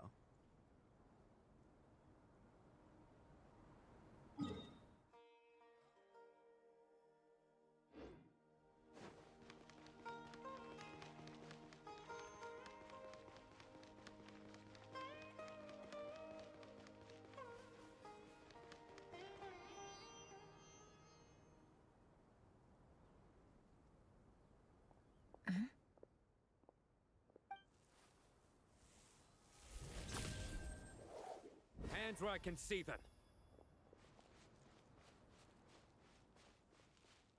General Mahamatra! No, wait! What are you doing?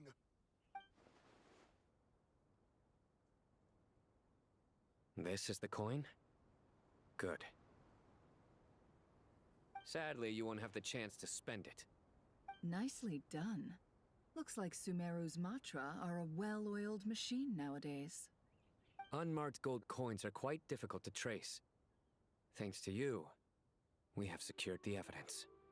Here's what's gonna happen.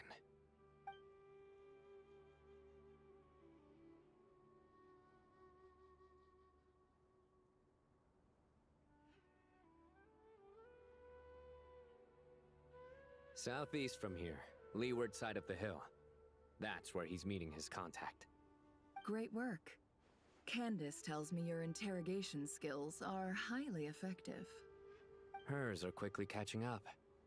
She's improved a lot in recent years. Looks like it's over to you for the next step. Because I'm quickest on my feet? Because you know how to trail a target. Plus, it'll be easier to monitor their activity from the air. Fine. I'll be quick. One more thing. The Traveler just brought a message from the Dendro Archon. Once you're done with this, we're to meet up at the mausoleum of King Deshret. Got it. Will do. Are you sure you'll be okay on your own? Gee, I don't know. Maybe you should come with me. Okay.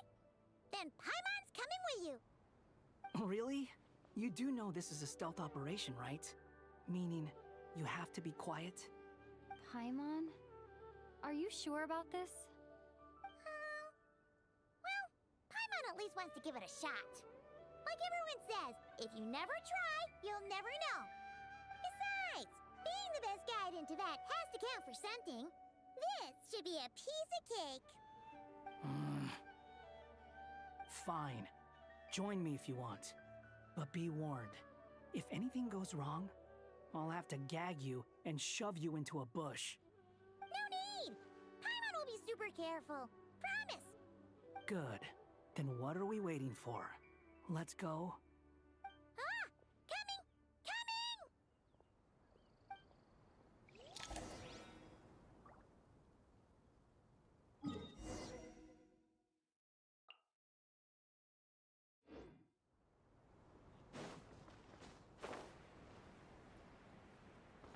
Squall and Fury.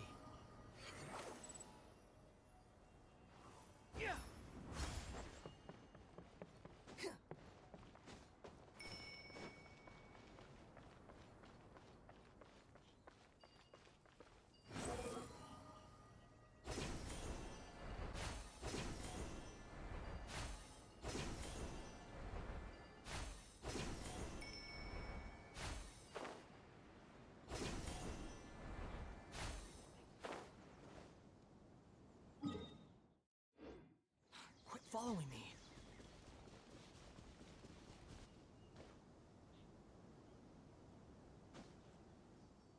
Wait up!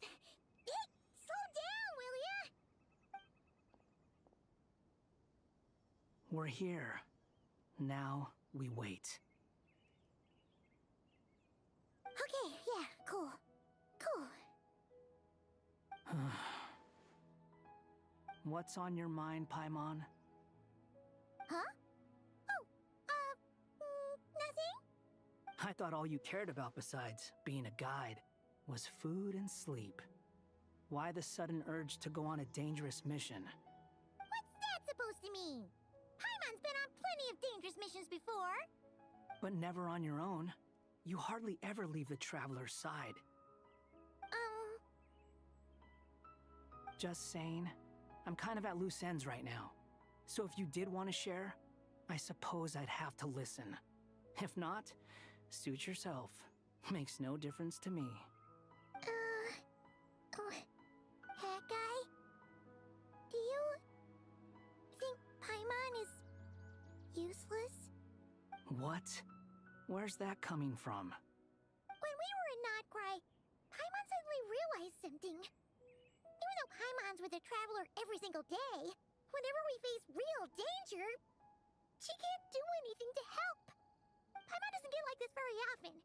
She just got really scared when the Traveler got kidnapped that time. What if she never came back? What would Paimon do then? And the more Paimon thought about it, the more useless she felt. But Paimon doesn't want to be a burden. Paimon wants to be a friend who's actually useful. Does that make any sense? You know, that feeling of just being completely useless and... Oh. Paimon probably sounds so ridiculous right now. You asked the right person. Boy, do I know that feeling. Oh, hat guy. I'm not gonna try and encourage you. What I will say is this. When you start doubting yourself, you have two choices. Give up or change. You have to make the decision to move forward. Otherwise, no amount of consultation from other people is gonna help you.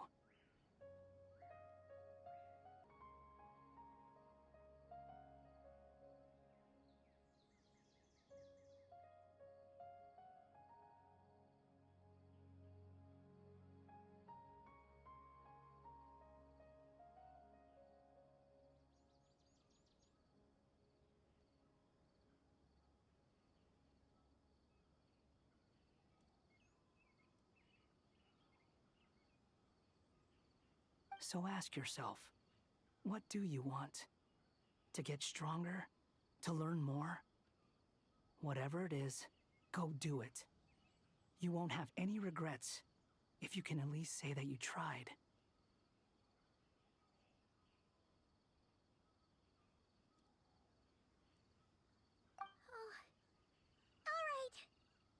Something's not right. Shouldn't they be here by now? Paimon, is it just me? Or is it a little too quiet around here? Should Paimon take a look? We'll give it another hour. If nothing happens, we head back. Okay.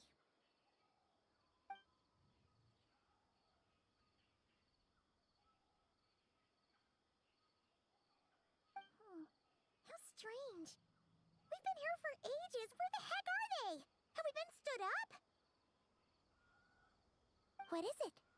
Did you think of something? Something feels off about this whole situation, but I can't quite explain why. We know for sure that the guy Sino caught had something set up, yet somehow his contact is a no-show.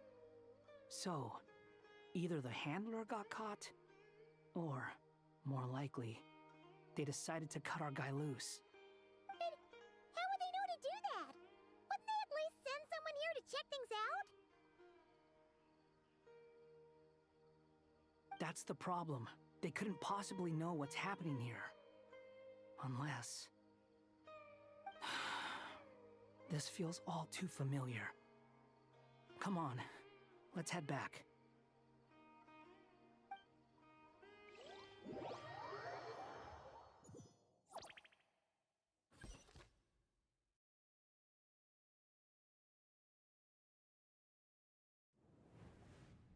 Even though this isn't a formal meeting, I'd still like to start by saying how grateful I am to each and every one of you.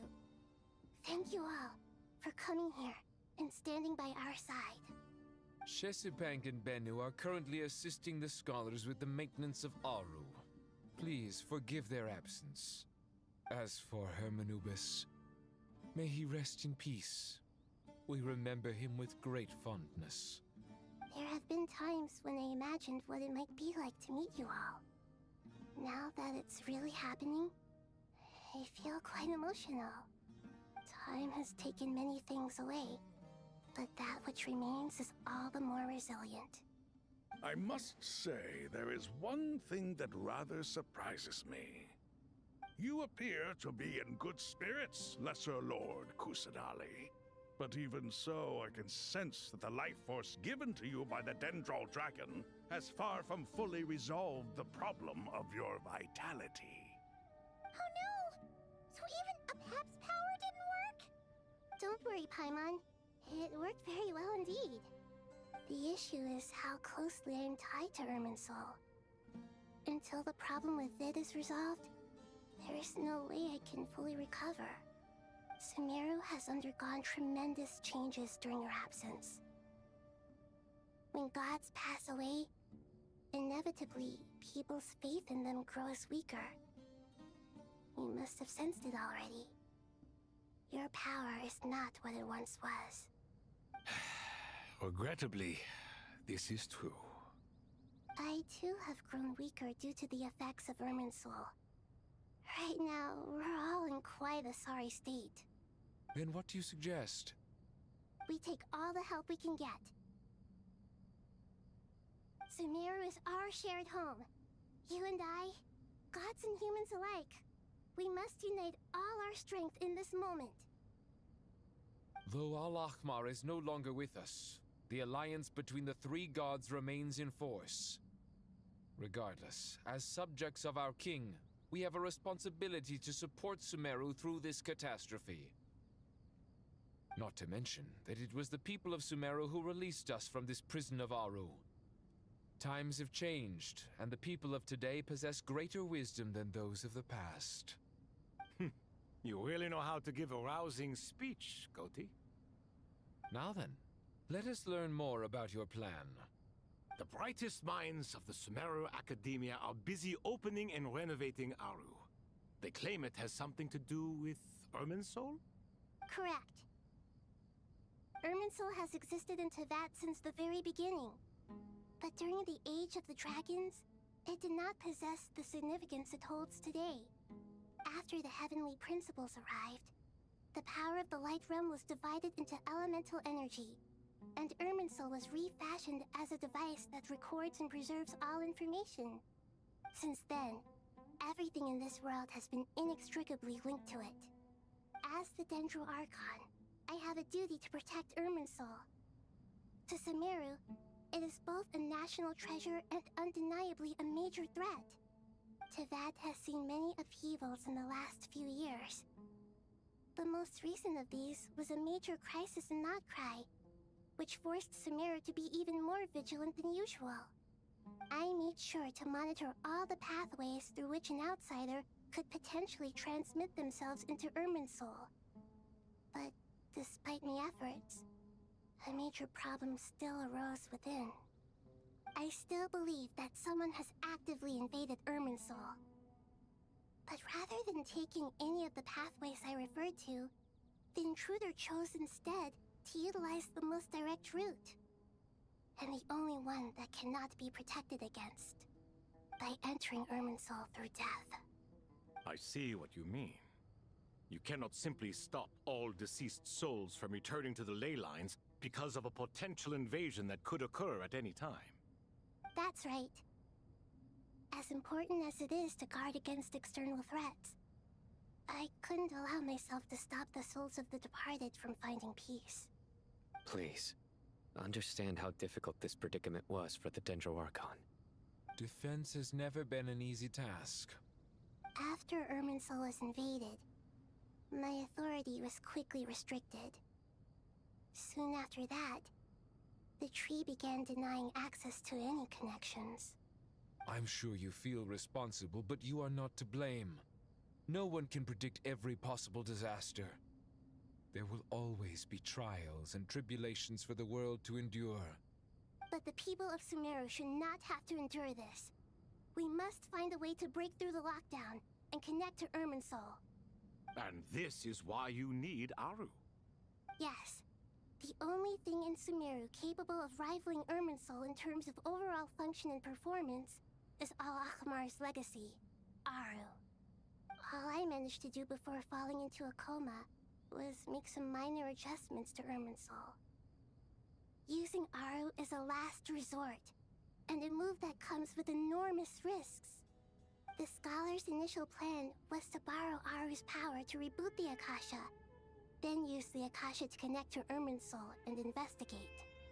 Unfortunately, Irminsul has suffered far greater damage than they first thought, rendering that plan futile. To rise to the challenge, we had to resort to a more extreme and far costlier means. This has led to a number of new contingency plans. To reclaim Irminsul, her brightest scholars have made further modifications to Aru with multiple goals in mind. I thank you all for giving them your blessing in this endeavor. Human wisdom has clearly improved over the millennia. You have not only our support, but that of the Jinn, the Aranara, and the Pari. Together, we will do everything in our power to save Irminsul. By the way, when you spoke earlier of an intruder, it almost sounded as if you knew who you were dealing with and what they were capable of. Well, since you ask.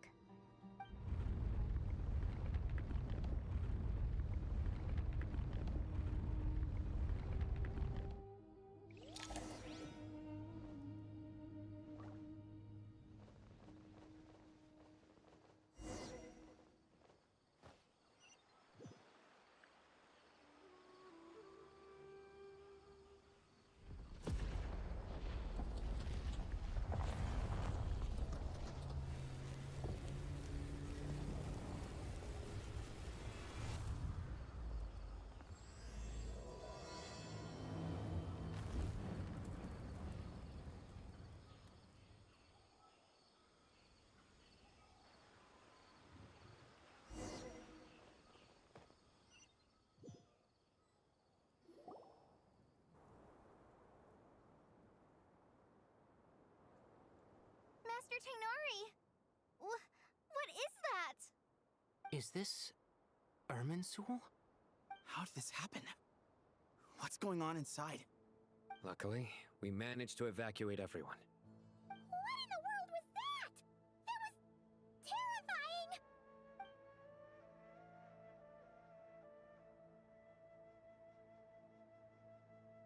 Oh my. I understand now, Dendro Archon. You make yourself quite clear indeed. Not once over the millennia has Irminsul been so terribly afflicted as this. Please continue, Dendro Archon. Irminsul's root system is what comprises the ley lines. In the past, it has always been hidden away, going unseen by the general populace. But now, an evil intruder is making it reveal itself. It has become a tree of unbridled greed. A clear sign that a deranged experiment has advanced to a new stage. Blasphemy. From where I stand, an experiment in the name of blasphemy sounds rather improper. But if we are to honor Dottores' will, this is what we must do. The birth of this tree proves to me beyond doubt that this incident is connected to him. But to explain the situation in full, there is someone I need to tell you about.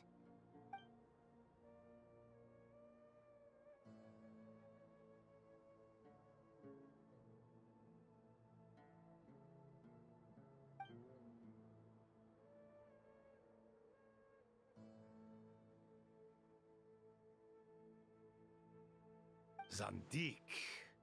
So it was him. I saw him in the desert once. A man of supreme arrogance. So this is where it has taken him. But didn't Dottore die and not cry? How is he still able to do all this? He must still have loyal followers amongst the Fatui. Even so, I'm still unclear as to how he has been able to wield such a profound influence over Irminsul. I can confirm that Fatui forces have arrived in Sumeru City. Furthermore, Irminsul seems to be undergoing some kind of mutation. Evil branches are beginning to grow. Things that do not belong to this world are slowly but surely materializing. Sorry, I couldn't think of any other word to describe it. They don't seem to be fully formed physical entities yet, after all, but they are gradually becoming real. A baleful tree climbing up into the heavens. Speaking of Dottore, I have some information on that front as well.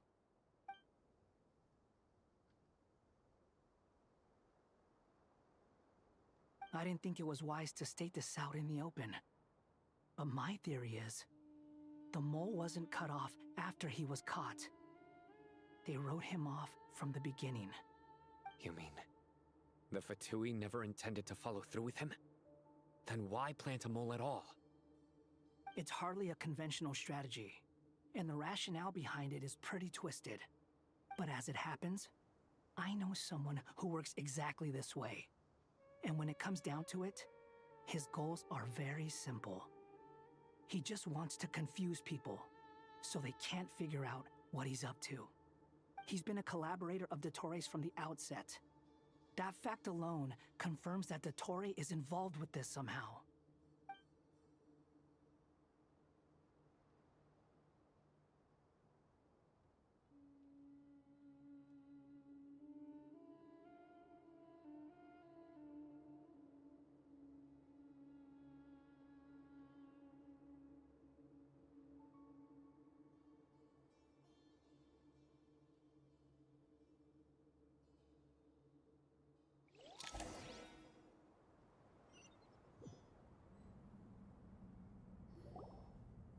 There is still much to be done. Everyone, please remember our core strategy. As per the discussions, the following groups must act immediately. Mr. Alhaitham and Mr. Kave, the next phase of the Aru renovation project must begin right away. Godspeed to you both. We'll give it everything we've got. The plan looks feasible, but the implementation will require certain resources.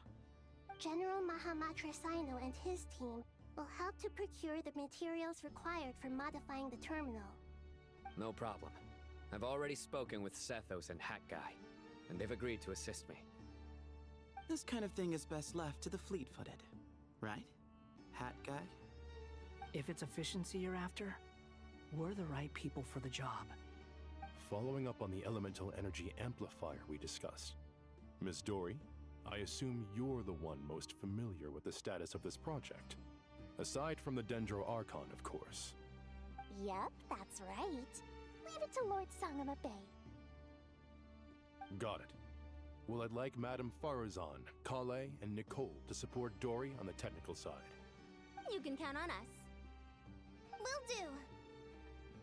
Rest assured, I'll take good care of Kale.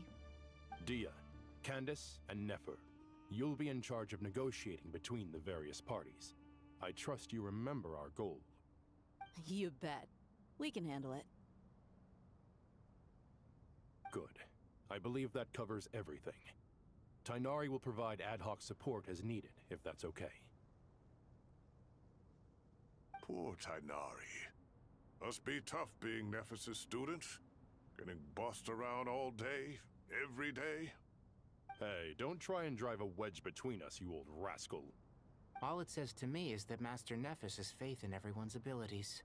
While I'm nominally here as backup, I doubt there will be many situations where my help is needed. Exactly. Finally, Traveler, you and I will head to the border between Sumeru and Natlan. Once that task is complete, I'll be asking some of you to accompany me to the Eternal Oasis. The Eternal Oasis? I thought that was just a legend. So it does exist after all. Regarding your trip to Natlan, under normal circumstances, a meeting between our two nations would be a far more formal affair. Unfortunately, Sumeru is all but completely cut off from the outside world at present. So regretfully, we won't be able to give the Pyro Archon Mawika the grand reception that she deserves. My apologies for the inconvenience. No point putting too much pressure on yourselves. That goes for everyone. Right. Especially you, Dendro Archon. I'm sure you're still feeling quite weak. Don't worry about me. The Dendro Dragon's life force will sustain me. Plus, we'll be there every step of the way. Nahida will be just fine. Yes. I believe in myself.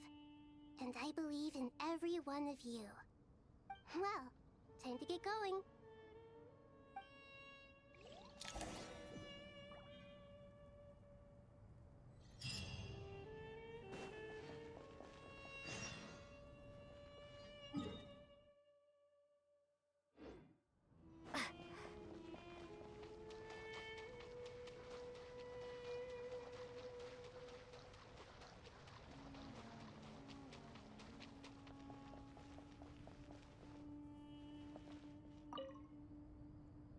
To what extent we can implement the final plan depends on how successfully the Akasha can be modified and configured. And to make sure the configuration works, Aru will also need some further optimization. Yeah, no surprises there. Once we roll this out, any Sumeru citizens who already have Akasha terminals can simply continue to use their existing devices. This still leaves us with a significant equipment shortage, though. Many groups of people were never issued Akasha terminals, including mercenaries, the desert folk, and many others. We'll need a supply of rare materials for the renovation of Aru and the production of new terminals. Right now, the best place to source these locally is from the primal constructs within King Deshret's mausoleum. Time is not on our side here. It's gonna be a race against the clock. The Aru merge and renovation project will have to be carried out by you two. Everything's riding on this, so failure is not an option. Best of luck to you both. As discussed, General Mahamatra Sino and Mr. Hat Guy will source the required materials. Mr. Sethos is quite familiar with the layout of King Deshret's mausoleum. With him accompanying them, things should go quite smoothly. I have every confidence. In the meantime, we may as well take a breather. Makes sense. There's not much we can do until the materials arrive. Get information and stay close. What is this, boot camp? Knock it off. It's just Sino being Sino. You know what he's like. Everyone clear on our mission objective. Look at the excess primal constructs, dismantle them, and extract the required materials. And King Deshret's 7 pillars agreed to this? If they're just sitting there doing nothing, we might as well put them to use. Thoth's words, not mine.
Judgment is upon you.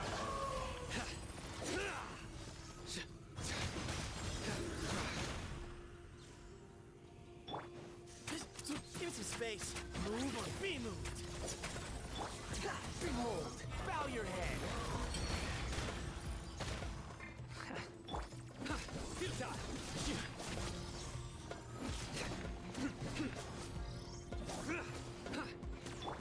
Squall and fury.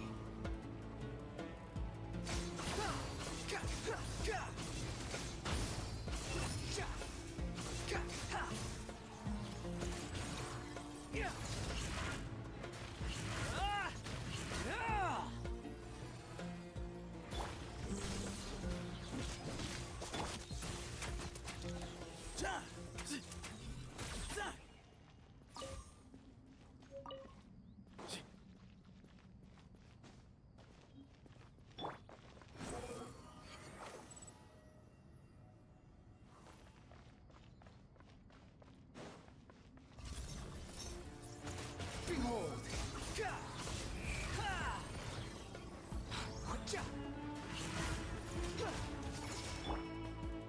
Nowhere to run!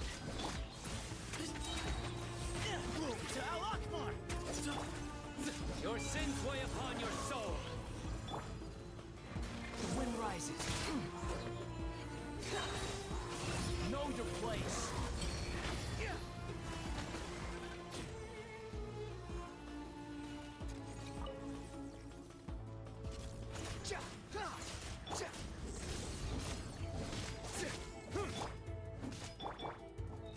Excuse me. Behold!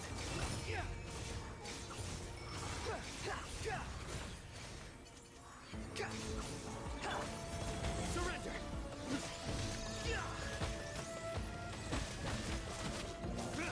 Swing ahead here!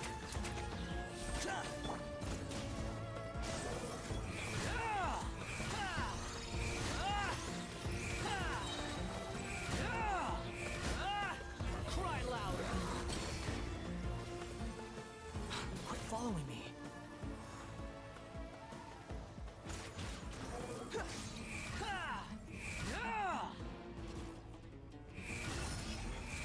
These devices should still be usable even though they're broken down. Let's take them back for the others to review.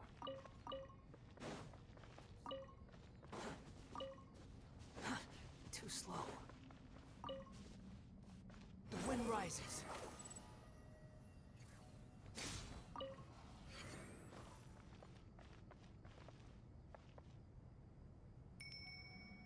Squall and fury.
Enough to make an Akasha terminal for everyone who doesn't own one. I remember you telling me how revolutionary these Akasha terminals were. You've used one before, right? The Academia declared the Akasha to be the most powerful and comprehensive wisdom dissemination system in history. That should give you an idea of how powerful it is. Certainly sounds impressive. Neither Hat Guy nor I have ever had an Akasha terminal. Well, if it all goes to plan, that's about to change.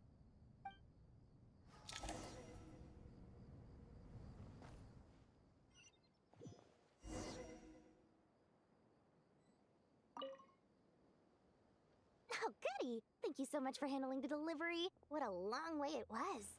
You've really outdone yourselves. I'm well aware what a bumpy, dangerous journey it must have been. Now, I would have loved to oversee the process myself, but of course, those of us who know the plan can't leave the mausoleum. Oh, trust me, I'm patting myself on the back for my assembly work here. Simply flawless work.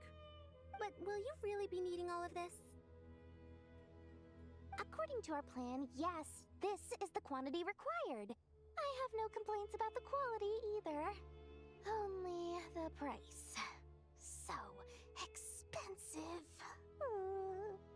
I heard you covered a lot of the funding out of your own pocket. Oh, that's an exaggeration. The Academia provided most of the funds. I just offered a small token of my goodwill. Of course, the real tragedy is how little profit I'm making on this. You know, it's a serious crisis when you can't even make money out of it. It's really quite a beautiful design. And I'm intrigued by how such a diminutive device is able to output the power of the Light Realm. Did you attend the lecture on Light Realm energy, Madame Farzan? I don't believe I saw you there. Of course I attended. I was just a little late, so I had to listen to the whole thing from outside the back door. Anyway, I have a perfectly good understanding of Light Realm, elemental and abyssal energy, as well as the relationship between the three. Good to know. Master told me in private that the conversion process between Light Realm energy and elemental energy involves highly classified knowledge that shouldn't be disseminated too widely. But even so, the scholars still shared said information. Well, you can't enforce a rule that everyone breaks. Is that the idea? At first, the Dendro Archon was reluctant to explain it in great depth for safety reasons. Later, she came to terms with it, and simply informed my master that we would all have to face the question of survival together. To protect someone from such dangers means keeping them in the dark. But for someone to know and embody the wisdom within, they must understand its very essence. It's an information hazard. We're exposed to danger just by knowing the facts. And just like bait, it lures us in by offering us the solution to our problems. But if you're not careful, you'll end up pursuing it down a dark path. A tricky problem. But today, this big problem has been broken down into many smaller, more trivial ones. What do you mean? I get it. For instance, you and I share secret knowledge, while she and I take on the risks of life, death, and fate. Something like that? Hey, what? That is not what I call a trivial problem. Well, as they often say in Vahumana, an event that is monumental to the individual is negligible in the grand scheme of history. Generally, the fate of the individual is an insignificant affair. Being from Amorta, where the subject of our research tends to be a lot more personal, I have to disagree. It's hard to dismiss the individual as insignificant. In other words, the big problem of survival has been broken down into many small, interconnected factors, and each one of us represents one of those factors. When the same secret is shared with a group of people, the same fate binds them together. Most people would find this unimaginable, but to us scholars, this is the path that has always beckoned to us. Sharing knowledge is a good way to fight against fate. I will always believe in that. All right, I think that's everything. Thanks a lot. But don't go anywhere just yet. I'll still be needing you to calibrate the equipment.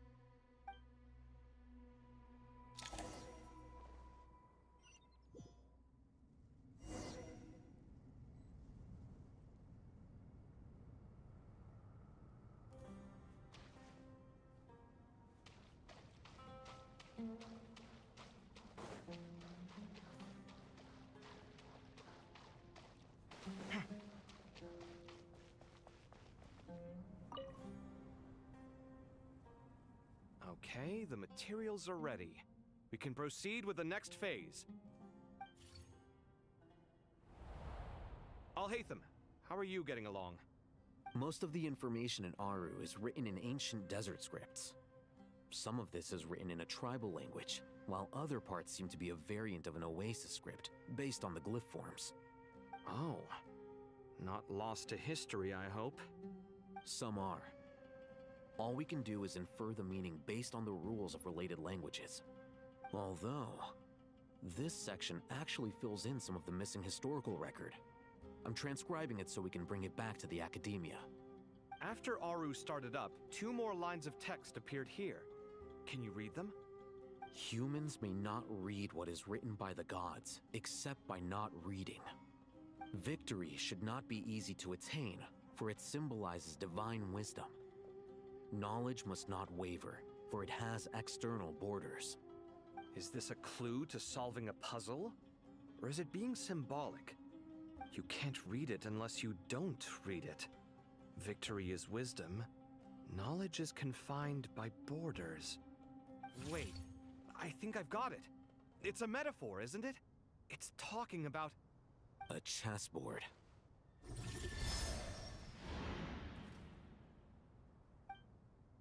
You were right. The youth of today are skilled at solving riddles. Have the secrets buried in the desert not been unearthed over the years all the same? Since Aru is a place reachable through wisdom, this day was bound to come sooner or later.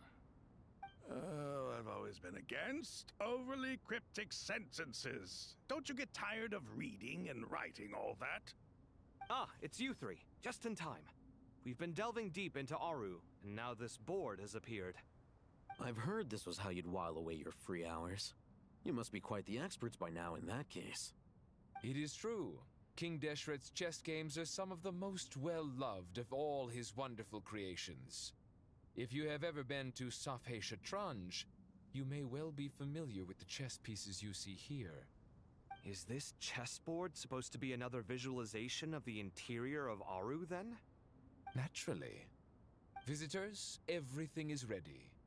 Only by completing the challenge on the board in accordance with the rules will you be permitted to overwrite Aru. 1 second. It's not dangerous, is it? Dangerous? Why, yes, of course.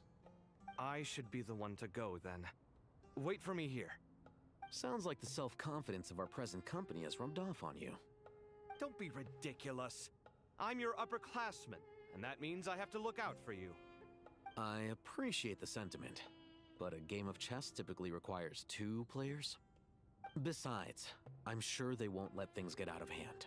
Keeping things relatively safe is in your best interest too, isn't it? Fair enough. I mean, you guys are controlling the difficulty, so please don't go too hard on us, all right? Ah, but Bennu said he wanted to put some respect into these whippersnappers. All right, all right. Thank you. Obviously, we'll still try to be careful. This doesn't seem like ordinary chess. Is the goal to defeat the opponent? No, you must enter the board and pass the trials we have placed there. Ready? Let's do it.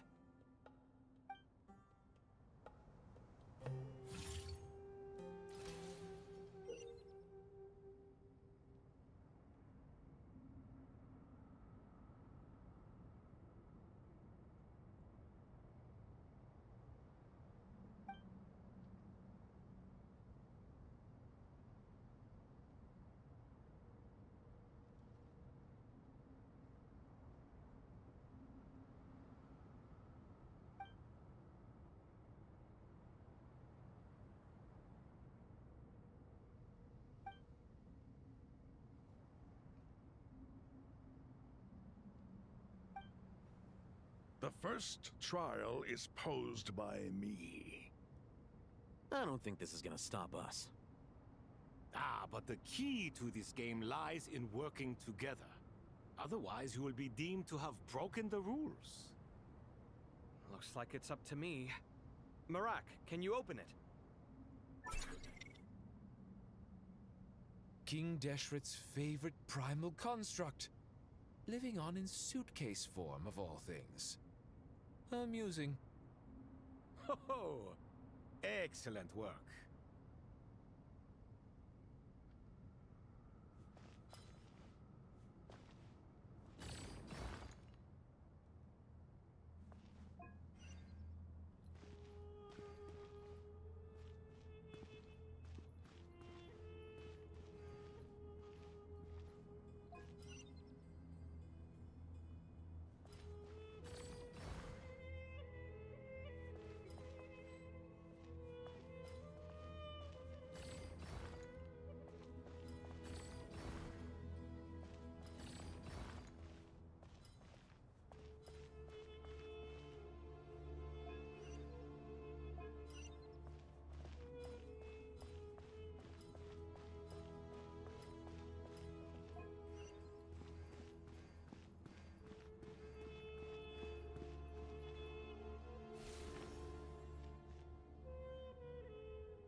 The first trial is posed by me. I don't think this is gonna stop us. Ah, but the key to this game lies in working together. Otherwise, you will be deemed to have broken the rules. Looks like it's up to me. Marak, can you open it? King Deshret's favorite primal construct, living on in suitcase form of all things. Amusing. Ho ho! Excellent work.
Now is the time for my trial. Now, don't be nervous. I'll make it nice and easy for you. Really? Thanks in advance. We appreciate it.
Now is the time for my trial. Now, don't be nervous. I'll make it nice and easy for you. Really? Thanks in advance. We appreciate it.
Strange time to catch up on sleep.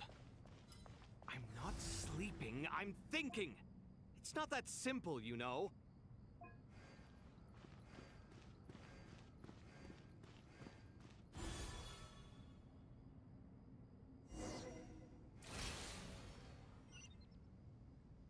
Ibis King, don't you think this all rather inappropriate?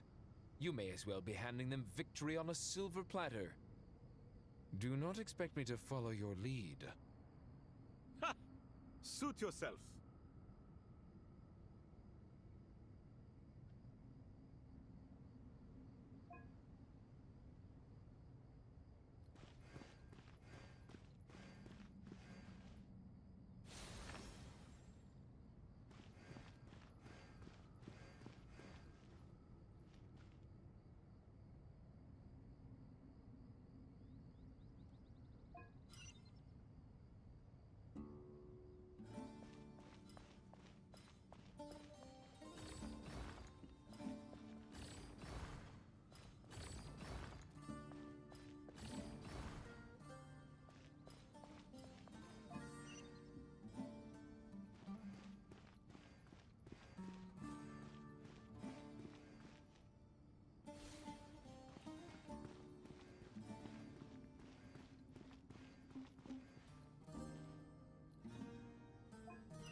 Strange time to catch up on sleep.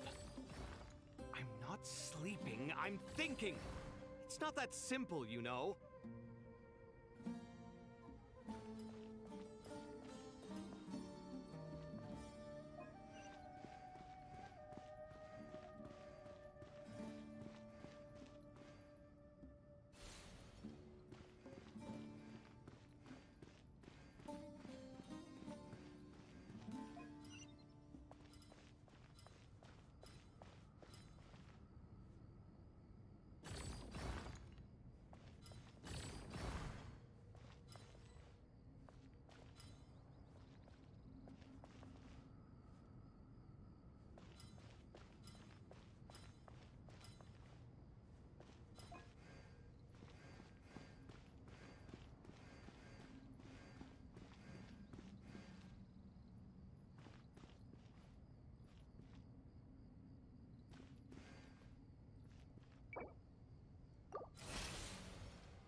Ibis King, don't you think this all rather inappropriate? You may as well be handing them victory on a silver platter. Do not expect me to follow your lead. Ha! Suit yourself.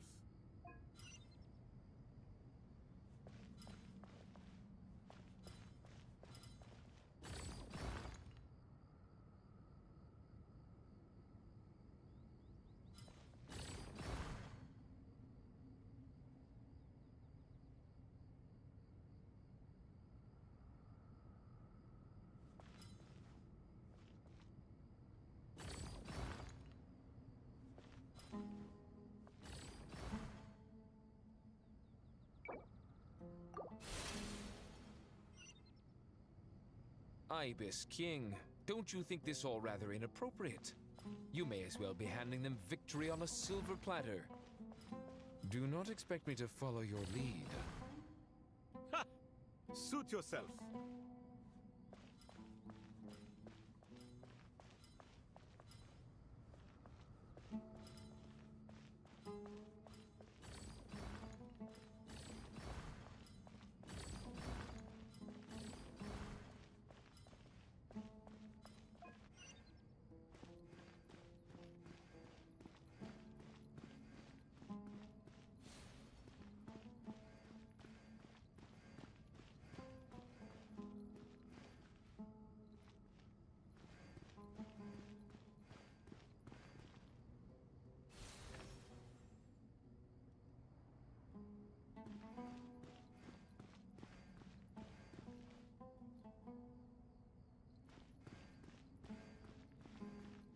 Alhaitham, what are you thinking?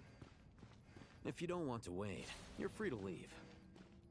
I never wanted to wait in the first place. Chessboard gave me no choice. If you say so.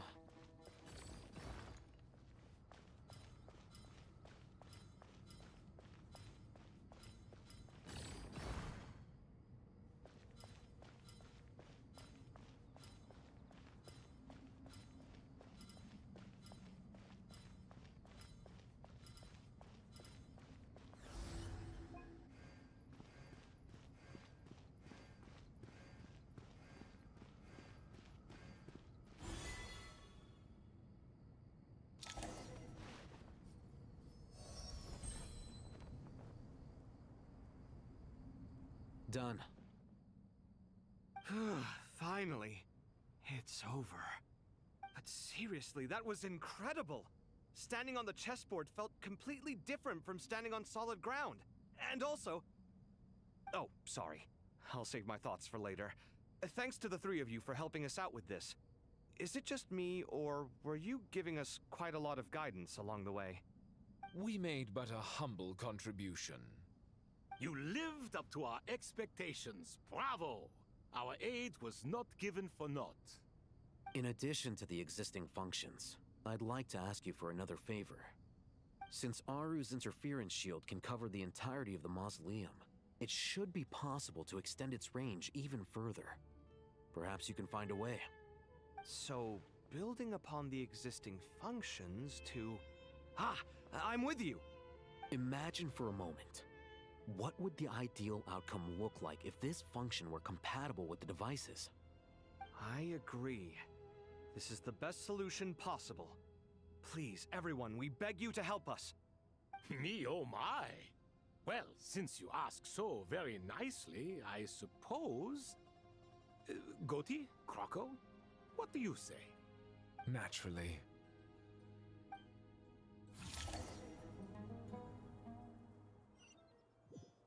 Time to go! Let's go find Nahida!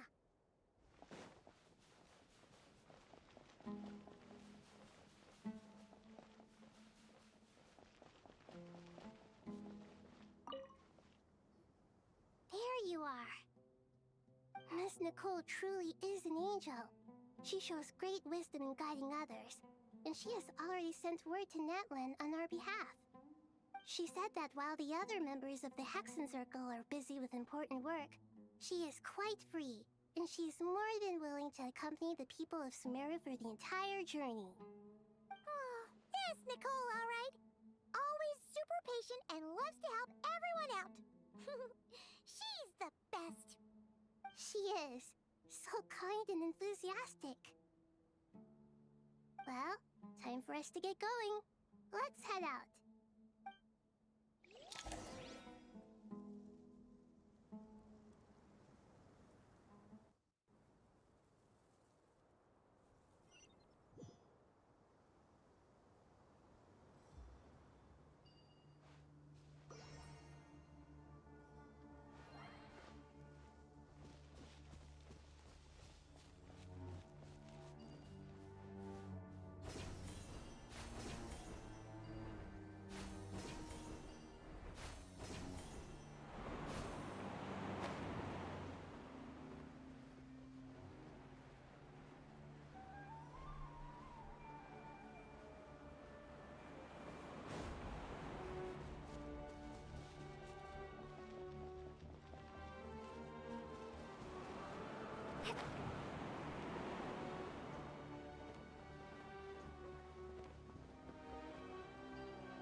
This should be one of the closest places to Natlan in all of Sumeru.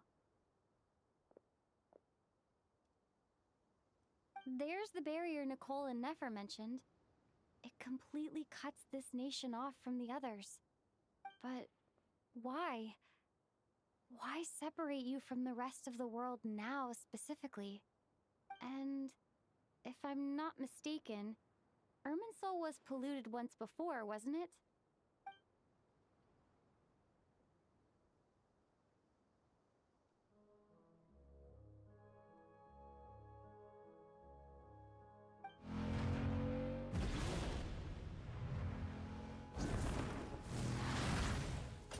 Good question.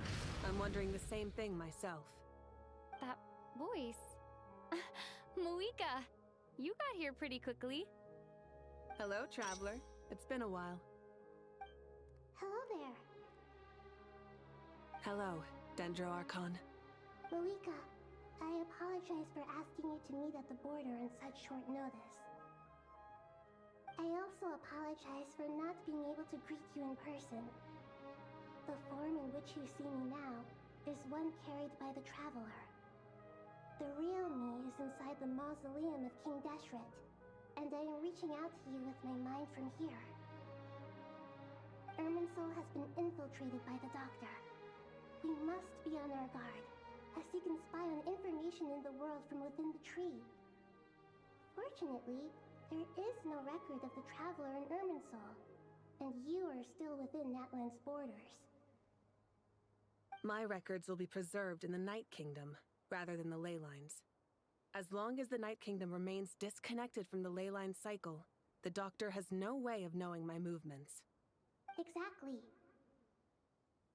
So by meeting each other in this way, the meeting essentially never happened. No wonder Paimon didn't come. You were concerned that her activity would be recorded by Irminsul. The Natlanese have heard about the situation in Sumeru. With the borders sealed off, merchants have been forced to stop their shipments. It's pretty serious, and you're the ones bearing the brunt of it. I'd like to address the question you raised at the beginning. I can offer a brief explanation, although it will sound rather cruel. I don't reach this conclusion gladly, but Irminsul predates the heavenly principles. It existed long ago, when the dragons of Natlan were at the height of their power. So even when the people of Sumeru became ill because of pollution, it was not a critical issue from the perspective of Irminsul itself. As long as it continues to function normally, the barrier will not be activated. But this time, the Doctor's invasion has directly affected the tree. That is what caused the barrier to deploy. The heavenly principles established a rule that when Irminsul is plunged into grave danger, a portion of power will be reserved to isolate Sumeru. That way, even if Sumeru is destroyed, the outside world at least has some time to catch its breath. We'd certainly need it. The heavenly principles created almost everything that exists in Teyvat today.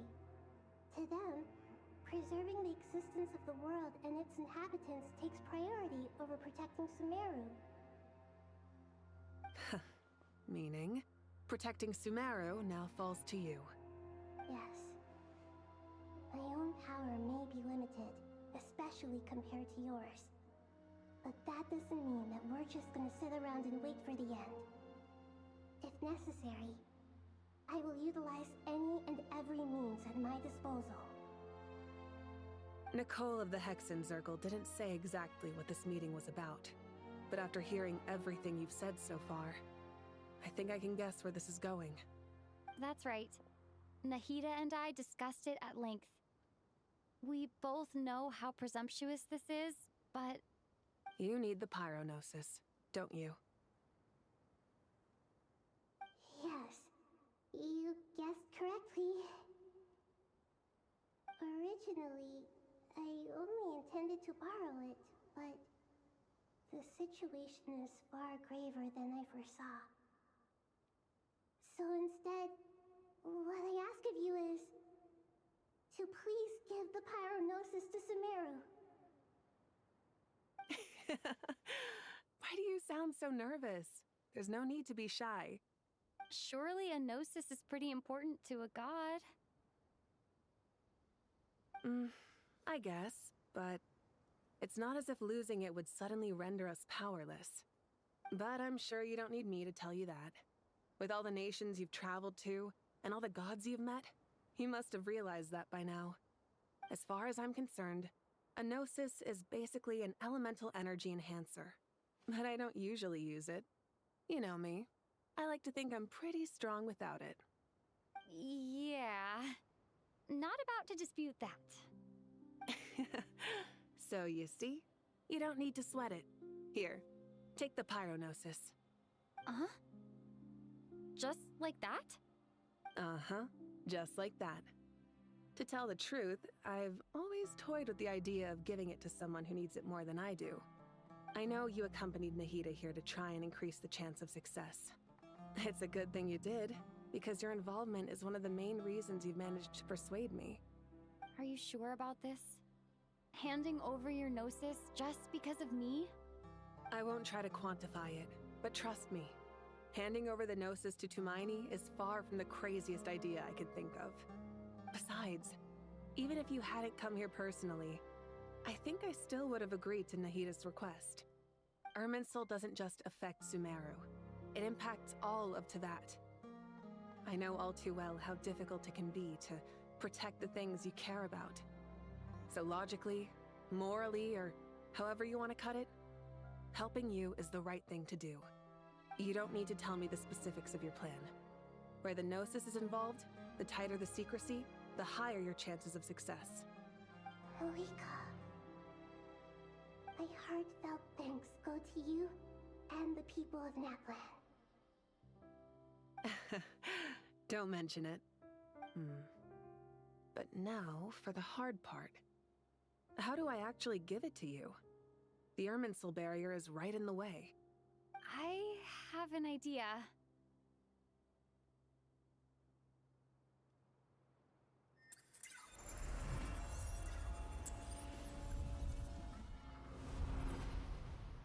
Just as I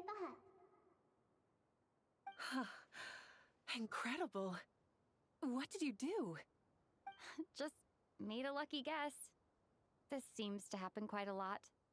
Things that apply to everyone else don't seem to apply to me. I figured the same might be true here. Irminsul usually produces effects based on the records it holds. Since the Traveler is a descender, Irminsul contains no records of her, and thus has no way to impede her. Is that right? You really are full of surprises. Catch. Whoa! Thank you, Moika. Thank you for trusting us with something so important. All right. No need to get so formal. It's not like we're strangers. Besides, there's still one problem. You might be able to pass through the barrier, but I don't know about the gnosis. Any other surprises for us, Traveler? Let me try something. I have the pyronosis in my hand. It feels strangely ordinary. Not particularly heavy. And yet, this tiny thing symbolizes the mighty authority of a god. I need to think hard about my memories of Pyro. My memories of journeying through Natlan. All those important experiences I've had. The gnosis disappeared. Traveler, are you alright? I'm fine. The pyronosis disappeared into my body, just like phlogiston.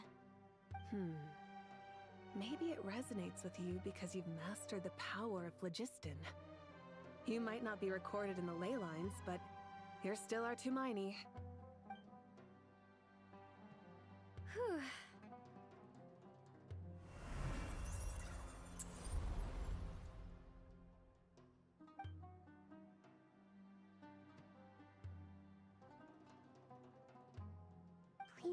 like to express my gratitude once again, Malika. Pleasure. Well, I've given you all the help I can. The rest is up to you. Good luck. We won't let you down. Yeah, we aren't about to lose.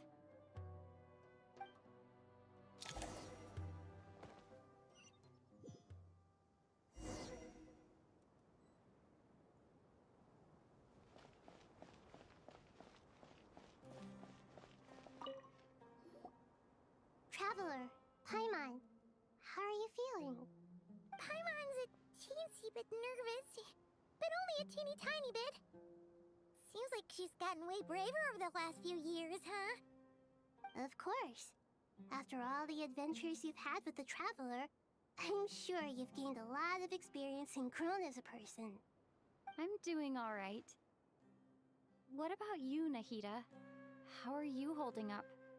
With the negative effects of Irminsul, I'm a bit like a piece of fruit that's been burrowed into by hungry insects and left to rot. I'd be lying if I said it was nothing. But please don't worry. We all know what we're getting into, and we've prepared as well as we can. I believe in everyone. I believe in you. And I believe in myself. Stoking the fire inside oneself is certainly one way to live. But knowing when to rely on one's companions is also a form of great wisdom. I've been quietly learning little things from everyone, like plucking tufts of fur from a sumpter beast. Me too. With the constant traveling, I'm always learning and growing. That's the journey of life. I think there's someone else here who would share that sentiment. Don't worry about what I think. I was just passing by and happened to overhear your conversation. What are you talking about, hat guy? This is the top floor. No one passes by the top floor. Says who? You can fly just like I can. I would have thought it makes sense to you of all people. I don't know why, but I feel a little more relaxed now. It shows that you feel comfortable laying down your burdens in our presence.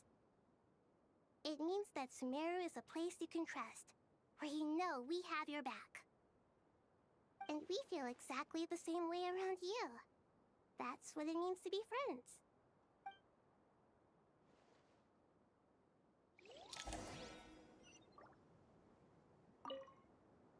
Feel free to mingle if you'd like some time to catch up with people.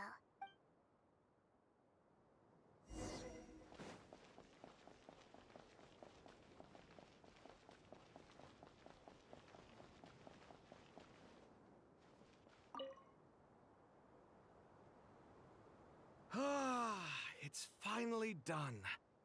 Ugh, but I have a nagging feeling that there's something I've forgotten. Oh, there you are. Everything wrapped up on your end?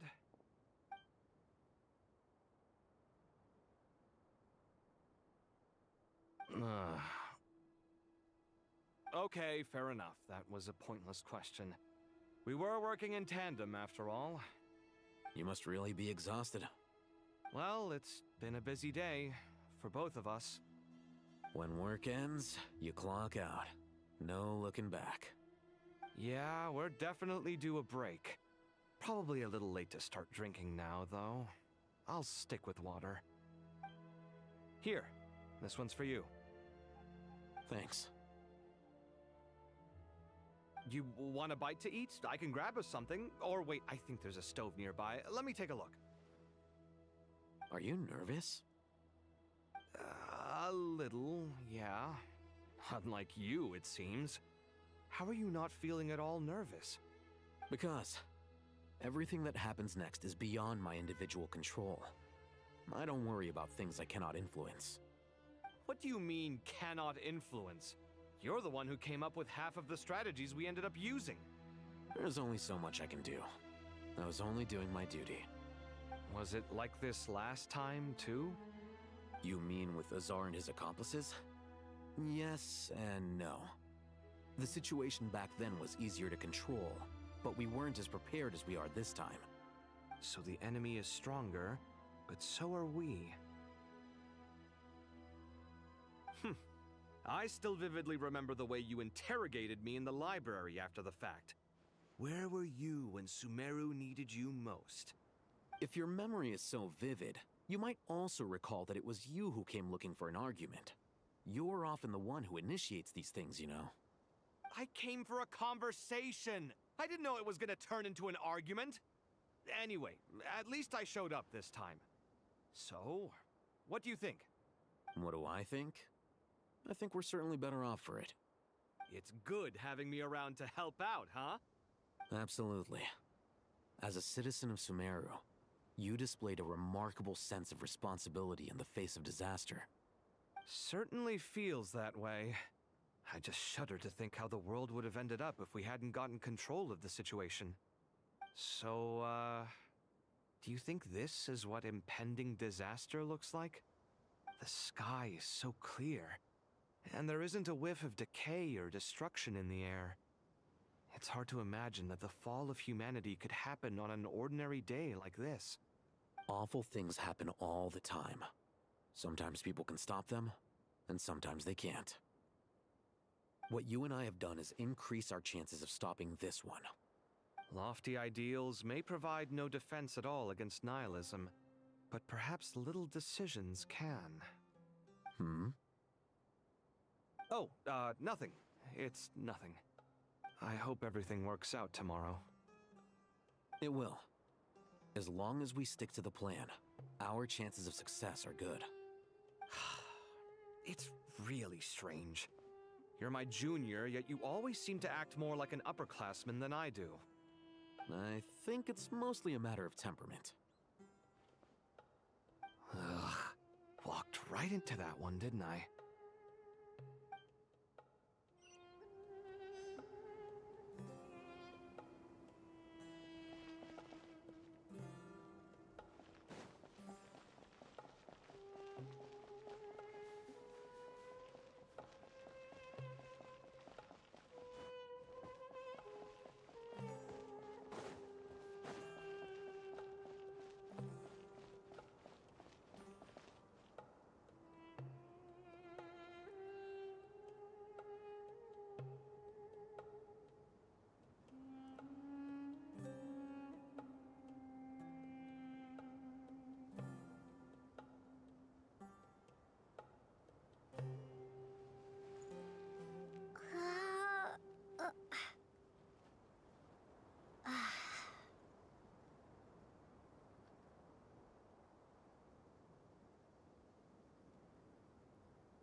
We'll make our move after sunrise tomorrow. Good. Is everything ready? As much as possible. That'll be enough. Don't let the pressure get to you. We'll take things one step at a time. That's how we've always done it. Master Tainari! Mr. Saito! So this is where you were. I brought some juice and some water. Would you like some? I know how easily you get dehydrated in the desert, so you should definitely have some water. In which case, I'll have the juice. I gotta ask, though. Who's on juice-making duty at a time like this? Madame Farazan said she was feeling a little nervous, so I told her about the automatic juicer my friend invented. She took it right off me and started making carton after carton of juice. A juicer? Did Sucrose send that to you? Yeah. I hadn't had the chance to try it out before this incident occurred, but I couldn't bear to leave it behind in Gandharvaville. The juice is very sweet. I think so too. Kale, how are you feeling? Physically, I'm okay, but it just still feels strange to me. Why would a great power like this come to someone like me? I know the feeling well. That same question ran through my mind every day as a kid. At least now, you have someone who can relate to you. All the more reason that you should apply for Spontamod. Tainari fiercely opposes the idea, though. Those two things are completely unrelated. What are we all chatting about, Would anyone like any juice? Oh, you have some already. I had some earlier, ma'am. Maybe give the extra to someone else? Very well, very well. I shall be off then. There's this enormous power, and then there's little old you. You feel like there's no connection between the two. And that sense of dissonance is difficult to get used to. Yeah. But after all this time, I can't believe this stuff still gets to me sometimes.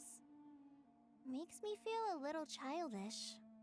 Kale, just because we normally keep the conversation light doesn't mean we can't discuss deeper issues. I don't think it's childish at all. You were the victim of a terrible crime.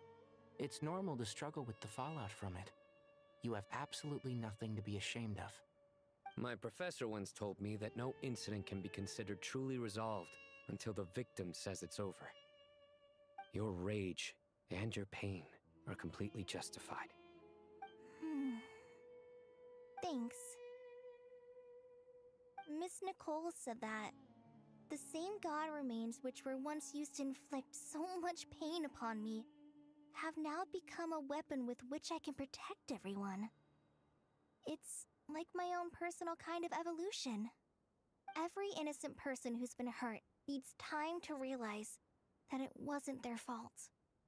I was the same. But it's all about to be over. Tomorrow, it ends for good.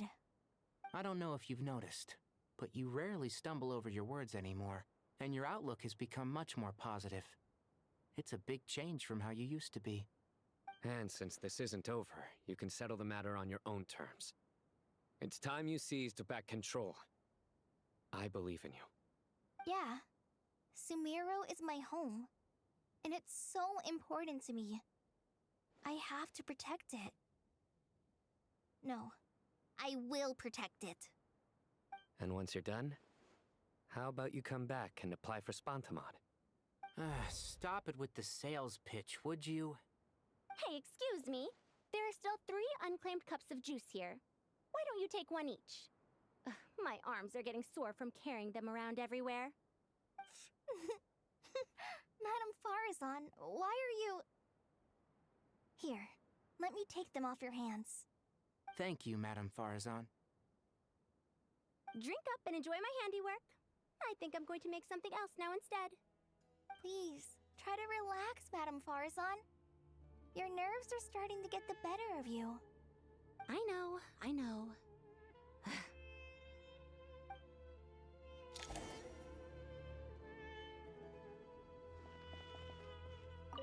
drink up and enjoy my handiwork. I think I'm going to make something else now and Please, try to relax, Madame Farazan. Your nerves are starting to get the better of you. I know.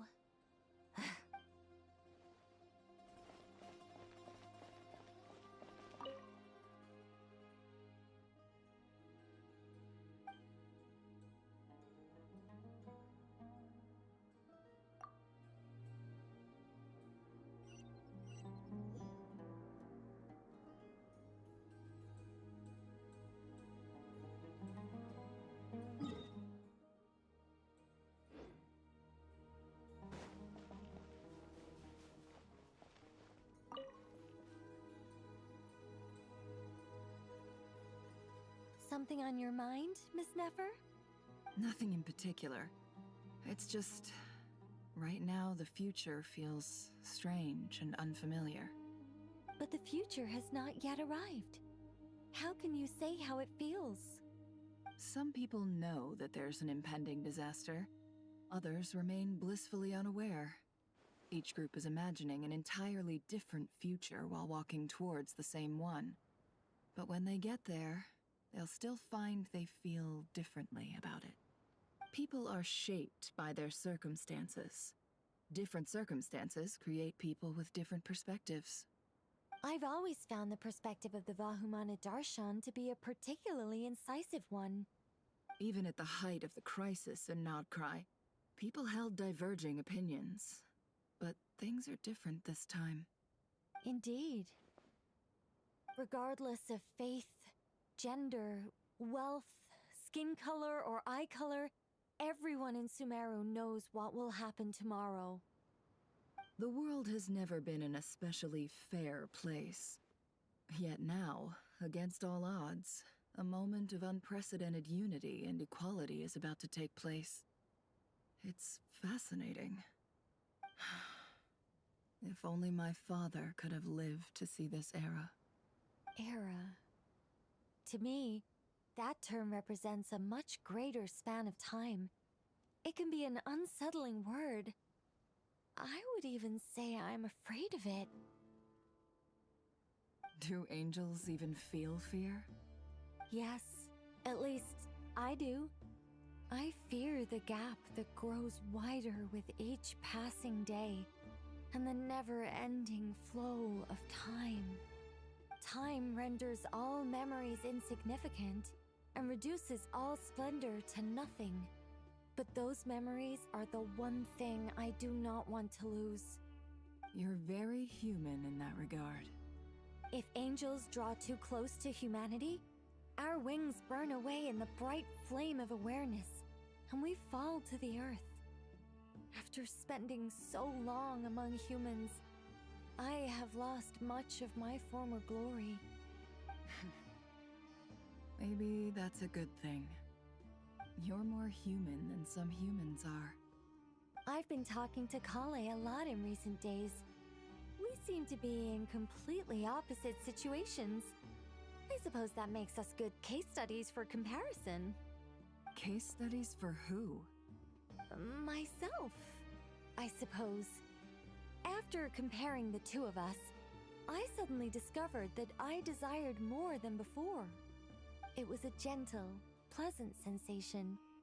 Just as most people pursue glory and miracles, I too am pursuing miracles of my own.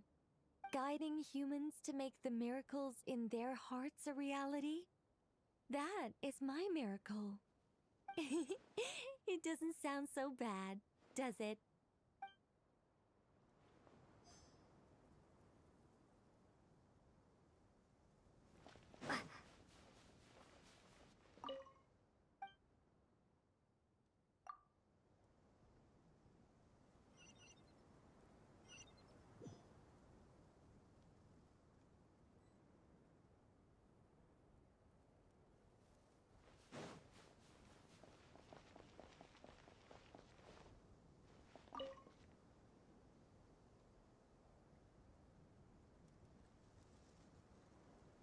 Look at the time. I should head back.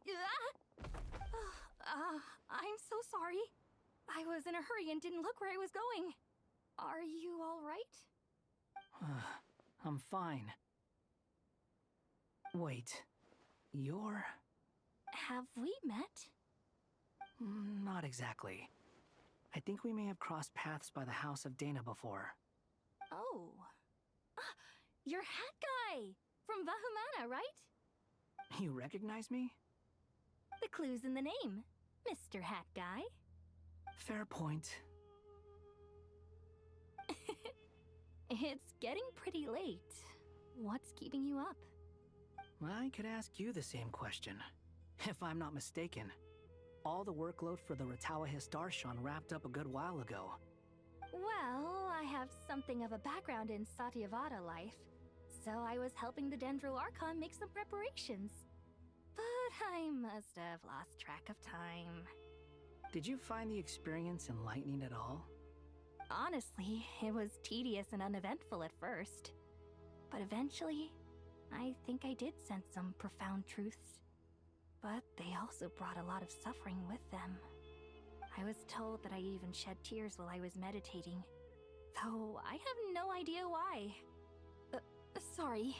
I hope I'm not scaring you. Not at all. It just proves you're very accomplished in your research. Good night. I wish you all the best for tomorrow. Thank you, sir. You too.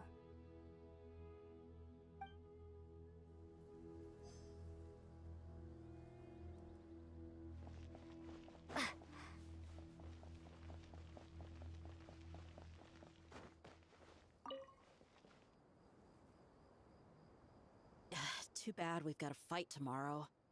I could really do with a stiff drink. Let us pray instead. Prayer. How nostalgic. Lord Sangama Bay. Came to get some fresh air too, did ya? That's right. Actually, I was hoping I might run into you, Dia.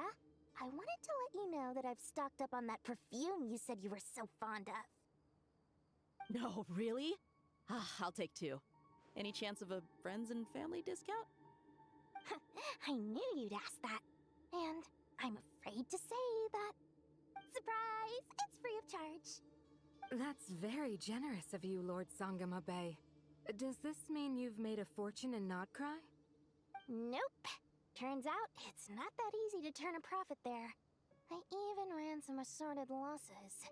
But anyway, that has nothing to do with why I wanted to give you and Dia a small gift. Remember that merchant caravan you two rescued in the desert last month?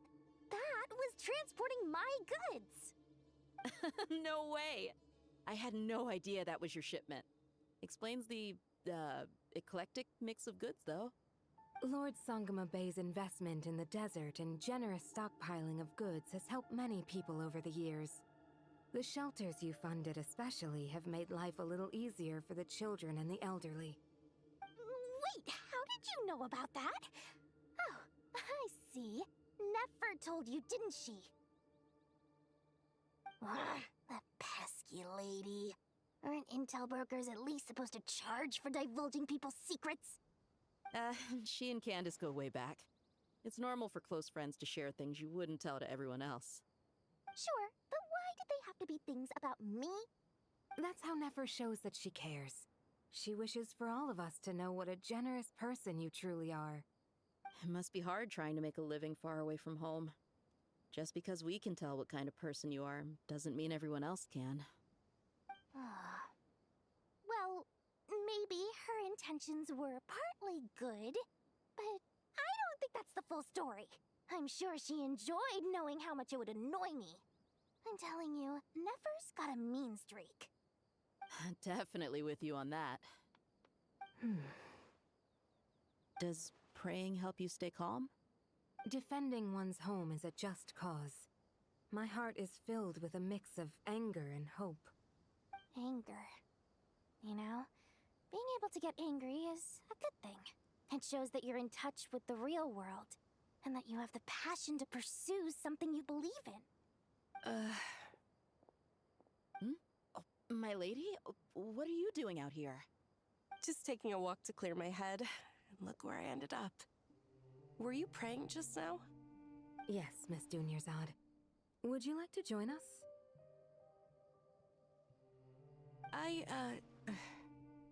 Come on, it's fine. She won't mind who you pray to. Oh, then sure. I remember you, Miss Dunyarzad. You visited my shop before. If I recall correctly, the god you worship is the Dendro Archon, correct? That's right. She is such a gentle and kind god. But to me, she's more than just a god I worship. I see her more as a friend.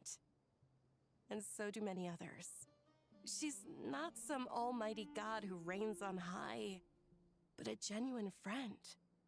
Agreed. She's a wise teacher and a good friend. I spoke with several people during the evacuation. Everyone's aware that tomorrow's battle is one that ordinary people can join too. A battle to fight for our friends and our homeland. Oh, it makes me glad. I can finally do something for those who protected me. You've grown so much since we first met. Oh, a compliment?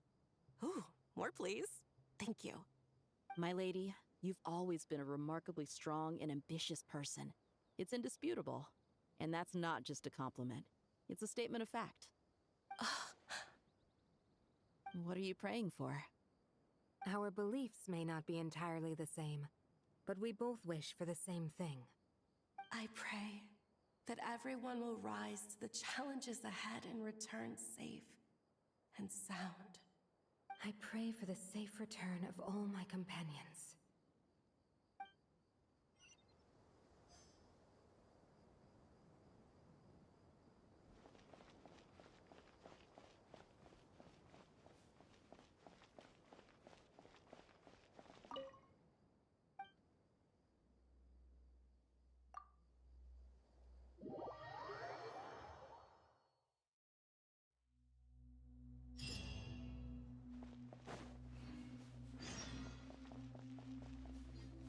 Time to go!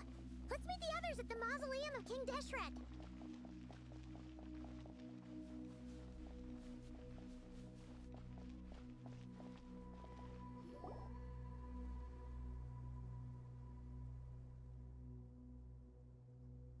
I have not felt this way in a long time.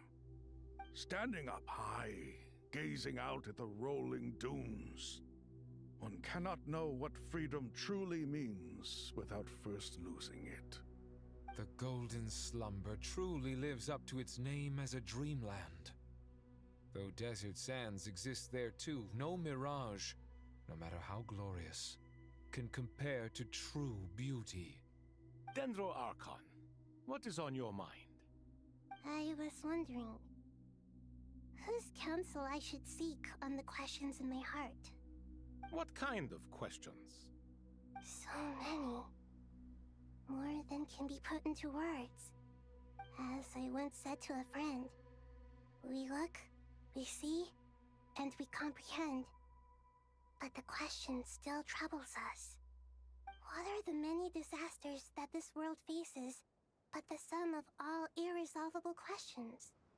The biggest question you should be asking is how to seize victory. Yes. Although, I would express it differently. I must not fail. And so the question I am most curious about now is whether the path to victory will be an arduous one. What we declare to be a young sapling, we may, in fact, find to be a towering tree, if we would only cast aside our ignorance and look beyond the veil of time to see her true form.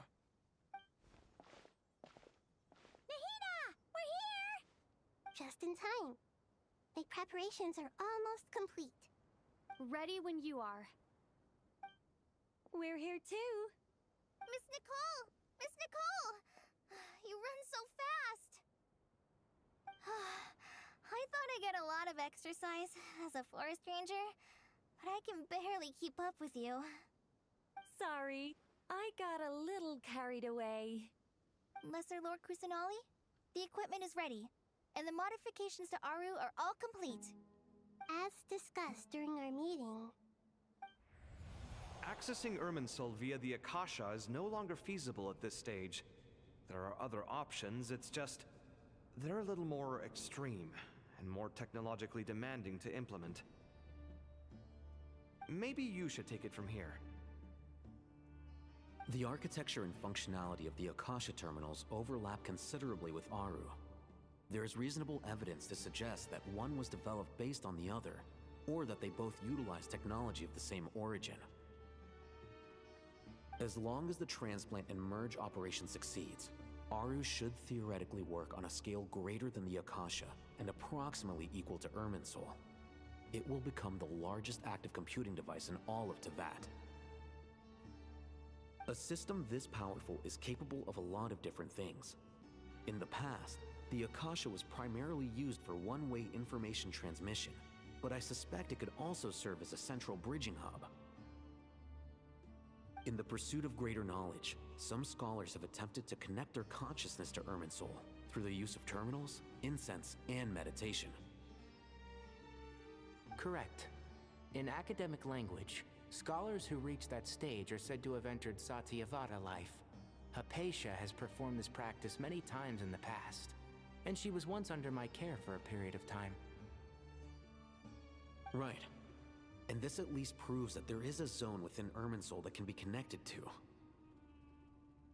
That's right. Providing wisdom to the people is one of the very reasons for Irminsul's existence. I think I understand where you're going. Please, continue. In that case, I'll skip to the conclusion then. We need to further modify Aru, merge it with the Akasha, manufacture terminals, and distribute them to every single person we can reach. Every person? Even the desert folk? Yes, everyone. I've already calculated the amount of raw materials we need. So you mean we're going to get new Akasha terminals? Yes, but this time the people of Sumeru won't be using them to acquire knowledge, just to connect to Irminsul. That's the key. When we evacuated the city, we brought all the important assets from the House of Dana, in case we ended up needing them. Fortunately, this included the Akasha system's main terminal. We've checked all the relevant records, and one thing is certain. Nothing like this has ever been done on this scale before, so... Everyone in Sumeru is part of the plan. Whoever controls the people controls the situation. Since this function of Irminsul was introduced, it has only ever been made available to scholars, who don't constitute a particularly large group of people. But by expanding the scale to include all the people of Sumeru, all the individual connections will stack up to create a significant load on the system. Under normal circumstances, Irminsul would be able to cope with the additional load. But with it already being under strain from other activities, its remaining capacity is limited. Thus, it might be possible to shut it down completely by overloading it.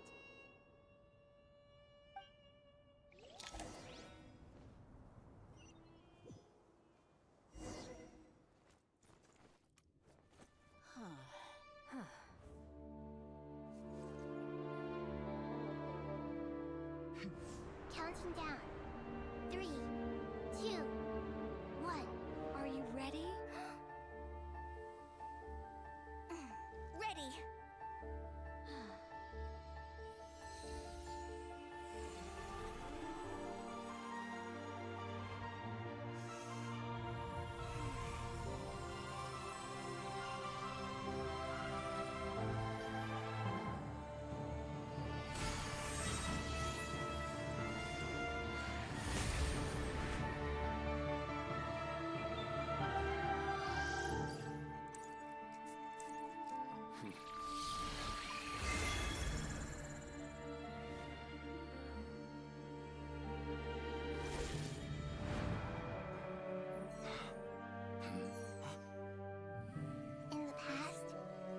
People sought knowledge, they return to the Tree of Wisdom.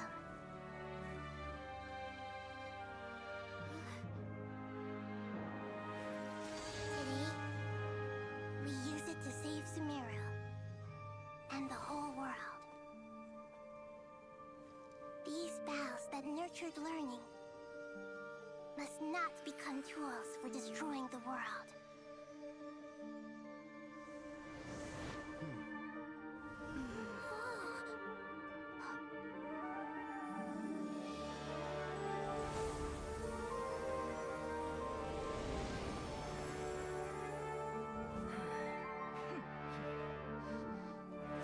Stop. Please stop. End this transformation.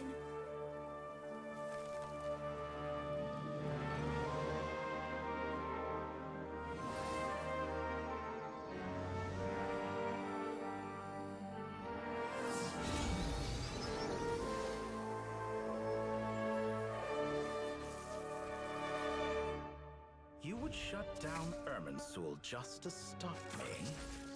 You fools. I have all the time in the world.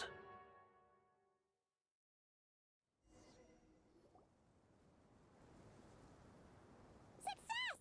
The evil Irminsul tree has stopped growing! Great!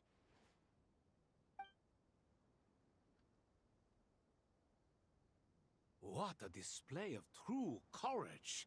The courage to think and the courage to act! I never thought I would witness the shutdown of Irminsul with my own eyes. Perhaps this is human wisdom in action? Indeed, only humans could do such a thing. Gods are few and far between. What was once created for spreading knowledge is now used for another purpose. A rather ingenious plan. I am grateful to you three for your help. Only thanks to you were we able to extend Aru's interference capabilities to cover all terminals. Now, nobody who wears a terminal will have their activity accurately tracked by Irminsul. No matter how many eyes Dotori possesses, he will not be able to see us clearly. Now for the next step. I will need the help of your supreme powers once again. How might we be of service, Lord of Dendro? I need to reach the Eternal Oasis immediately. Right now? In that case, Ibis King, would you agree that this is a fine opportunity to dust off our old tricks? Never. I assume you have that chess set with you? You mean the one you gave to me as a gift? Asking for it back, are you? How could I? You misjudge me. I just wanted to show you another way you can use it. Connect to Safei Shatranj.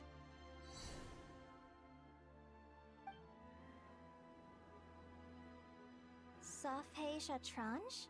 You mean that place in the desert? Thoth's chess set gains its power from the chessboard laid out in the desert by King Deshret and ourselves. All ceremonies conducted using the chess set must be activated via Safei Shatranj. In other words, the chess set is an extension of the chessboard. In the past, moving a chess piece was a sacred and momentous act. Transfer initiated. Entering live combat mode.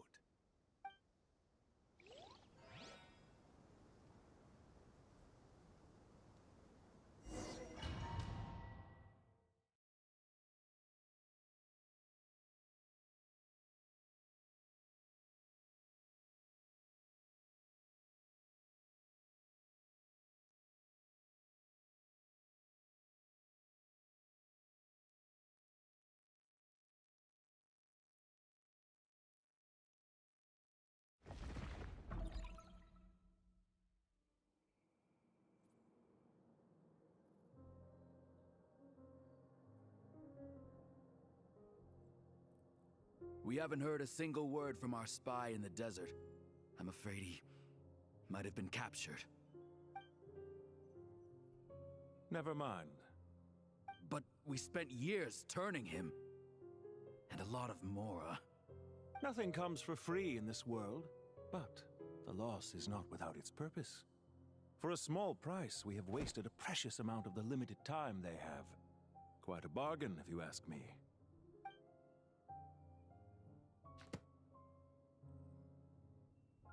Understood. Weighing profit against loss is a necessary part of life. But to tell the truth, I have been operating at a loss since this all began. Since many centuries ago, in fact. For instance, why would a banker act as the executor of a will?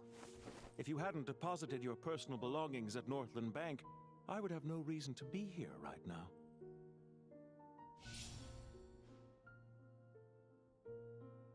Dottore, I've placed your final data backup into the ley lines as per our contract. I trust we are now square for the safe deposit fees you paid. Is it not a little petty to split hairs like this, given our amicable relationship? I consider sound bookkeeping a matter of principle. Do not forget that you only live to see this day thanks to me.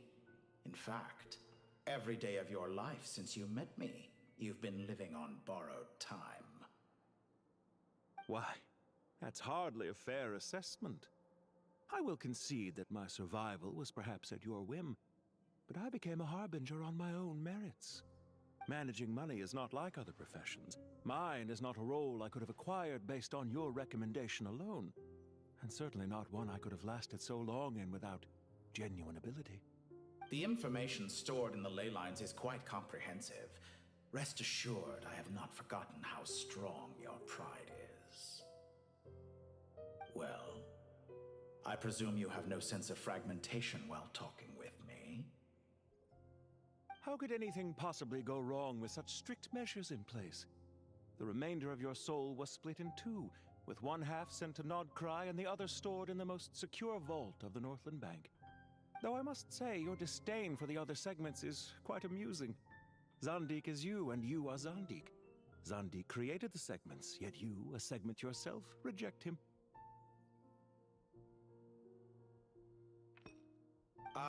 That is, Zandik, created segments of various ages in his later years. To achieve this, he had to freeze time and part with a portion of his soul. But as constructive as it sounds, it erases my uniqueness. If each segment is equally me, then by the same token, none of them are truly me. A soul living forever in the past inevitably holds different views than he did in his later years. The same thing that completes me also restricts me. You too might ask yourself which stage of your life you want to be preserved at. The day your business failed? Or the day you were framed by a gang and sold off to a medical lab as a test subject? We needn't dredge up the past. This undesirable plan was eventually scrapped. Lesser Lord Kusanali was quite right. I needed an opportunity to eliminate myself. And after that, I concluded that there was no more effective plan than directly splitting the soul. Once the soul is transferred out, you will find that creating a physical body is far simpler than creating a puppet. The other half of your soul suffered a crushing defeat in Nodcry, you know. And yet in the process, I obtained the information I always wanted, did I not? Because now we finally know where the best testing ground truly lies. I once thought your ultimate goal was to ascend to godhood. But as it turns out, that was merely one of your experiments. Experiments take many forms. Most people are too eager for success, too fixated on the end goal. They forget that the experimental process itself is just as important. A suspiciously vacant seat, a new face. I trust you can put two and two together. The reason it doesn't exist is because someone tampered with the record. What can I say? After all your efforts, you really did uncover the world's secrets. So, is the new world you promised a lie? No, it never was. I am glad to be able to control Irmin's soul from within. Now I shall attempt to create a new world inside the existing one. Almost everyone faces the prospect of death, but not a single person has ever been able to experiment unrestrained in the afterlife through sheer force of will. I am the only one to have overcome this enormous challenge. Would I not be letting the world down if I didn't make the most of the opportunity to experiment? Clearly, the dividing of your soul did not affect the magnitude of your ego. Out of all the versions of you that have ever existed, this you is the most insane and the most radical. Is that why you chose to work with me? Which was it then? My insanity? Or my radicalism? Could I call myself a venture capitalist without a suitably ambitious plan to invest in? Yours happened to fit the bill quite perfectly. Well then, I must say, while I am surprised enough that you showed up at all, what surprises me more is that you chose to present yourself as my former subordinate, and not as the banker Pantalone. Why make things harder than they need to be? Exposing my true identity in a situation like this would only serve to destroy diplomatic relations between Snezhnaya and Sumeru. I daren't imagine the consequences. Showing up in the name of the original antagonist gives you the recognition you rightly deserve, while also being sensitive to Snezhnaya's predicament. It was an easy win. As for why I'm here, if you're suggesting that your credit is in the negative, I won't argue with that. Many people say that about you. I'd argue that a significant factor in your willingness to cooperate is the fact that you have but a few years of life left after my death. Living and dying together has a way of binding two parties together rather closely. Is it not true that a relationship should be judged by both the positive and negative returns it yields?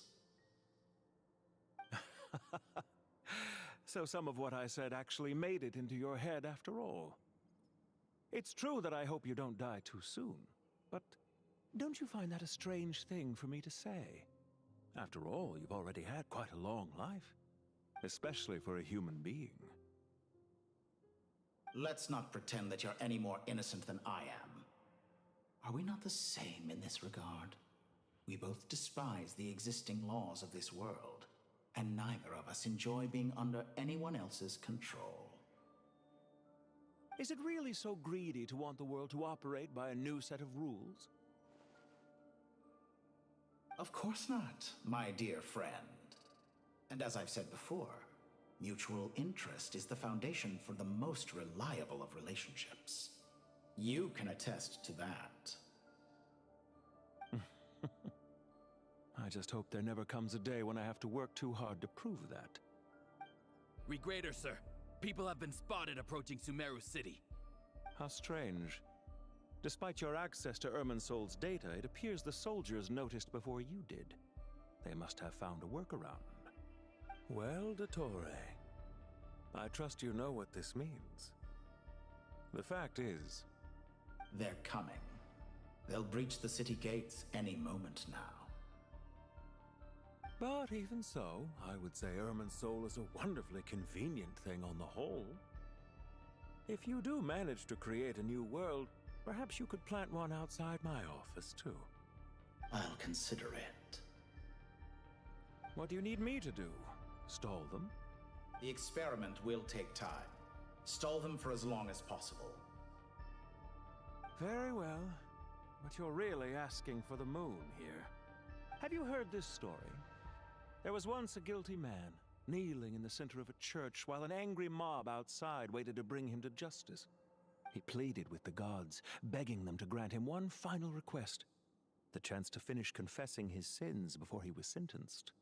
Many suns and moons passed, seasons changed, and still his confession continued, as if he intended to speak until the end of time.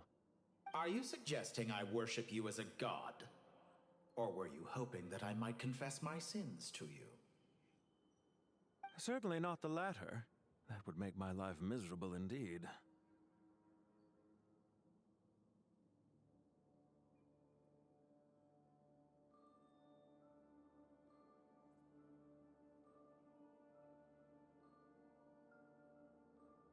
What's on your mind? The limits of humanity.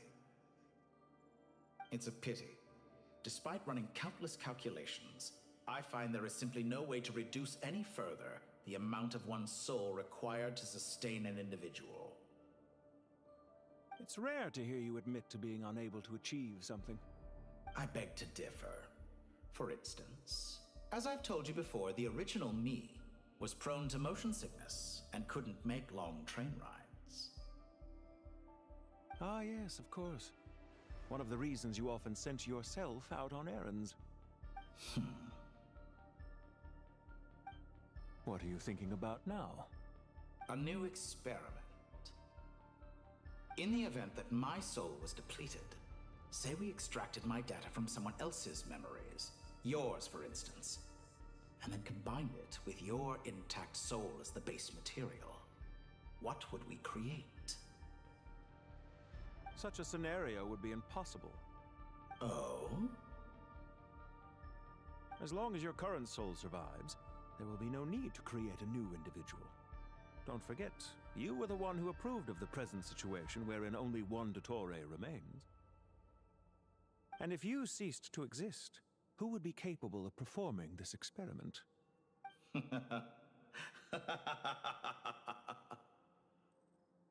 Since the day I met you, you've always excelled at talking your way out of a quandary.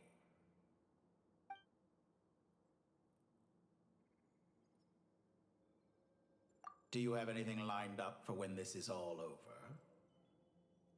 Hard to say. Field work always takes quite a toll on me, as you know. Once I'm back at Snezhnaya, I'll start with a well-earned cigarette. Why are you so eager to ruin your lungs after I went to the trouble of replacing them for you? If you have an issue with it, feel free to try to stop me.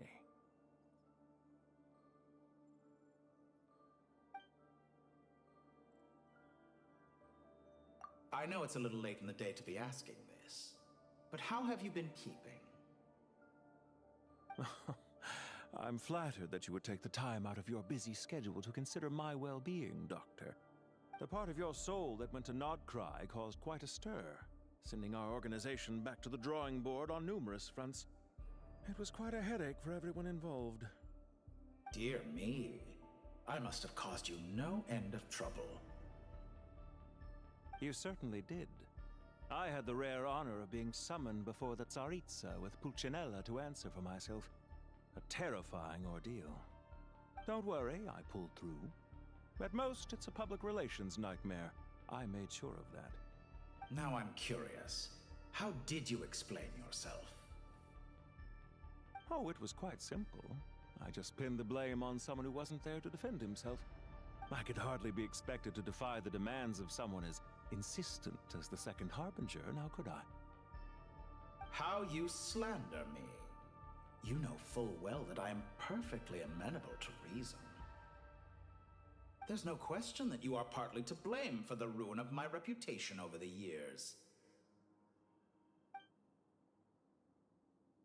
For someone who despises them so, you never seem to have any objections to me creating or becoming one. At first, I thought you'd be furious. Concerned I would terminate our partnership, were you? Not at all. You had reasons why our partnership must continue. Don't you find people's attitudes toward gods amusing? A god descends from the heavens and people worship it unreservedly, blindly following whatever rules are given to them. And yet, when they see an ordinary person gain godlike levels of power by virtue of their own hard work, they treat him with nothing but suspicion, even if he is a compatriot. Is that supposed to be a compliment? No. I was just thinking. I pity the man who would call you a compatriot. There's no need to be so self-critical.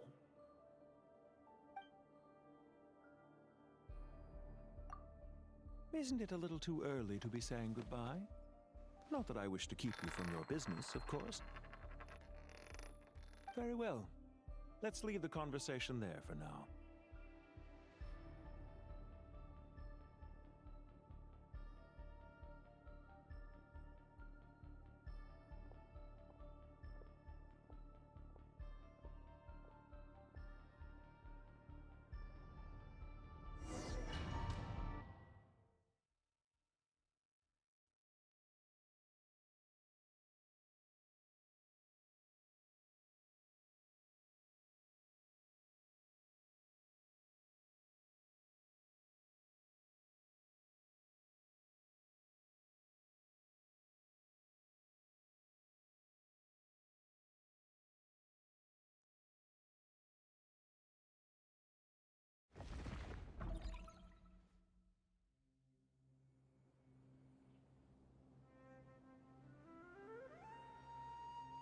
The power of King Deshret's 7 pillars is truly remarkable.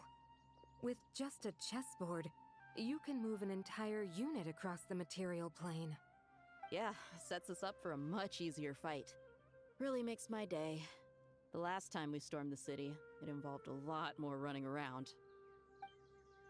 I wonder how many people can say they stormed a city twice in their lifetime. I was just thinking that. I've definitely had more than my fair share of unusual experiences in my life. This is my first time here, actually. We never usually leave Gandharvaville. I hope this will be my last time. Does everyone have to chime in? Can't we just fight? What an amusing comment, my dear lady. Yet humans often alleviate tension via small talk, do they not? Whoa! Why is Candace's shield talking? Because the image on her shield is one of me. And I, of course, can appear wherever I wish to. Well, la-dee-da. Isn't that fancy? Could I get in on this? You wish for your gauntlet to speak? Why, certainly. Ahem. I think you'll find that it is I whose image is carved hereupon. Thanks. Definitely feel stronger now. You're welcome, my lady. I am glad to lend you my power. Sino, what's the situation? There are troops stationed at every entrance. As we expected.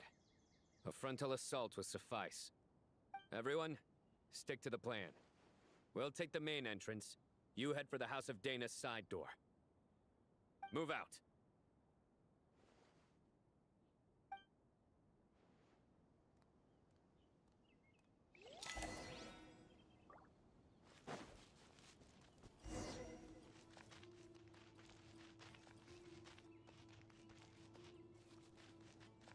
Out of my way! Take this! Watch out! Get lost! Thank you, Jed. You gotta be more careful. If you're not ready to put your life on the line, you can't be certain of defeating your opponent. She's right. Keep your wits about you, Rana. Do your work! We shall prevail! Yield! So soon.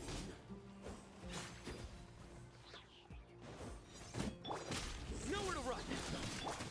Wait! Take them out and secure the harbor. Reinforcements will arrive by water. Let's move. Consider it done. Show no mercy.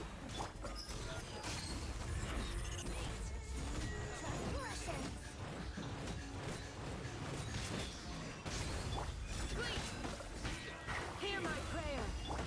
Surrender. This is Her Majesty's gift. Hurry up. Do your work. Full alive. Here.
Waterway secured.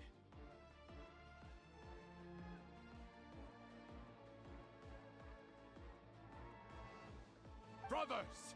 Sisters! Perfect. Just in time. Welcome. Once we've linked up, we'll continue the advance. The team has arrived at the north entrance, as planned. Good. Press on.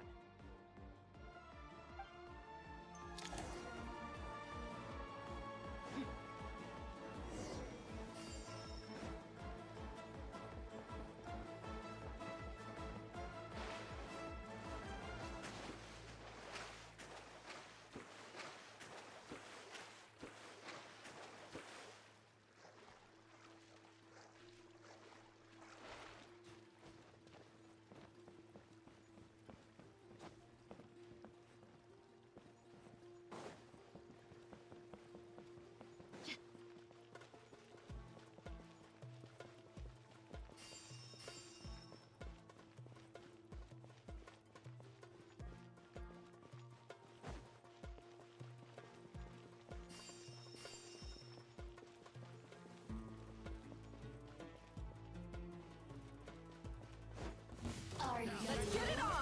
Hi! Do your work!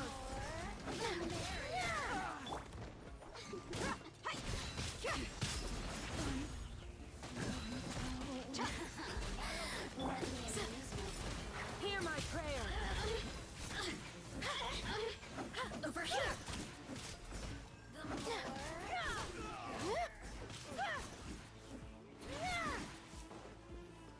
Blink! Buckle up!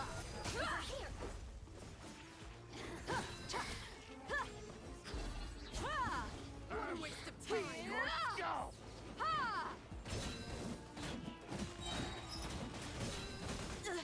You asked for it! Time to cut it! There's nowhere to hide! Please! We shall prevail! Take too long.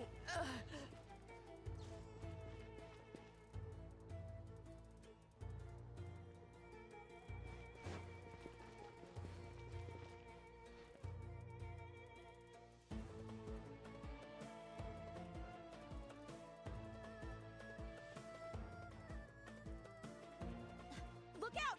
It's an ambush! Finally. We need to hurry. Take the middle road now. Mahamacho Sino, area clear. Don't relax just yet. More Fatui approaching from the right.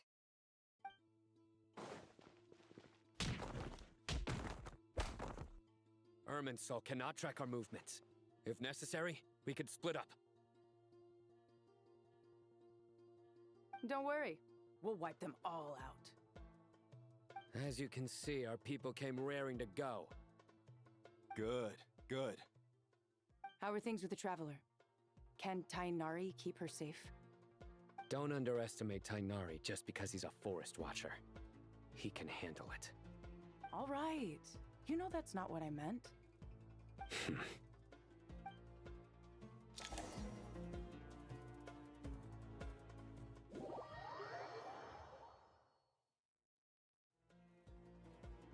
Sino and the reinforcements have drawn the Fatui's fire away. It's our turn. By using a cluster leaf of cultivation, we can pass through certain terrain silently. Good luck with that. We'll just fly up there. Huh? Oh, yeah. Paimon forgot she could fly. Ready? Ready.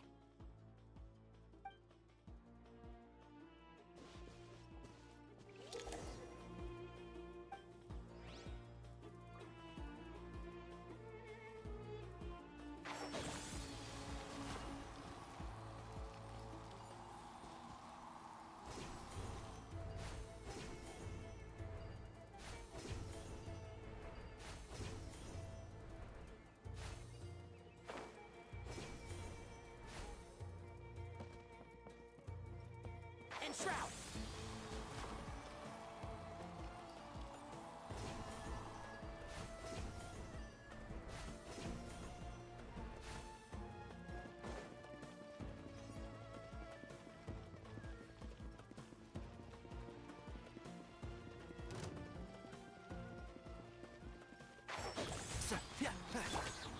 rises. Time for them. So, cry loud. Jammed.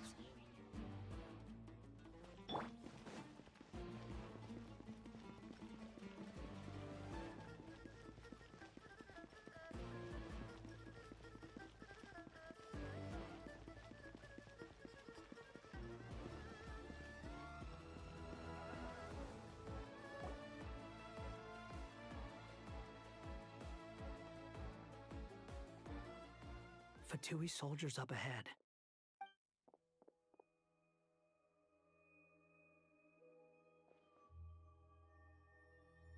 Careful. Prepare for battle. Hey! There's people over there. You have some nerve showing your faces here in the center of Sumeru City.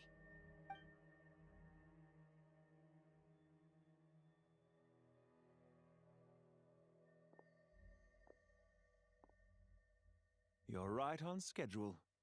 Well, this guy sure as heck isn't your average Fatui sergeant. I have stationed quite a few people nearby. It definitely looks like they were waiting for us. But something feels off. Everything about this guy feels too deliberate. I highly doubt he's just a subordinate of Dottores. And he's no mere sergeant. Whatever his rank is, it's high. Much higher than we thought. So you've been waiting for us. But it looks like you're geared up for a conversation, rather than a battle. Very clever, General Mahamatra Sino.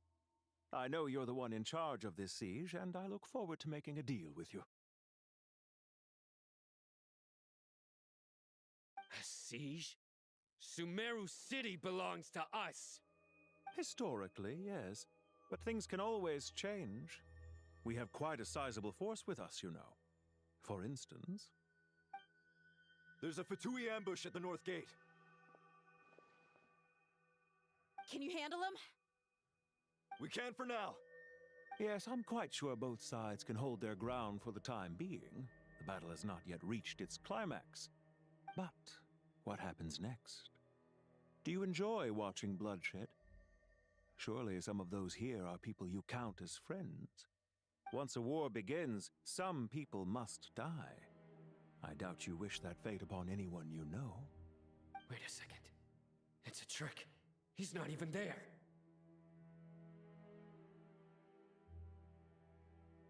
Silence! He disappeared. What was that? A ghost? Curses. He was never there to begin with. That was just a shadow projected there to lure us in.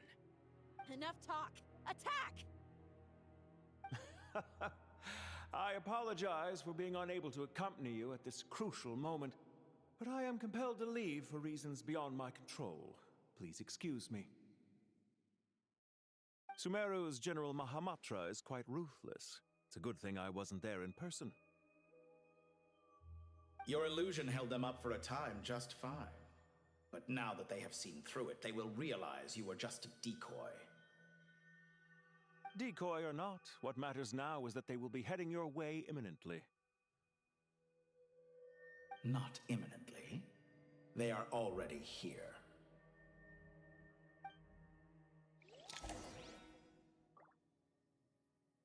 Keep up.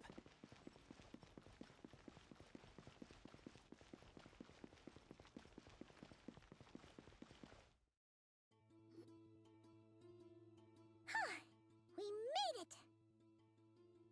This is far enough. Tainari, you go help Sino.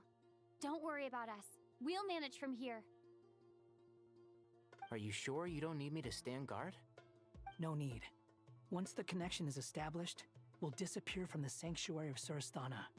Go help the others. All right. Goodbye for now, then. Please tread carefully.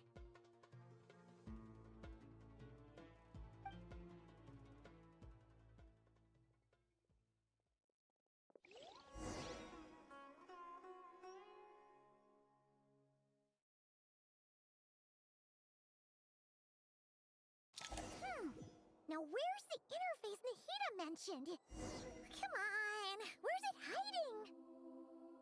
Found it. It's over here.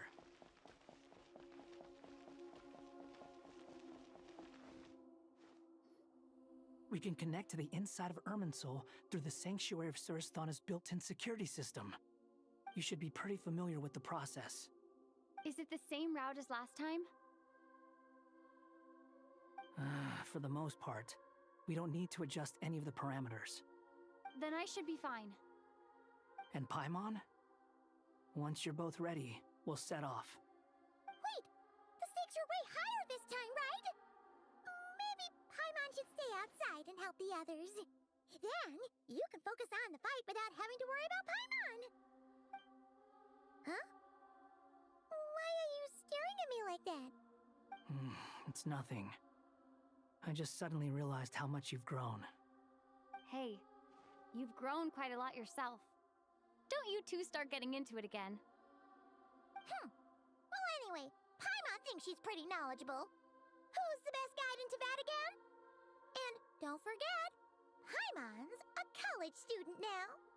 If we say Alhatham's not a weirdo, it's hard to explain how he came up with the idea of you applying to the academia. But for all that he counts, you're doing surprisingly well in your studies. Just goes to show how important it is to have someone supporting you. And Paimon's not the only one. Let's not forget that you only became a student because of Nahida's personal recommendation. That's fair. I have learned a lot in Sumeru. Oh yeah. Did you ever come up with that ugly nickname you promised me? What? No way! We're friends now! Paimon gave up on giving you one ages ago. Anyway, isn't Hat Guy enough of a nickname for you? Fine. Suit yourself. We need to go. Paimon, if you're staying, look after yourself. Will do. Paimon's gonna link up with Tighnari and Sino. You guys are the ones who need to be careful. We will be. Bye for now.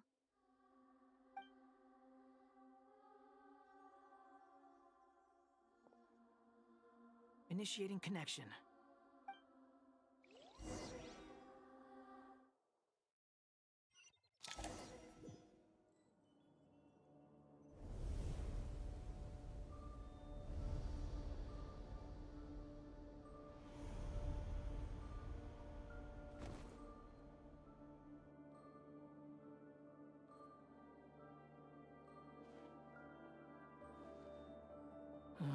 Well, here we are again. Come to think of it, I still don't even know where we're going. Thanks to our terminals, it should be impossible for Irminsul to read. I can... Don't tell me. Only you need to know. That way, whatever happens to me next, it won't affect your progress. Listen to me. Your safety is just as important as mine. Don't even think about sacrificing yourself for the greater good. We came here together, and we're leaving together. All right, if you insist. I won't argue with you.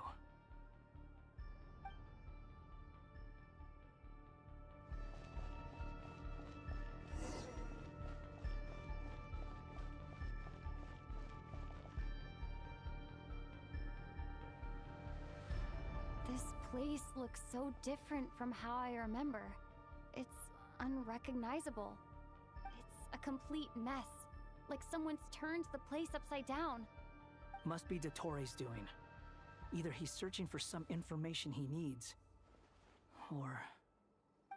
It's still changing. He has to know we've entered Irminsul. But luckily for us, he can't pinpoint our location. Be on your guard. Don't let him find us. The red parts have probably been corrupted by Dottoro's power. Don't touch them, or you might alert him.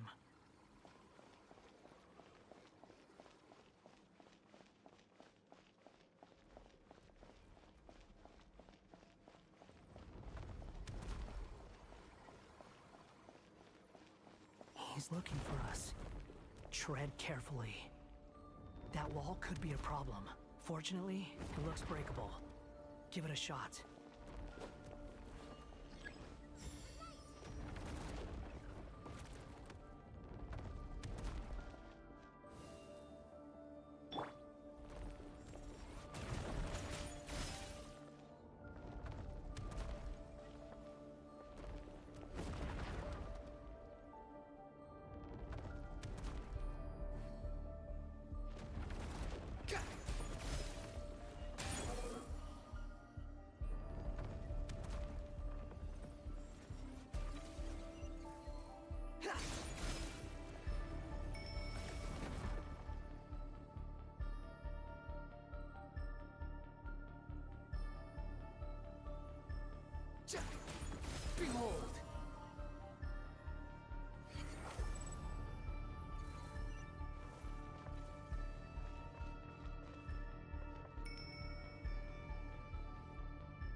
sun rises.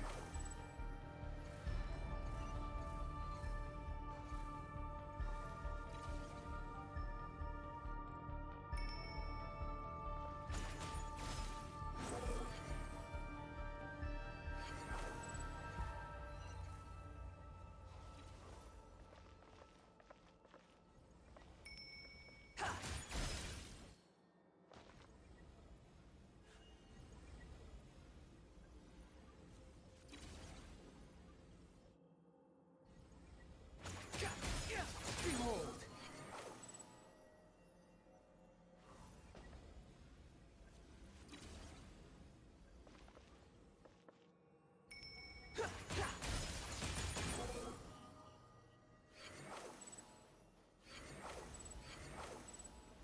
The same old trick again? Are you kidding me? Let's handle it just like we did before. This cheap trick isn't gonna stop us.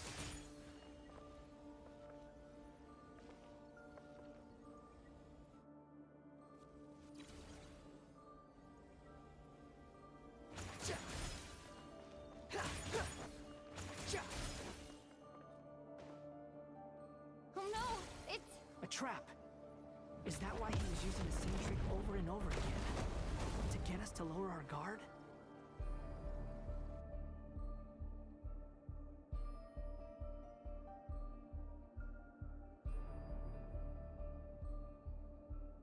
I'm trapped!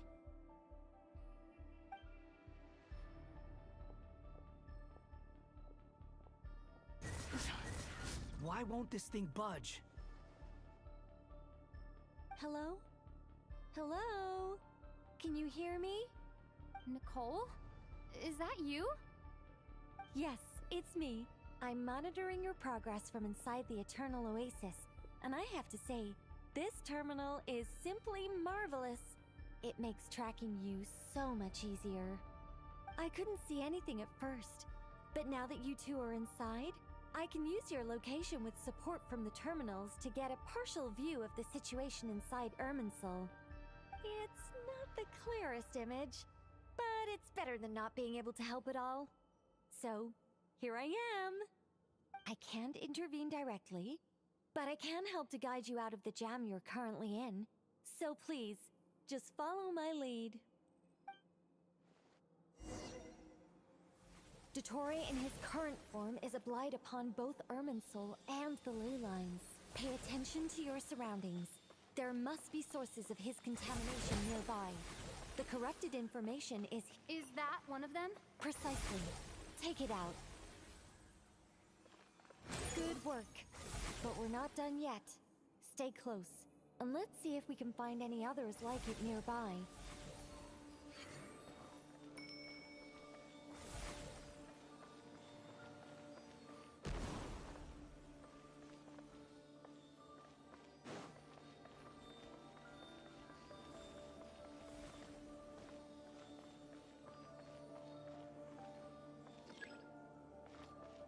Squall Fury! This must be another one. Agreed. Now... Oh, wait! Watch out! It's Dottore. I think he's found us.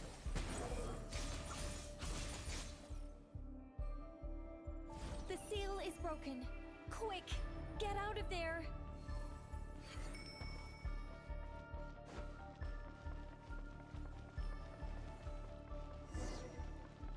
And where exactly do you think you can run to? Wait, what is that? Pursuers. That's gotta be it. Run! Don't let that thing touch you. Dodge that attack.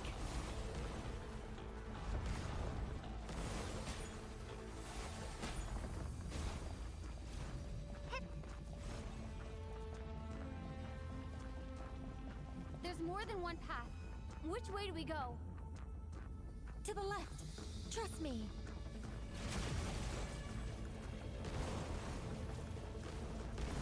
Fleeing like vermin. What a pathetic sight. Hey! Watch yourselves. Stay focused. There's a cliff ahead. Jump! More of those corruption sources. Destroy them as you did before, and open the exit as quickly as possible.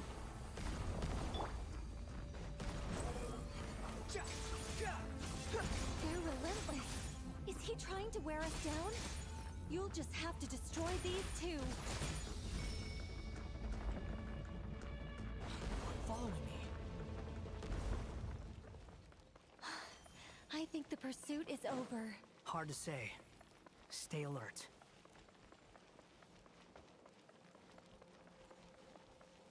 Behold!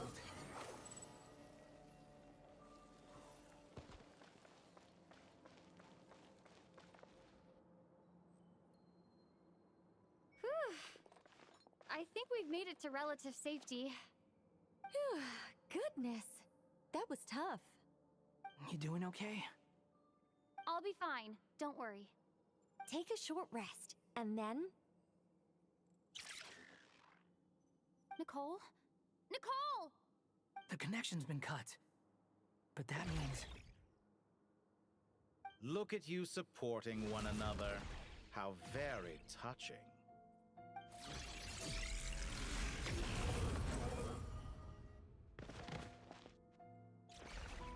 Dottore! Took you long enough to find us. You're more useless than I thought. Oh, really? I think I deserve a little more credit for my methods than that.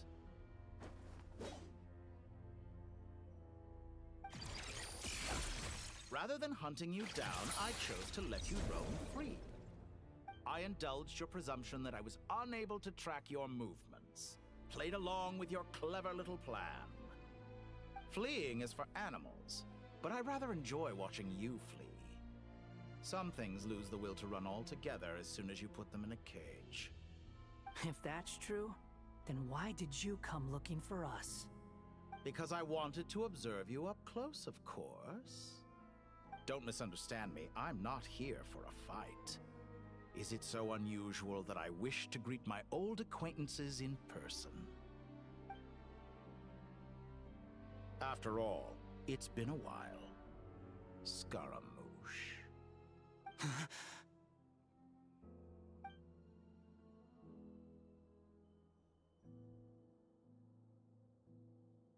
Why are you so afraid? I have done nothing unprecedented in discovering the truth. Nor did I go to any great lengths to uncover your story. You made a bold series of moves in deciding to erase yourself. And with the power of this great chronicling device called Irmin's Soul, you were able to achieve something quite remarkable. Once most people form an opinion about someone, it tends to imprison their mind. Yet you managed to erase every trace of your existence. A novel take on death indeed. However, this meant that you stood out to me all the more when I saw you in Nodcry.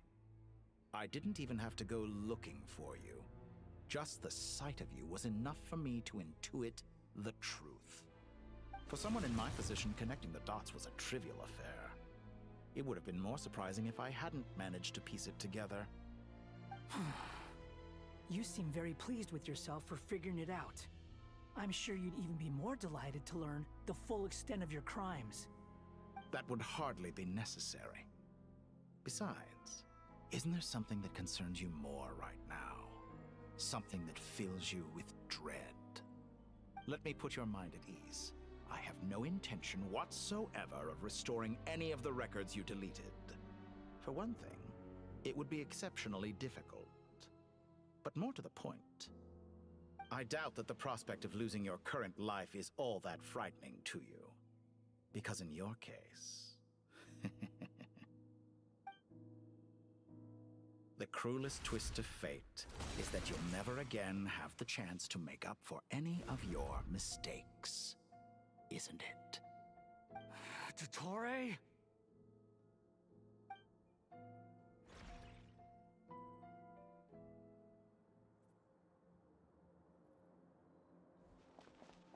All here shall bend to my will.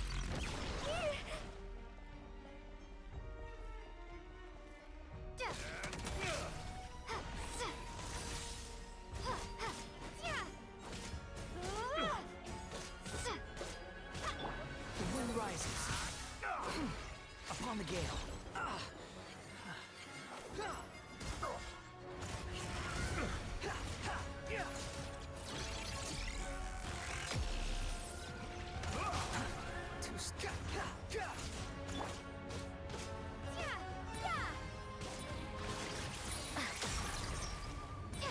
I'm afraid you'll need to do better than that to take me down.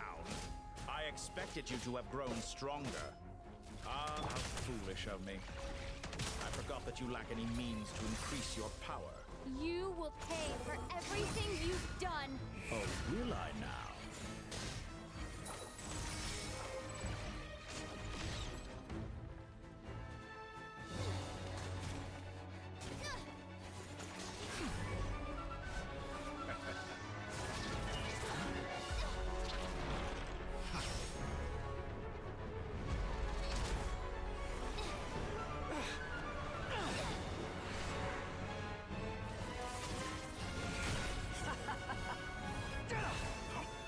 Does the prospect of death amuse you?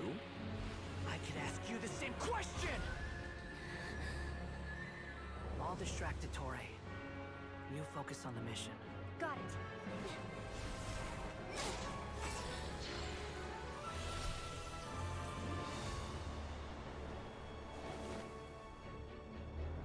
For the hopes and dreams of the masses. Open the secret door on this enchanting night. May wisdom's light eradicate ignorance and darkness, and hereby fulfill our ancient vow. Commence data extraction.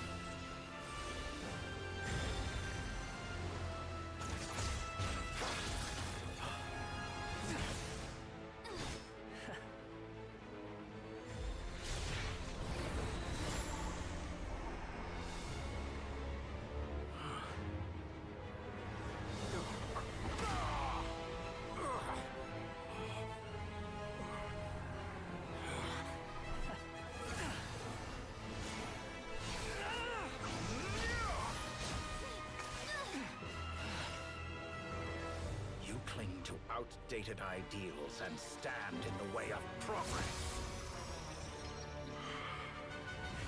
You will pay for interfering with the grandest experiment of all time.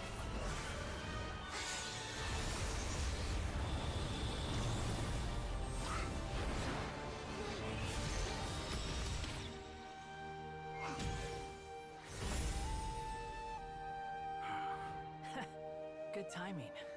Ettore, as clever as you are, you fail to understand wisdom. Wisdom takes many forms, but the path you have chosen eschews them all. Huh.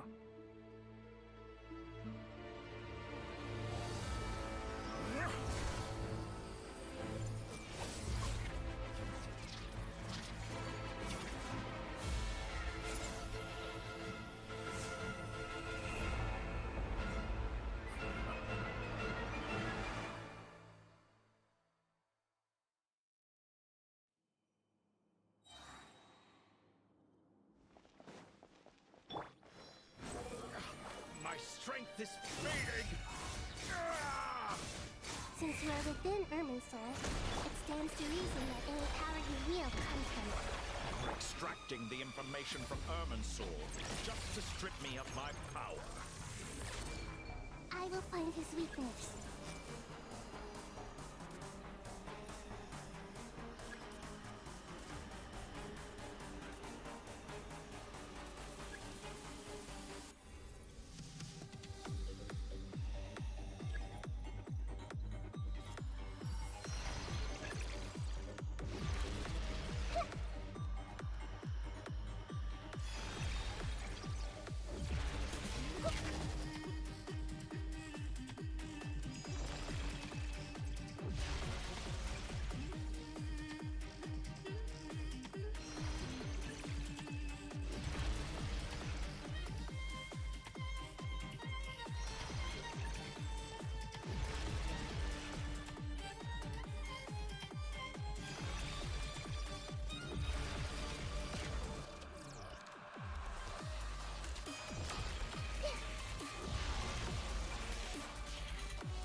may turn a little. Ow! I admire your attempt to introduce a new variable, but it's nowhere near enough.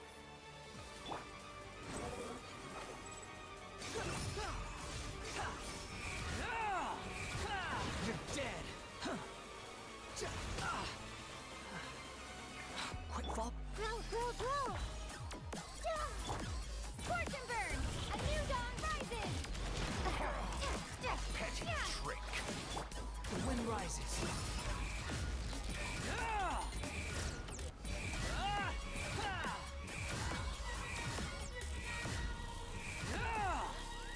Wretched vermin.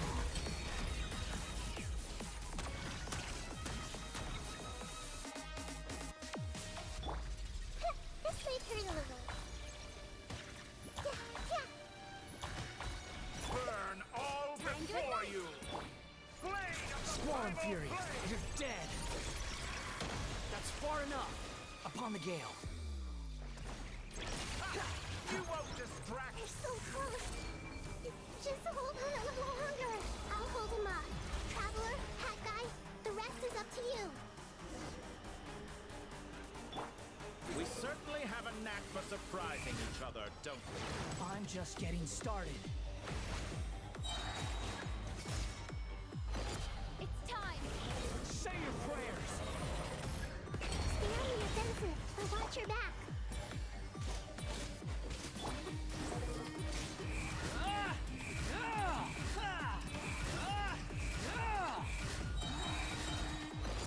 It's time. Say your prayers.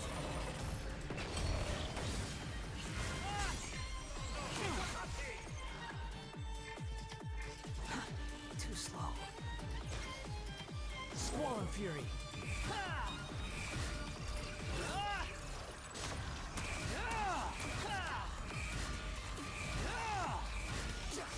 Burn all before you! It's time.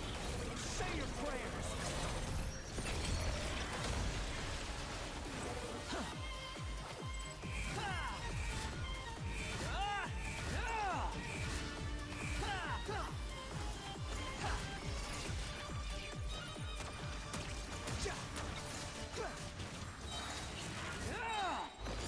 It's time. Say your prayers. That's far enough.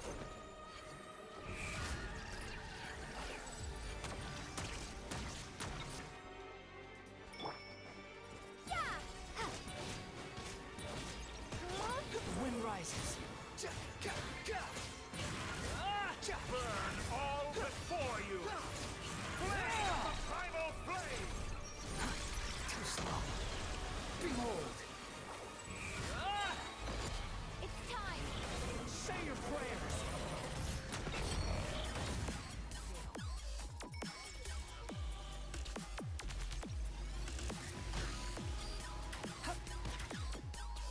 The wind rises. Let's try this.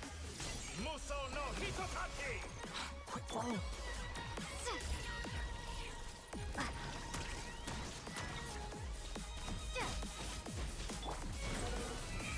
Finally. Time for you to die. Excited? Time for me to die? It's time. Say your prayers.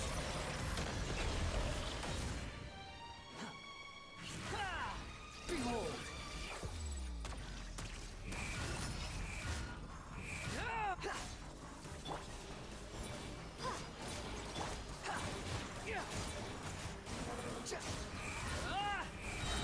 Let's try this. It's time. Say your prayers.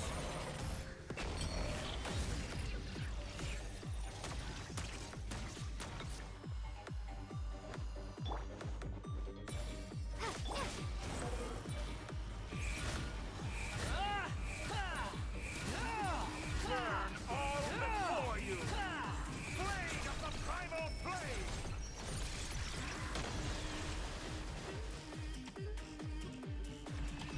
The wind rises.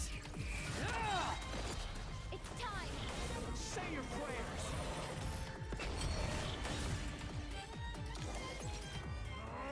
That's enough!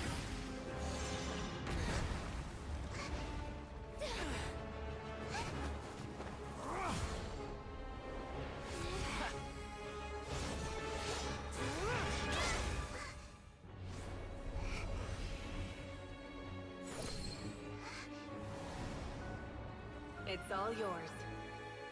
Do with it as you see fit.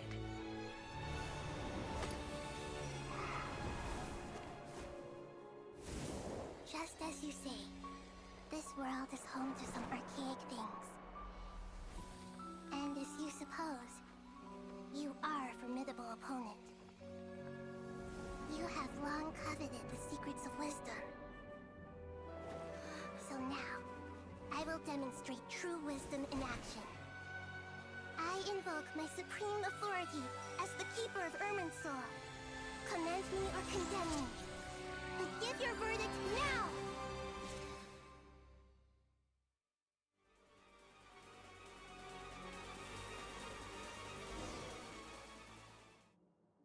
Blessed One of Wisdom, Mahakusaladhama, are you certain that you wish to exercise your authority to destroy Irminsul? It represents both your roots and your finest accomplishments. You truly intend to abandon the very thing you have always fought for?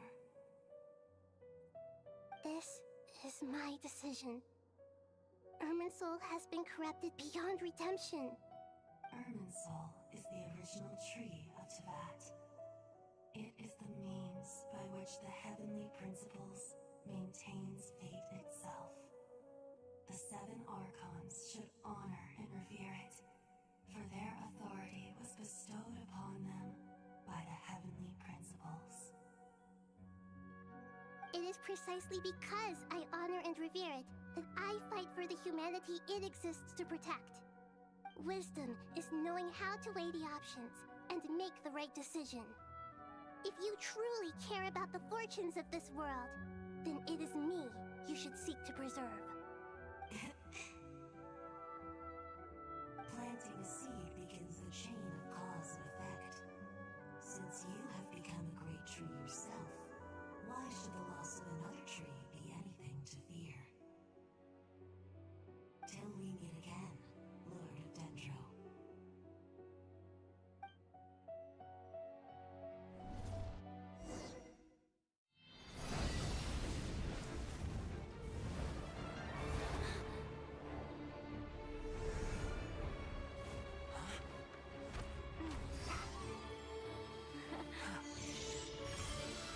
The first flame.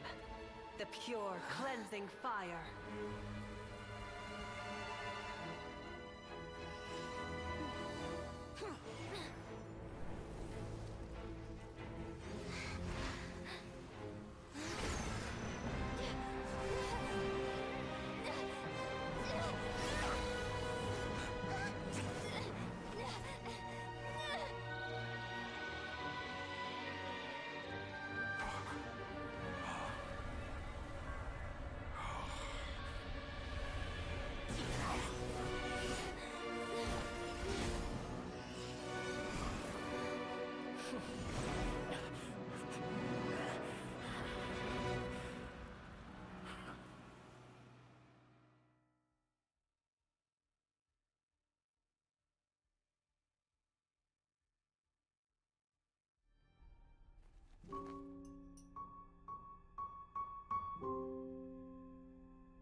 Shall we? Where were we? I was suggesting that you needn't perform when signing a contract. You're only sitting here because your bank demanded an evaluation of the trustee. So you told a story about a young scholar from a merchant family in Sumeru? I told a compelling tale, didn't I? The post-expulsion story is far more captivating. The human experiments or the elixir of immortality? The part where you die. Ah, yes. My favorite part. The 35-year-old segment thought of himself as Dottore, reserving the name Zandik for the original specimen. Of all the segments, he was the most selfish. After his expulsion, Dottore searched for a new direction. He joined the Fatui, studied Elazar in great depth, secured resources. He was rather fortunate in his career. Zondik turned to Conrian technology and successfully created his segments. But this was not immortality. Even with backup segments, his body would still age. Still, thanks to Snezhnaya, Zondik found the ideal base for his experiments. Then a perfect partnership materialized at a crucial moment. The year that both parties realized they needed more time. Fortunately, Zondik succeeded. In a miraculous turn of events, he gained the extra time he needed. I seem to recall it differently. All right, it's true. No matter how much elixir he took, Zondik remained human and continued to age. Then, on the morning he turned 85... Help me up! Call for help! Surely he would be rescued, Zondik thought. But to his surprise, no one helped him. Zondik was too selfish for that. Don't forget, you're one of us. Yes, and we're all waiting. Waiting for me to die. Pantalone arrived for a meeting and happened to witness what followed. He found it unsettling. I never said that. But the Zondiks were unfazed. It was a rare opportunity for self-dissection.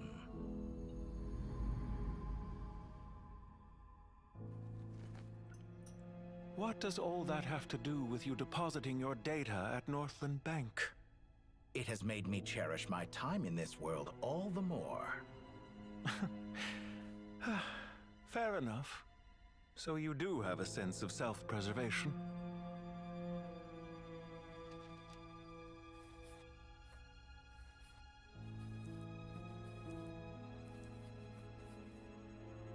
What do you mean? You're hardly normal, and you don't cherish life.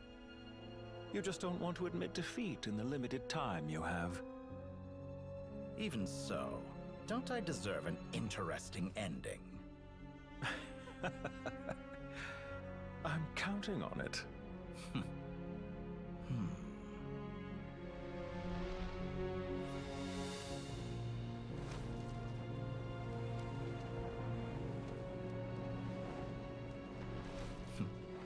If nothing else, I expect my funeral will be a grand affair indeed.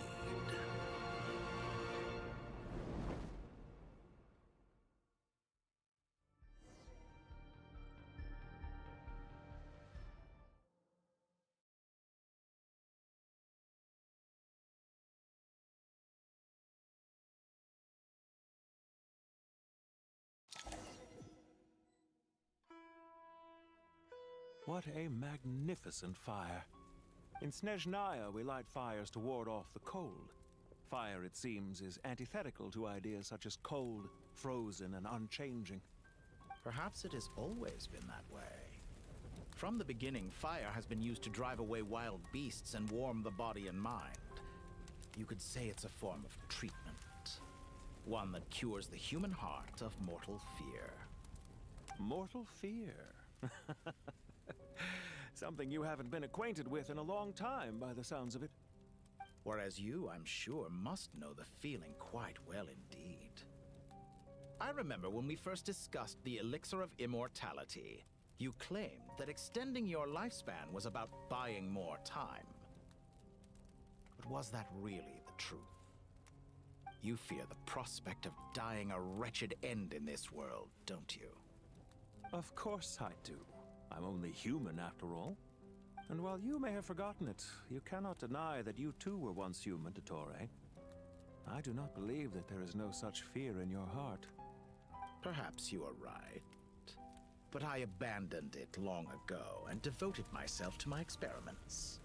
I have felt no fear since. From the very beginning, I never thought you could win this game. But still you came. Contract in hand, to honor our agreement. Because I am a reputable partner. And as we have discussed, experiments are about more than results alone. The process is equally important. I have come here and completed my creation, and I do not regret my decision. I'm afraid your journey ends here. After I die, there will be no one to make the elixir of immortality, and your remaining stock will only last a few more years. How then will you prove that you didn't perish in this incident alongside everyone else? When I feel optimistic about market environments, I never forcibly adjust them.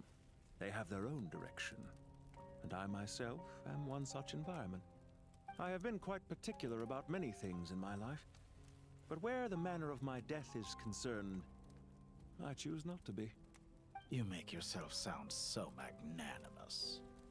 Oh, but I am, and I hope you will be too.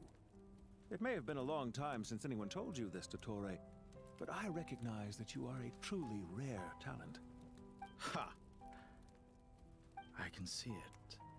The experiment in blasphemy that I've been performing all this time. It has been a long process, and I do not care about the results as much as people might imagine. If the very goal of your experiment was to explore infinite possibilities, then there was never any reason for it to end. Indeed. Yet now, the experiment has officially drawn to a close. What should I call you?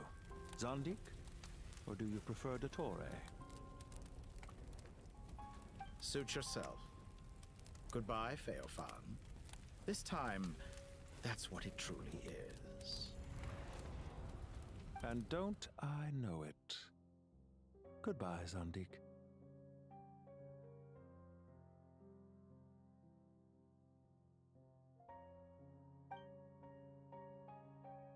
I could have carried out many more experiments, but to me, Lord of Dendro, this outcome is certainly not the worst. I believe you. But unfortunately, this is where it all ends for you. This experiment does not belong to you, nor do any of the results. Experiment. It sounds like you're trying to outdo me in my own field. Wisdom is conveying information in terms that people can clearly understand. You know exactly what I mean. Indeed. I can see no further outcomes. Ha. You have a formidable mind, and you are braver than I thought. Setting fire to the very thing your survival depends on. Your previous threat was empty, but this time, it is real. When necessary, wisdom can be as fierce as an inferno. Some of the flames that incinerate you come from within yourself. Perhaps you are right. You see what lies at the bottom of the human heart, and that is your wisdom. Here is where your journey comes to an end. All that is yet unknown belongs to those of us who will carry on living. It seems I have unwittingly been your arch enemy all along. But now, it's all over. I do not deny your intelligence. But what you refer to as experiments, I would never describe in those terms. They are events that take place in the real world, and they are so much more than mere data. Goodbye. We will never meet again.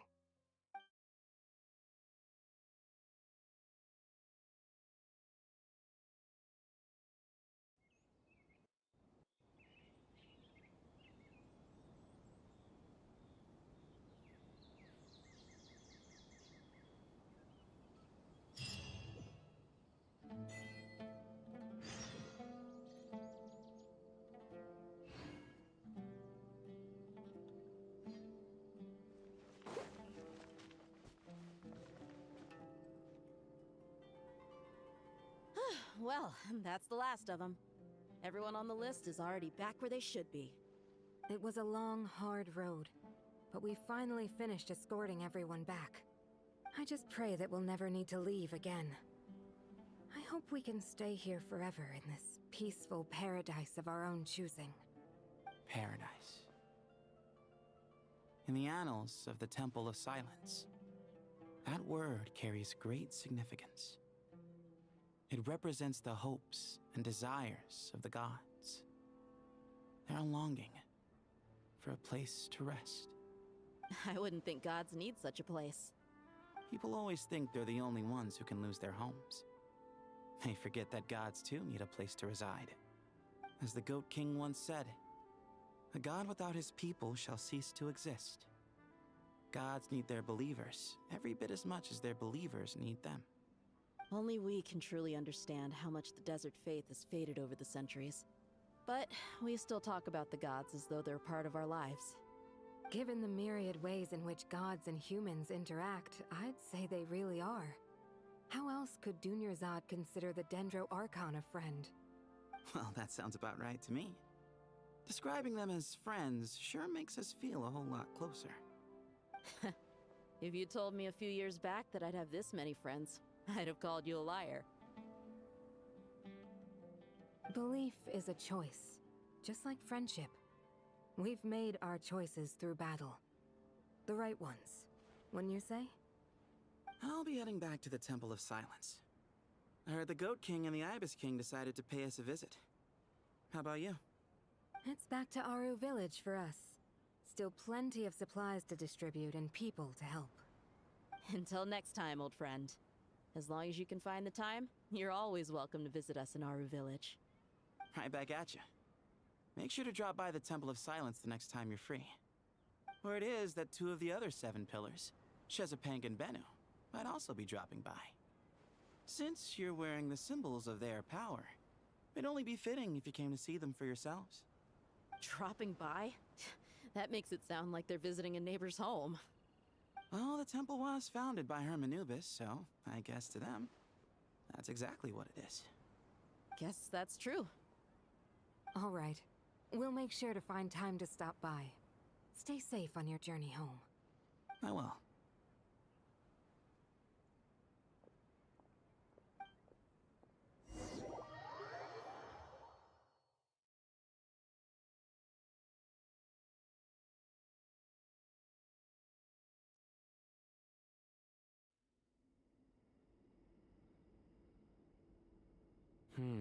You do have a point. See? Retirement has always been a problem, especially for old-timers like us who've been locked away all these years. You finally step out into the light, and bam! You're face to face with a whole different world. Naturally. What do you think, Layla? Huh? Why would you think to ask me? How could I possibly be qualified to decide where the servants of King Deshret should live? Sorry if my question was unclear. Do you think their statues will stand out too much if we place them here? Hey, I never agreed to this. How could we possibly allow our statues to be left in Hermanubis' home? That would be like breaking into someone's house, then pretending it belonged to you in the first place. Different beliefs can coexist. We still need to respect one another. By which you mean, you two plan to stay at the Temple of Silence, for a while at least, but you have no intention of relocating your statues here. So, you see this as sort of a family visit? Is that correct? Family. You could say that. In a sense, Hermanubis would view this as his home. Just look at this place. Magnificent, is it not? The sad truth is, in the past, all 3 of us invested so much into misguided ventures. We failed to build what we should have, and wasted so much time instead. And what do you mean by that? I mean that for the most part, time spent associating with the likes of Sobek, and, let's say, Thoth, might reasonably be considered wasted. Why does that not surprise me? Go on. Anyway, given how much time we'll all be spending together, I'd say that the bonds we built will end up proving to have been a sound investment. Once Sethos, the current leader of the Temple of Silence, returns, you can discuss the matter of staying here with him. But Judging by the expressions of everyone here, I imagine you'll receive a very warm welcome. This sacred ground houses untold knowledge, after all. What better place for the servants of King Deshra to appear in the mortal world? How about we share a meal together first? I imagine it's been many years since you last tasted fresh food. Oh, that sounds wonderful! After so many hundreds of years, I can only surmise that desert cuisine has become a lot more varied. Are we having a get-together? If you'd like, I can help prepare some food. After all, Lord Thoth, you helped me so much in the desert, and I still haven't properly thanked you. Oh, my, that would be wonderful. I'm touched that you still remember. How the times have changed. To the people of today, it seems the Ibis King has become a kind and passionate god. And you, Mr. Herreshoff? What kind of god do you wish to be? To be honest, I haven't given it much thought. How about you, Dendro Archon? Do you have any hopes for your future? Me? I'm very happy with my current life. Forgive my bluntness, but you do not seem to derive your authority from majesty and might, like Lord Al-Akhmar. Clearly your approach has its advantages, but also its dangers, don't you think? I do, but projecting a majestic front doesn't really suit me. Besides, my relationship with others isn't simply one of a god and her people. Not putting on airs might earn you more adoration. Exactly. Besides, I really like parties where everyone brings their own food, and we all come together to share. You should join us. I'm sure you'll find it fun. Last time when we got together for a picnic near the Avidia Forest, it was quite the occasion. Seeing as you're already here, how about we hold the next one in the desert? Can we do that? Wouldn't Tainari have to transport a ton of drinking water? Don't worry, I can help out. Layla, would you like to join us next time? Me? Sure. The more the merrier. That way we... Don't take this the wrong way. I just think you should know. When it comes to passing the time, chess is more our thing. In that case, Dendro Archon, what do you say? If I were to compete against you, I can't say with certainty I'd win, but I certainly wouldn't mind giving it a shot. Where's Sobek? I'm sure he'd be good for a few rounds. Cards, cards, cards! I'll always prefer chess. I wonder what variant of chess we're talking here. Mr. Thoth, is there some sort of astrological significance to this game? Oh, I'm glad you brought that up. As long as the leader of the Temple of Silence agrees, we can search Hermanubis' place for books to teach you how to play.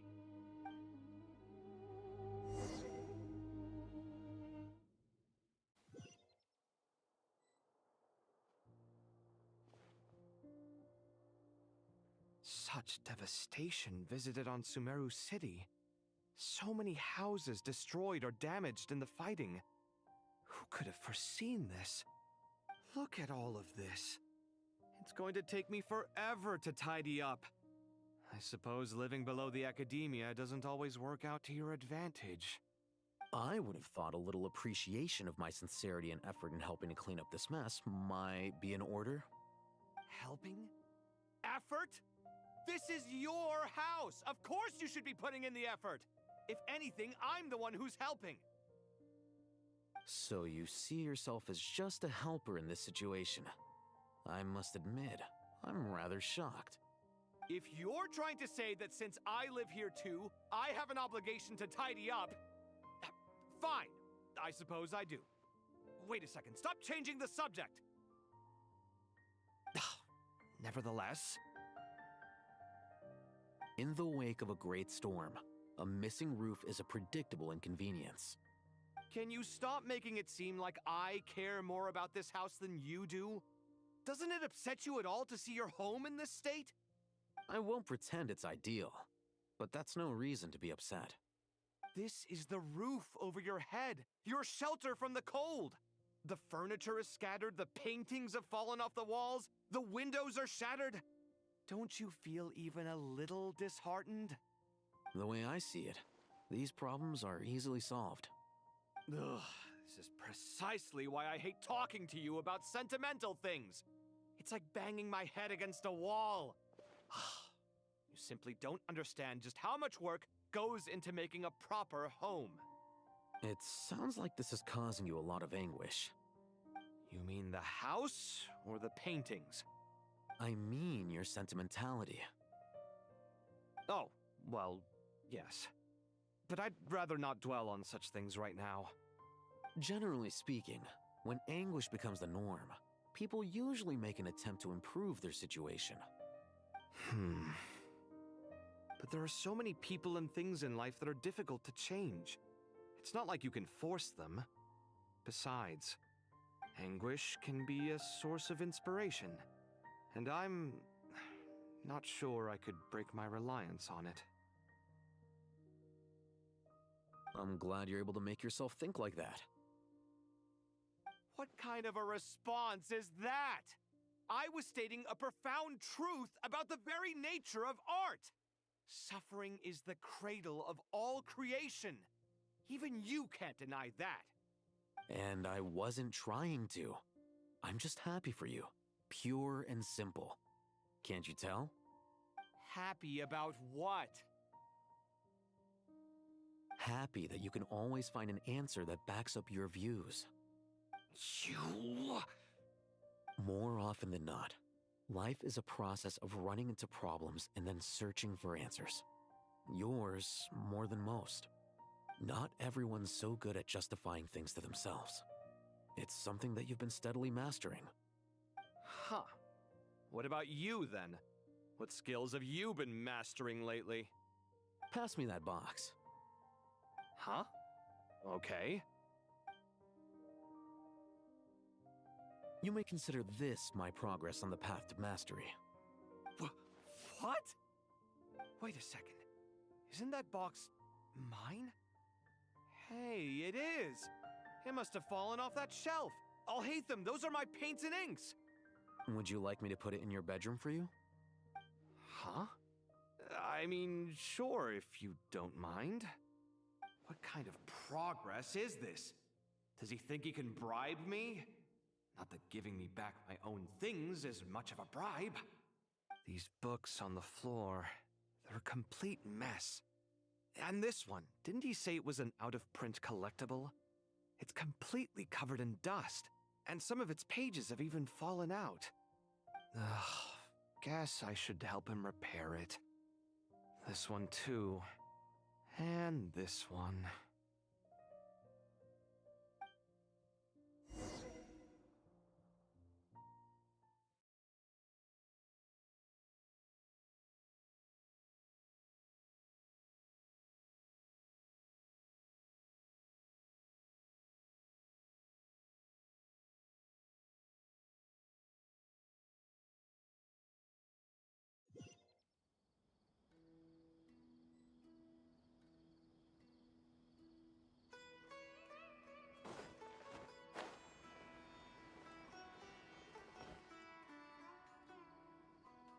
Local subterbeasts, imported goods, such a bright future ahead.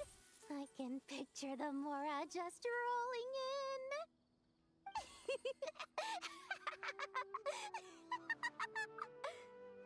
in. You do realize you sound like a choking cow? It's called being imposing. Can't you feel it? Are you not intimidated? Oh, I'm positively shaking in my sandals. What commands do you have for me, oh mighty Lord Sangamabe? You've got a lot of nerve, Nefer. You went and told Candace and the others everything, didn't you? Seriously, do you have any idea how differently they see me now? Surely that's a good thing. I presume they're more disposed to actually like you now, maybe even view you as a friend. You traded my secret for sympathy! Thanks to you, I've lost every last shred of my mercantile majesty. How am I supposed to make anyone think I'm a big, scary investor now? The dark days of Lord Sangama Bay are behind you. Why not take this chance to make a few honest friends? Speaking of friends, since when did the notorious Lady Nefer gain such an admiration for holier-than-thou types? A moon chanter here, an angel there? Who'd have thought it? A coming together of fates, nothing more. No need to throw around accusations of admiration. Forget it. You're right about one thing at least. Making friends is never a bad thing for a merchant. So, I really took a loss this time.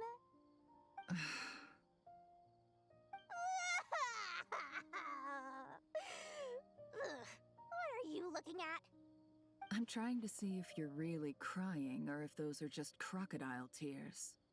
A little birdie told me that when Lord Sangama Bay makes money, the tears flow from the center of her eyes.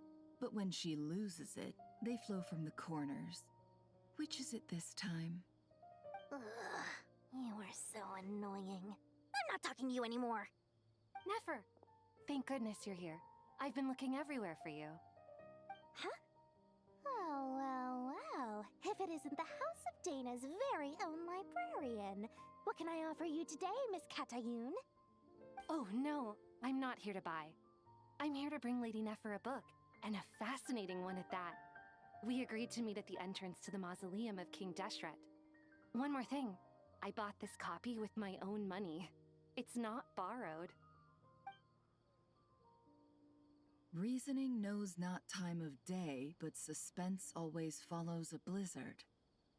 That's quite the mouthful. Huh? Isn't that the one that... It was all the rage for a while. People throughout the city were clamoring to get their hands on a copy. The names inside were all circled. Everyone thought it was a riddle.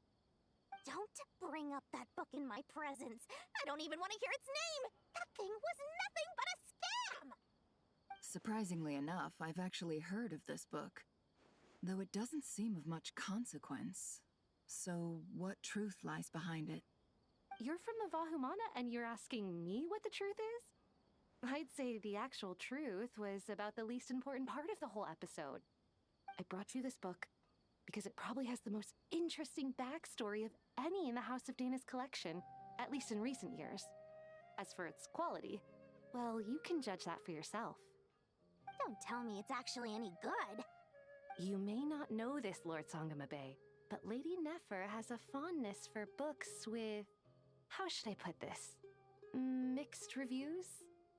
No eye for good literature, huh?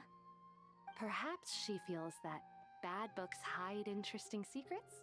But I shouldn't put words in her mouth. It's probably fair to say she prefers the conversations that books can spark over the substance of the books themselves. Suits my style as an intel broker, wouldn't you say? Very interesting, thank you. I'll return it to you once I'm done reading. And as it happens, I have something for you, too. Incense? I imagine you've already used up the incense I gave you last time. Here's some more. This batch is from Nodcry, so the scent won't be quite the same. Well, actually, I've been saving the incense you gave me. I couldn't bring myself to waste it without a special occasion. But I'll gladly accept this, too. And I promise I'll use it this time. Katayun, you haven't changed a bit.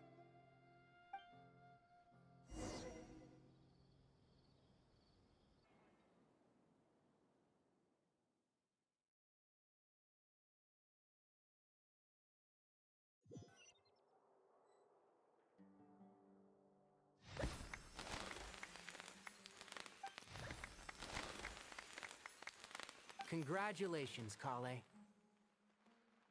Well done, Kale. After studying for so long, you've finally become a full-fledged ranger. Sure hasn't been easy for you, huh? This really is fantastic news. All grown up. No longer a trainee, but an official forest ranger. Oh, the next step is to secure tenure in the academia. Thanks, everyone. It's true. I'm an official forest ranger now. Master Tainari, thank you for your guidance and support. I wish Mr. Sino were here so I could thank him too. Sino had a matter to attend to at the Temple of Silence. I don't imagine he'll be back for some time. But don't worry, we can celebrate together once he's finished. I'm afraid the party will have to wait. Kale still has some matters to attend to first. Kale? Is everything all right? No, it's not what you think. There's nothing wrong with my health. I just have a few things I need to deal with. I've made plans with the Traveler and Paimon to visit Mondstadt. Master Tainari and Mr. Sino will be accompanying us too. Well, that's a relief. Let's get together when everyone's back. I'm sure you'll be doing even better by then. Of course. I have a feeling you're right.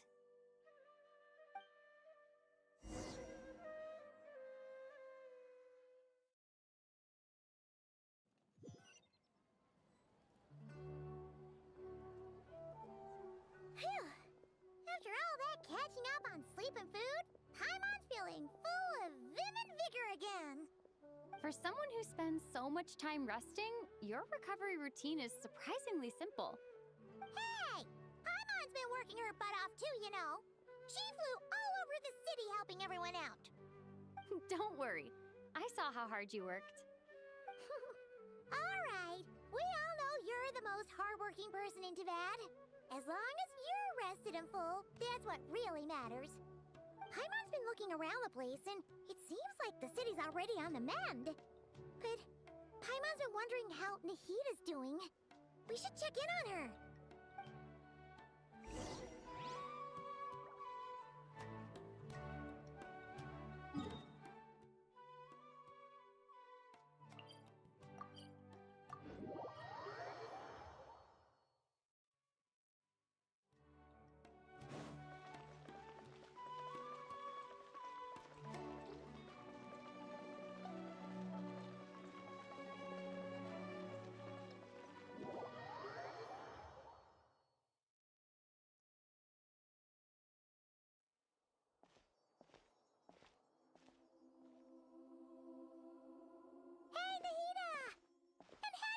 Too!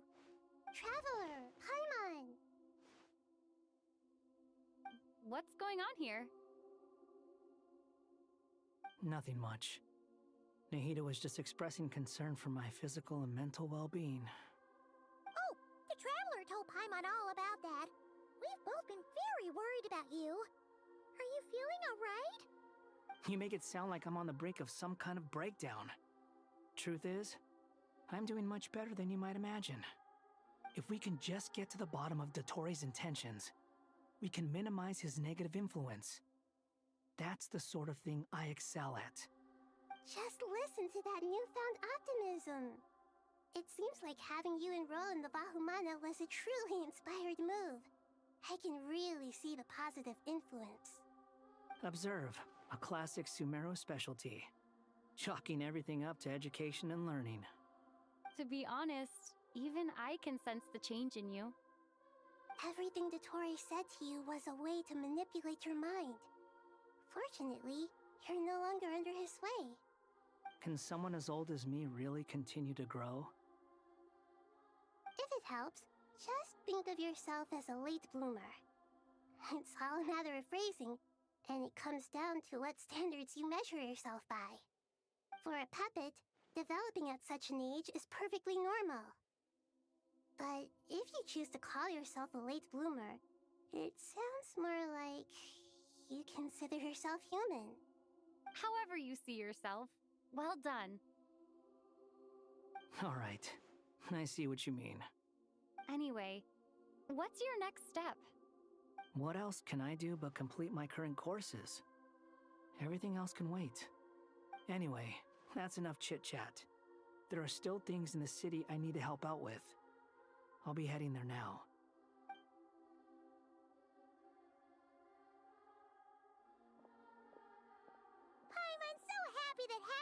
doing better than we thought. But what about you, Nahida?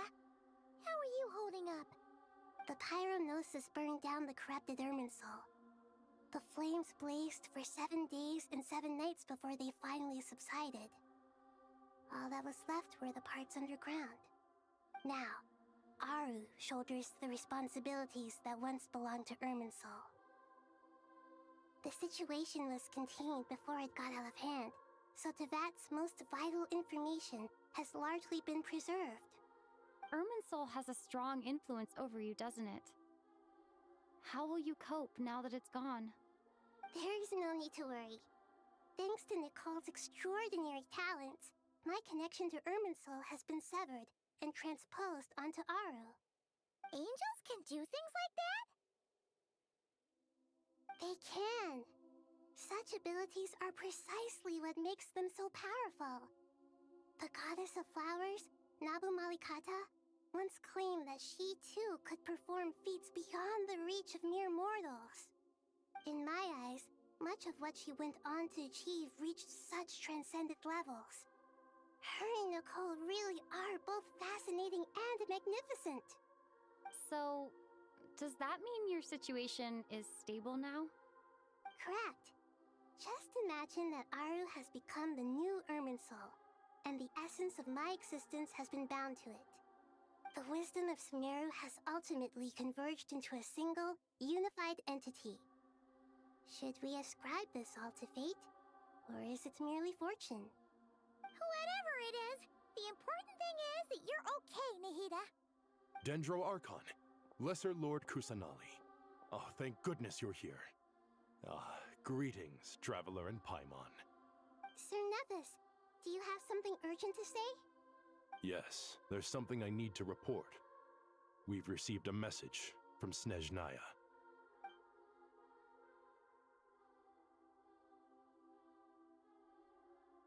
The Fatui Harbinger, the Rooster, sends us his sympathies, along with all the usual pleasantries. His stance is that, following the unrest and nod cry, Dottore was subjected to internal censure. This madness was the act of a rogue element, one who cannot be seen to represent the Zapoliarni Palace. No less than can be expected. Snezhnaya paid a heavy price working to stop him. They even lost one of their own harbingers. The letter goes on to say that even so, Snezhnaya cannot claim to be blameless. Apparently, they will deal with Dottore's subordinates in accordance with Snezhnayan law, holding all those involved in his crimes accountable. Additionally, they are supplying relief funds and supplies, which are already en route. They hope this will aid in Sumeru's reconstruction. Sounds like he's got an answer for everything. True, but as diplomatic rhetoric goes, it's highly effective. Completely watertight, both in logic and sentiment. This disaster has had a profound impact on Sumeru. There is much that I will keep in my heart. The matter of Dottore can be seen as settled for now. We are sure to cross paths again in the future, and in that light, Snezhnaya would do well to uphold their responsibilities and keep a tight rein over their actions. With Irminsul burned, the flow of fate now carries many more possibilities. I will be watching carefully. Perhaps we can move on to a less serious matter? Dendro Archon, will you eat with us once this matter is dealt with? Everyone wishes to celebrate together. Your presence would be most welcome. Of course! Junior Zod, Sino, and Hypatia all told me the same thing. If there isn't enough room for everyone, we can arrange back-to-back feasts. What a wonderful idea. That just leaves the question of what we should eat. Not more tomatoes, surely. More? Dendro Archon, what do you mean by more tomatoes? Those good friends of yours are always talking about tomatoes. Sometimes when I'm walking through the city, I can even hear them arguing in the fields. Since you see them so often, you must hear about tomatoes even more than I do. Tomatoes. Tomatoes. The word has a certain magic to it. Like the autumn fur of a sumpter beast swirling in the wind, sometimes flying up my nose. Tomatoes. What can we make with tomatoes? Wait, why tomatoes? Take your time, there's no need to rush. The traveler, Paimon, and I still have somewhere we need to visit. You'll have plenty of time to think it over before I return. Does this mean you're going to Natlan? Meet them there in person. It will require a long journey. I know. But this is necessary. I must go myself. Traveler, Paimon, we'll set off as soon as you're ready. Is that all right? Sure. We'll be ready whenever you are. You'll hear no objections from Paimon. We should grab some snacks along the way, though. It'll be just like going on a long holiday. Wonderful. I'm looking forward to this so much.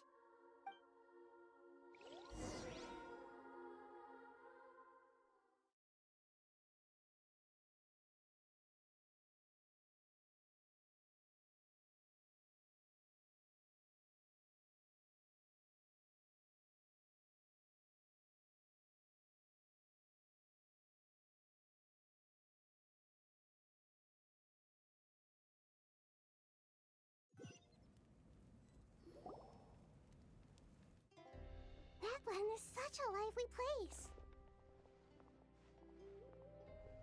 It's super cheerful and positive, too. I can see that. There are people outside exercising at all hours. Such a healthy way of life. You came. Welcome, welcome. You must be hungry from your journey. Would you like something to eat? Oh, thanks, but no thanks. We've been eating the whole way here.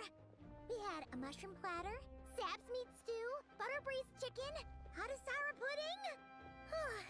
Paimon's positively stuffed. All right. No need for all that detail. I'm starting to get hungry myself. Maybe later then. We can wait till everyone's got an appetite. Then I'll head out for a meal together. Sounds like a plan. Let's find somewhere to sit down.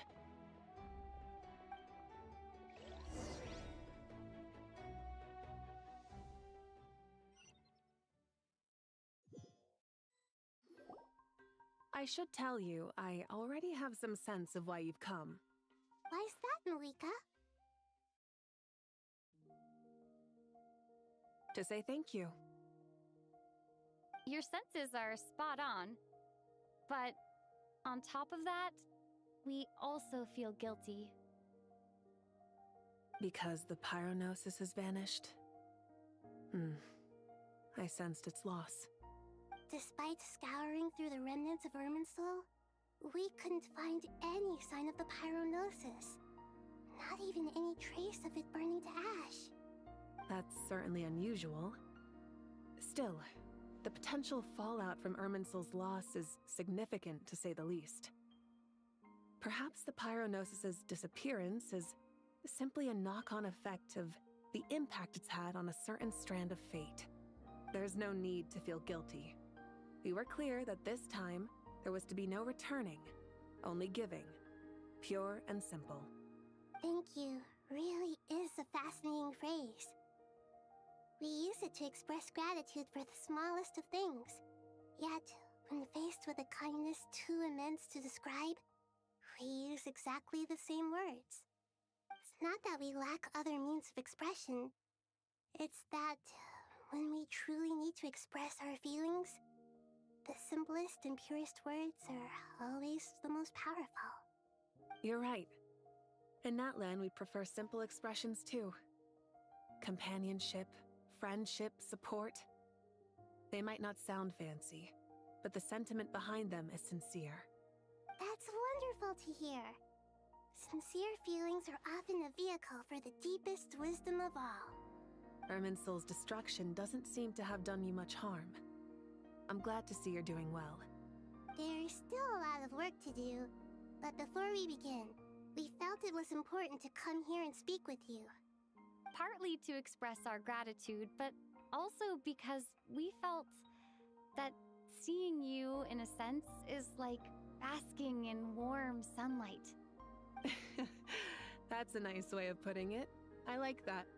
To tell you the truth, though, I'm not a fan of somber meetings.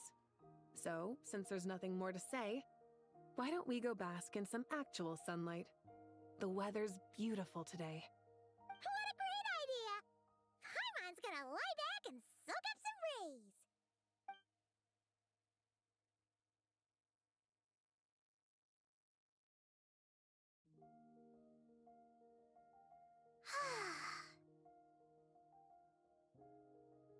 In that case, I think I'll lie down for a bit too before we head to our next stop. And where might that be? Mondstadt. Paimon and I are gonna head back there with Kale and the gang. Long ago, I sensed that the god remains inside Kale had come from the goddess of flowers, but I kept it a secret. Those remains weren't hurting Kale, not as she is now. They simply exist. Besides, I could sense a deep yearning within her. A yearning for an ordinary life. A yearning to hold on to the hard-won happiness she now enjoys. With someone like her, I have a responsibility to keep her secret. She should be ready to face the truth by now. Whenever people meet, there is always the potential to create warmth and kindness. Every child grows up. But even as adults, they are still children in the eyes of certain people. Oh, just like how Paimon sometimes sees Nahida as a little kid. Is that so?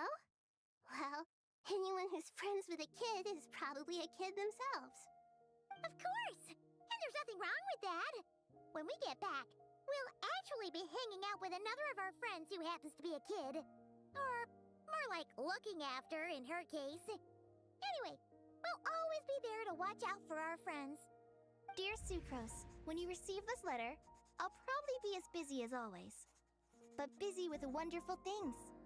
That's because I'm no longer a trainee. I'm now an official forest ranger. Impressive, right? Sino said that official rangers sound much tougher than trainees. Though he did say it was already pretty tough to start out with. You probably heard that something big happened in Sumeru recently.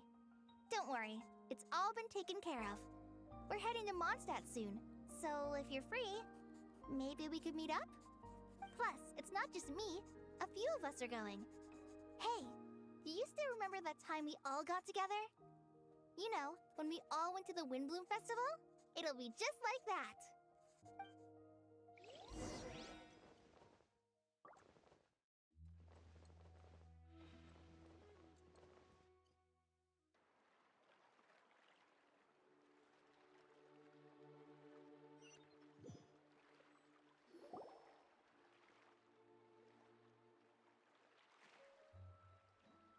Dainari, is that... Don't you say it! Is that the great Vayuvyastra? Behold, the great Vayuvyastra, General Mahamatra. How times have changed. I wasn't expecting you to beat me to the punchline. You've changed. You've really upped the aggression in your battle against Sino's jokes. Kale, how did you know what I was going to say? For the love of...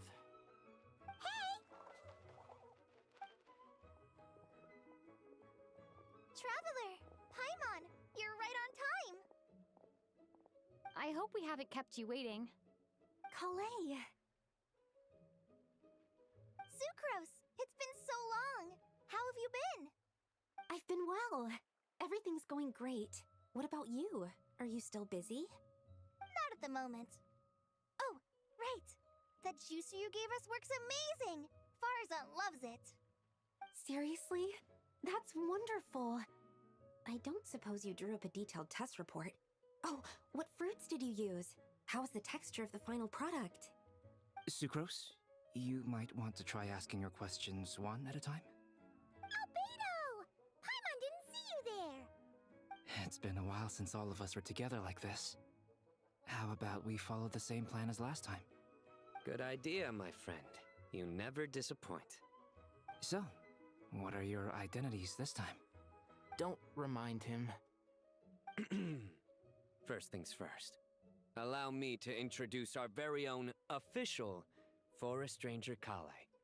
The rest of us are simply her humble travel companions. This sounds like one of those mushy stories that gets people hooked on some corny, heartwarming premise. Oh, is our story not heartwarming? If I recall correctly, there was even a scene like this in King of Invocations. Besides being heartwarming, our story's also about tough, impressive-sounding job titles. At least that's what I think.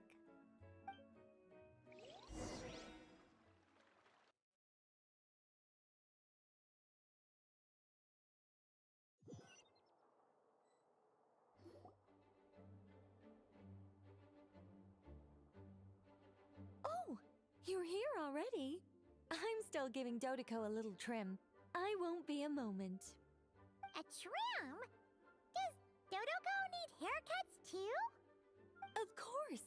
It's important to know how to take loving care of the apples of your eye. All of these trivial matters get left to me.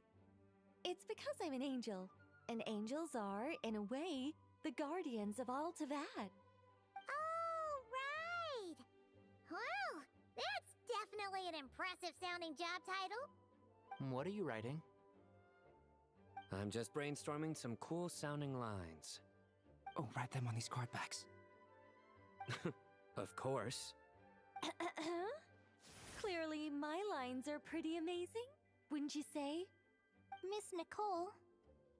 Kale? You seem a little nervous. I was just wondering, who was the person you mentioned who needed their wish fulfilled? Wish? What do you mean? Miss Nicole asked if we could meet up in Mondstadt once everything was over. She said a friend of hers had a wish that needed my help to come true.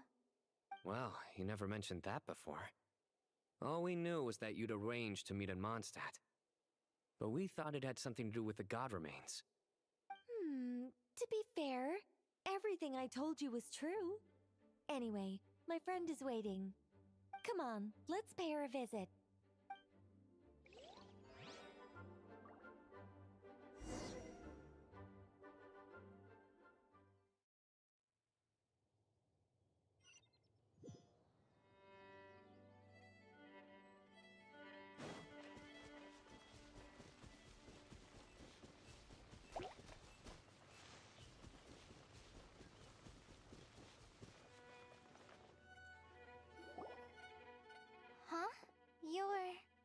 Surprised? I bet you weren't expecting to meet a woman like me beneath this beautiful tree in a faraway land. An oasis will spring from the place where a djinn resides. That saying falls somewhat flat here in Mondstadt, given that everywhere is already so lush and green. Lilupar, what are you doing here? I made friends with Miss Nicole. I asked her to bring me here and then invite Kale to come. The prologue to this story is that I have a wish. It has stirred within my heart for centuries, millennia even. Originally, it was merely Al-Ahmar's lie, but now it has become reality. Could this be related to the goddess of flowers? My dear young lady, my mistress left her final trace in this world upon you. I can't tell you how glad I am to see you here. And now I have seen you, and peered into your heart. You have experienced hardships and suffered setbacks. The torment an ordinary person might expect to face has befallen you threefold. This is the source of your resilience. But, beneath all this, I've witnessed the seeds of desire. You yearn to return to the simple life you once knew, do you not? I do. I want to throw away everything that isn't mine. But how do you decide what is yours? The scars that others carve into your flesh? The kindness and love they inscribe? Are these things not yours as well? They are. This is something I've talked about with Miss Nicole. Miss Nicole said I should learn how to adjust my standards. I just want to live as an ordinary human. Anything beyond that isn't mine. Don't you want anything from the remains of the goddess of flowers? She gave me a revelation once. I think that's already more than enough. In the past, you would not have possessed such a rich heart. Your brief life has taught you to hold on to everything good, to home in on kindness. How fascinating. You're nothing like Nabu Malikata, and you're certainly not her. Of course not. I'm not some great and powerful being, Miss Lilopar. Yet I am a djinn. We exist because of the Lord of Flowers. We revere and love her. My wish is to see her one last time, to give everything for her. Kale, can you do this for me? But her remains won't be easy to remove. Are you sure this is what you want? That's beside the point. First, I need to know. Are you willing to do something for the soul of this lonely, wandering woman? I'm willing. But look, you know nothing about me. Even if you have heard the stories about me, all you would know is that I was rightly punished for the many evil deeds I committed. Ah, so you do know. Your lips are quivering, your eyes trembling, and still you're willing to do something for me. Life has been cruel to you, and yet you've learned to be kind. My dear young lady, to repay your kindness, I too must play my part. Are you sure about this, Lilopar? I yearn to see my mistress. For this moment, the world can burn to ashes, the universe be engulfed in flame. I care about nothing else. And you, Kale, I can give you a gift. You'll become just another ordinary human. But Miss Lilopar, what will happen to you? My wish will be fulfilled, and I can die happy. Why would you wish for that? A long, unending life might seem desirable for one who has never possessed it, yet it brings torment to one who has. My remains are scattered across the yellow sands, but my soul can find no peace. Since you've promised to grant my wish, give me that release. Allow the dying to die, and let the dead rest in peace. You have my thanks. Kale, there's no pressure on you. What she said, it's all true. A wish is a genuine desire, after all. It's as if you want to use the last of your life to give me a better future. Nothing so selfless. We'll be using our futures to fulfill each other's wishes. This is a noble act, a beautiful and secret transaction between two women. I understand. Miss Lilopar, I'm ready. Close your eyes, Kale. Then open your soul. From there, I will embrace my mistress. The downpour of flowers is your touch. Like returning to the very beginning. Like surrendering to your grace, my mistress. People say that devotion is beautiful, yet filled with pain. How foolish of them. For me, devotion is beautiful, pure and painless. Devotion is my love. Thank you.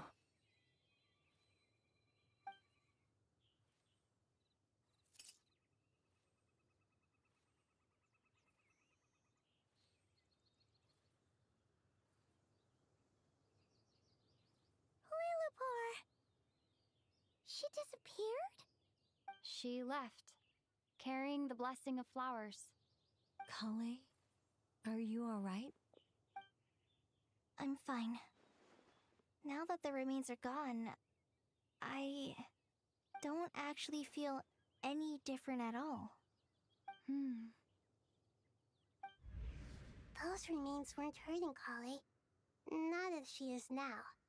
They simply exist. Besides, I could sense a deep yearning within her. Kale must have already received what she was yearning for. I'm doing fine. I feel relaxed. There's really no need to worry. Then my wish has come true, too. To become ordinary? That's just one of my wishes. Actually, I have a few more. For instance, I want to protect the people I meet and help them find happiness. That sort of thing. So between Miss Lilopar and me, you've fulfilled 2 wishes already, and protected 2 people. Wonderful, isn't it? I feel so fantastically happy.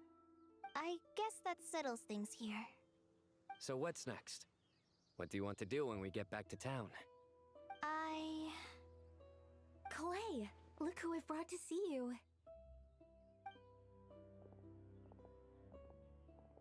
Hey, Kale! I heard you guys were holding some kind of secret event. How come you started without me? Huh? Oh no, it's nothing like that. We were just saying goodbye to an old friend. Really? Who? Me. The old me. So that's what this is all about. Did you come all the way to Mondstadt for that? Because we knew the old you so we could witness the change? Exactly. The old me is gone. I puffed her into the air, and she became a fluffy pink cloud, floating into the sky, before disappearing forever. Do you think, maybe up in the sky, she has friends waiting for her with test tubes, flasks, and bows? Oh, when you put it like that, it doesn't sound so bad after all. What do you think, Miss Nicole? I think maybe that's right. At least, if it were up to me, I'd consider that a happy ending. Dear Sucrose, even though my childhood ended long ago, these past few days have really felt like growing up again. I've become stronger, and I feel like I can finally accomplish things by myself. Surely someone as mysterious as you will find a friend like this fascinating? Always growing, always thriving like a plant. I came to say goodbye to my old self. I know that after this, she'll be gone. Thinking about it makes me feel a little lonely. I know the weakness that kept me company will one day leave me too. But somewhere in my heart, I feel a great sense of joy. It feels like I've always wanted to take this step, to walk towards the new me.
Chi-Chi.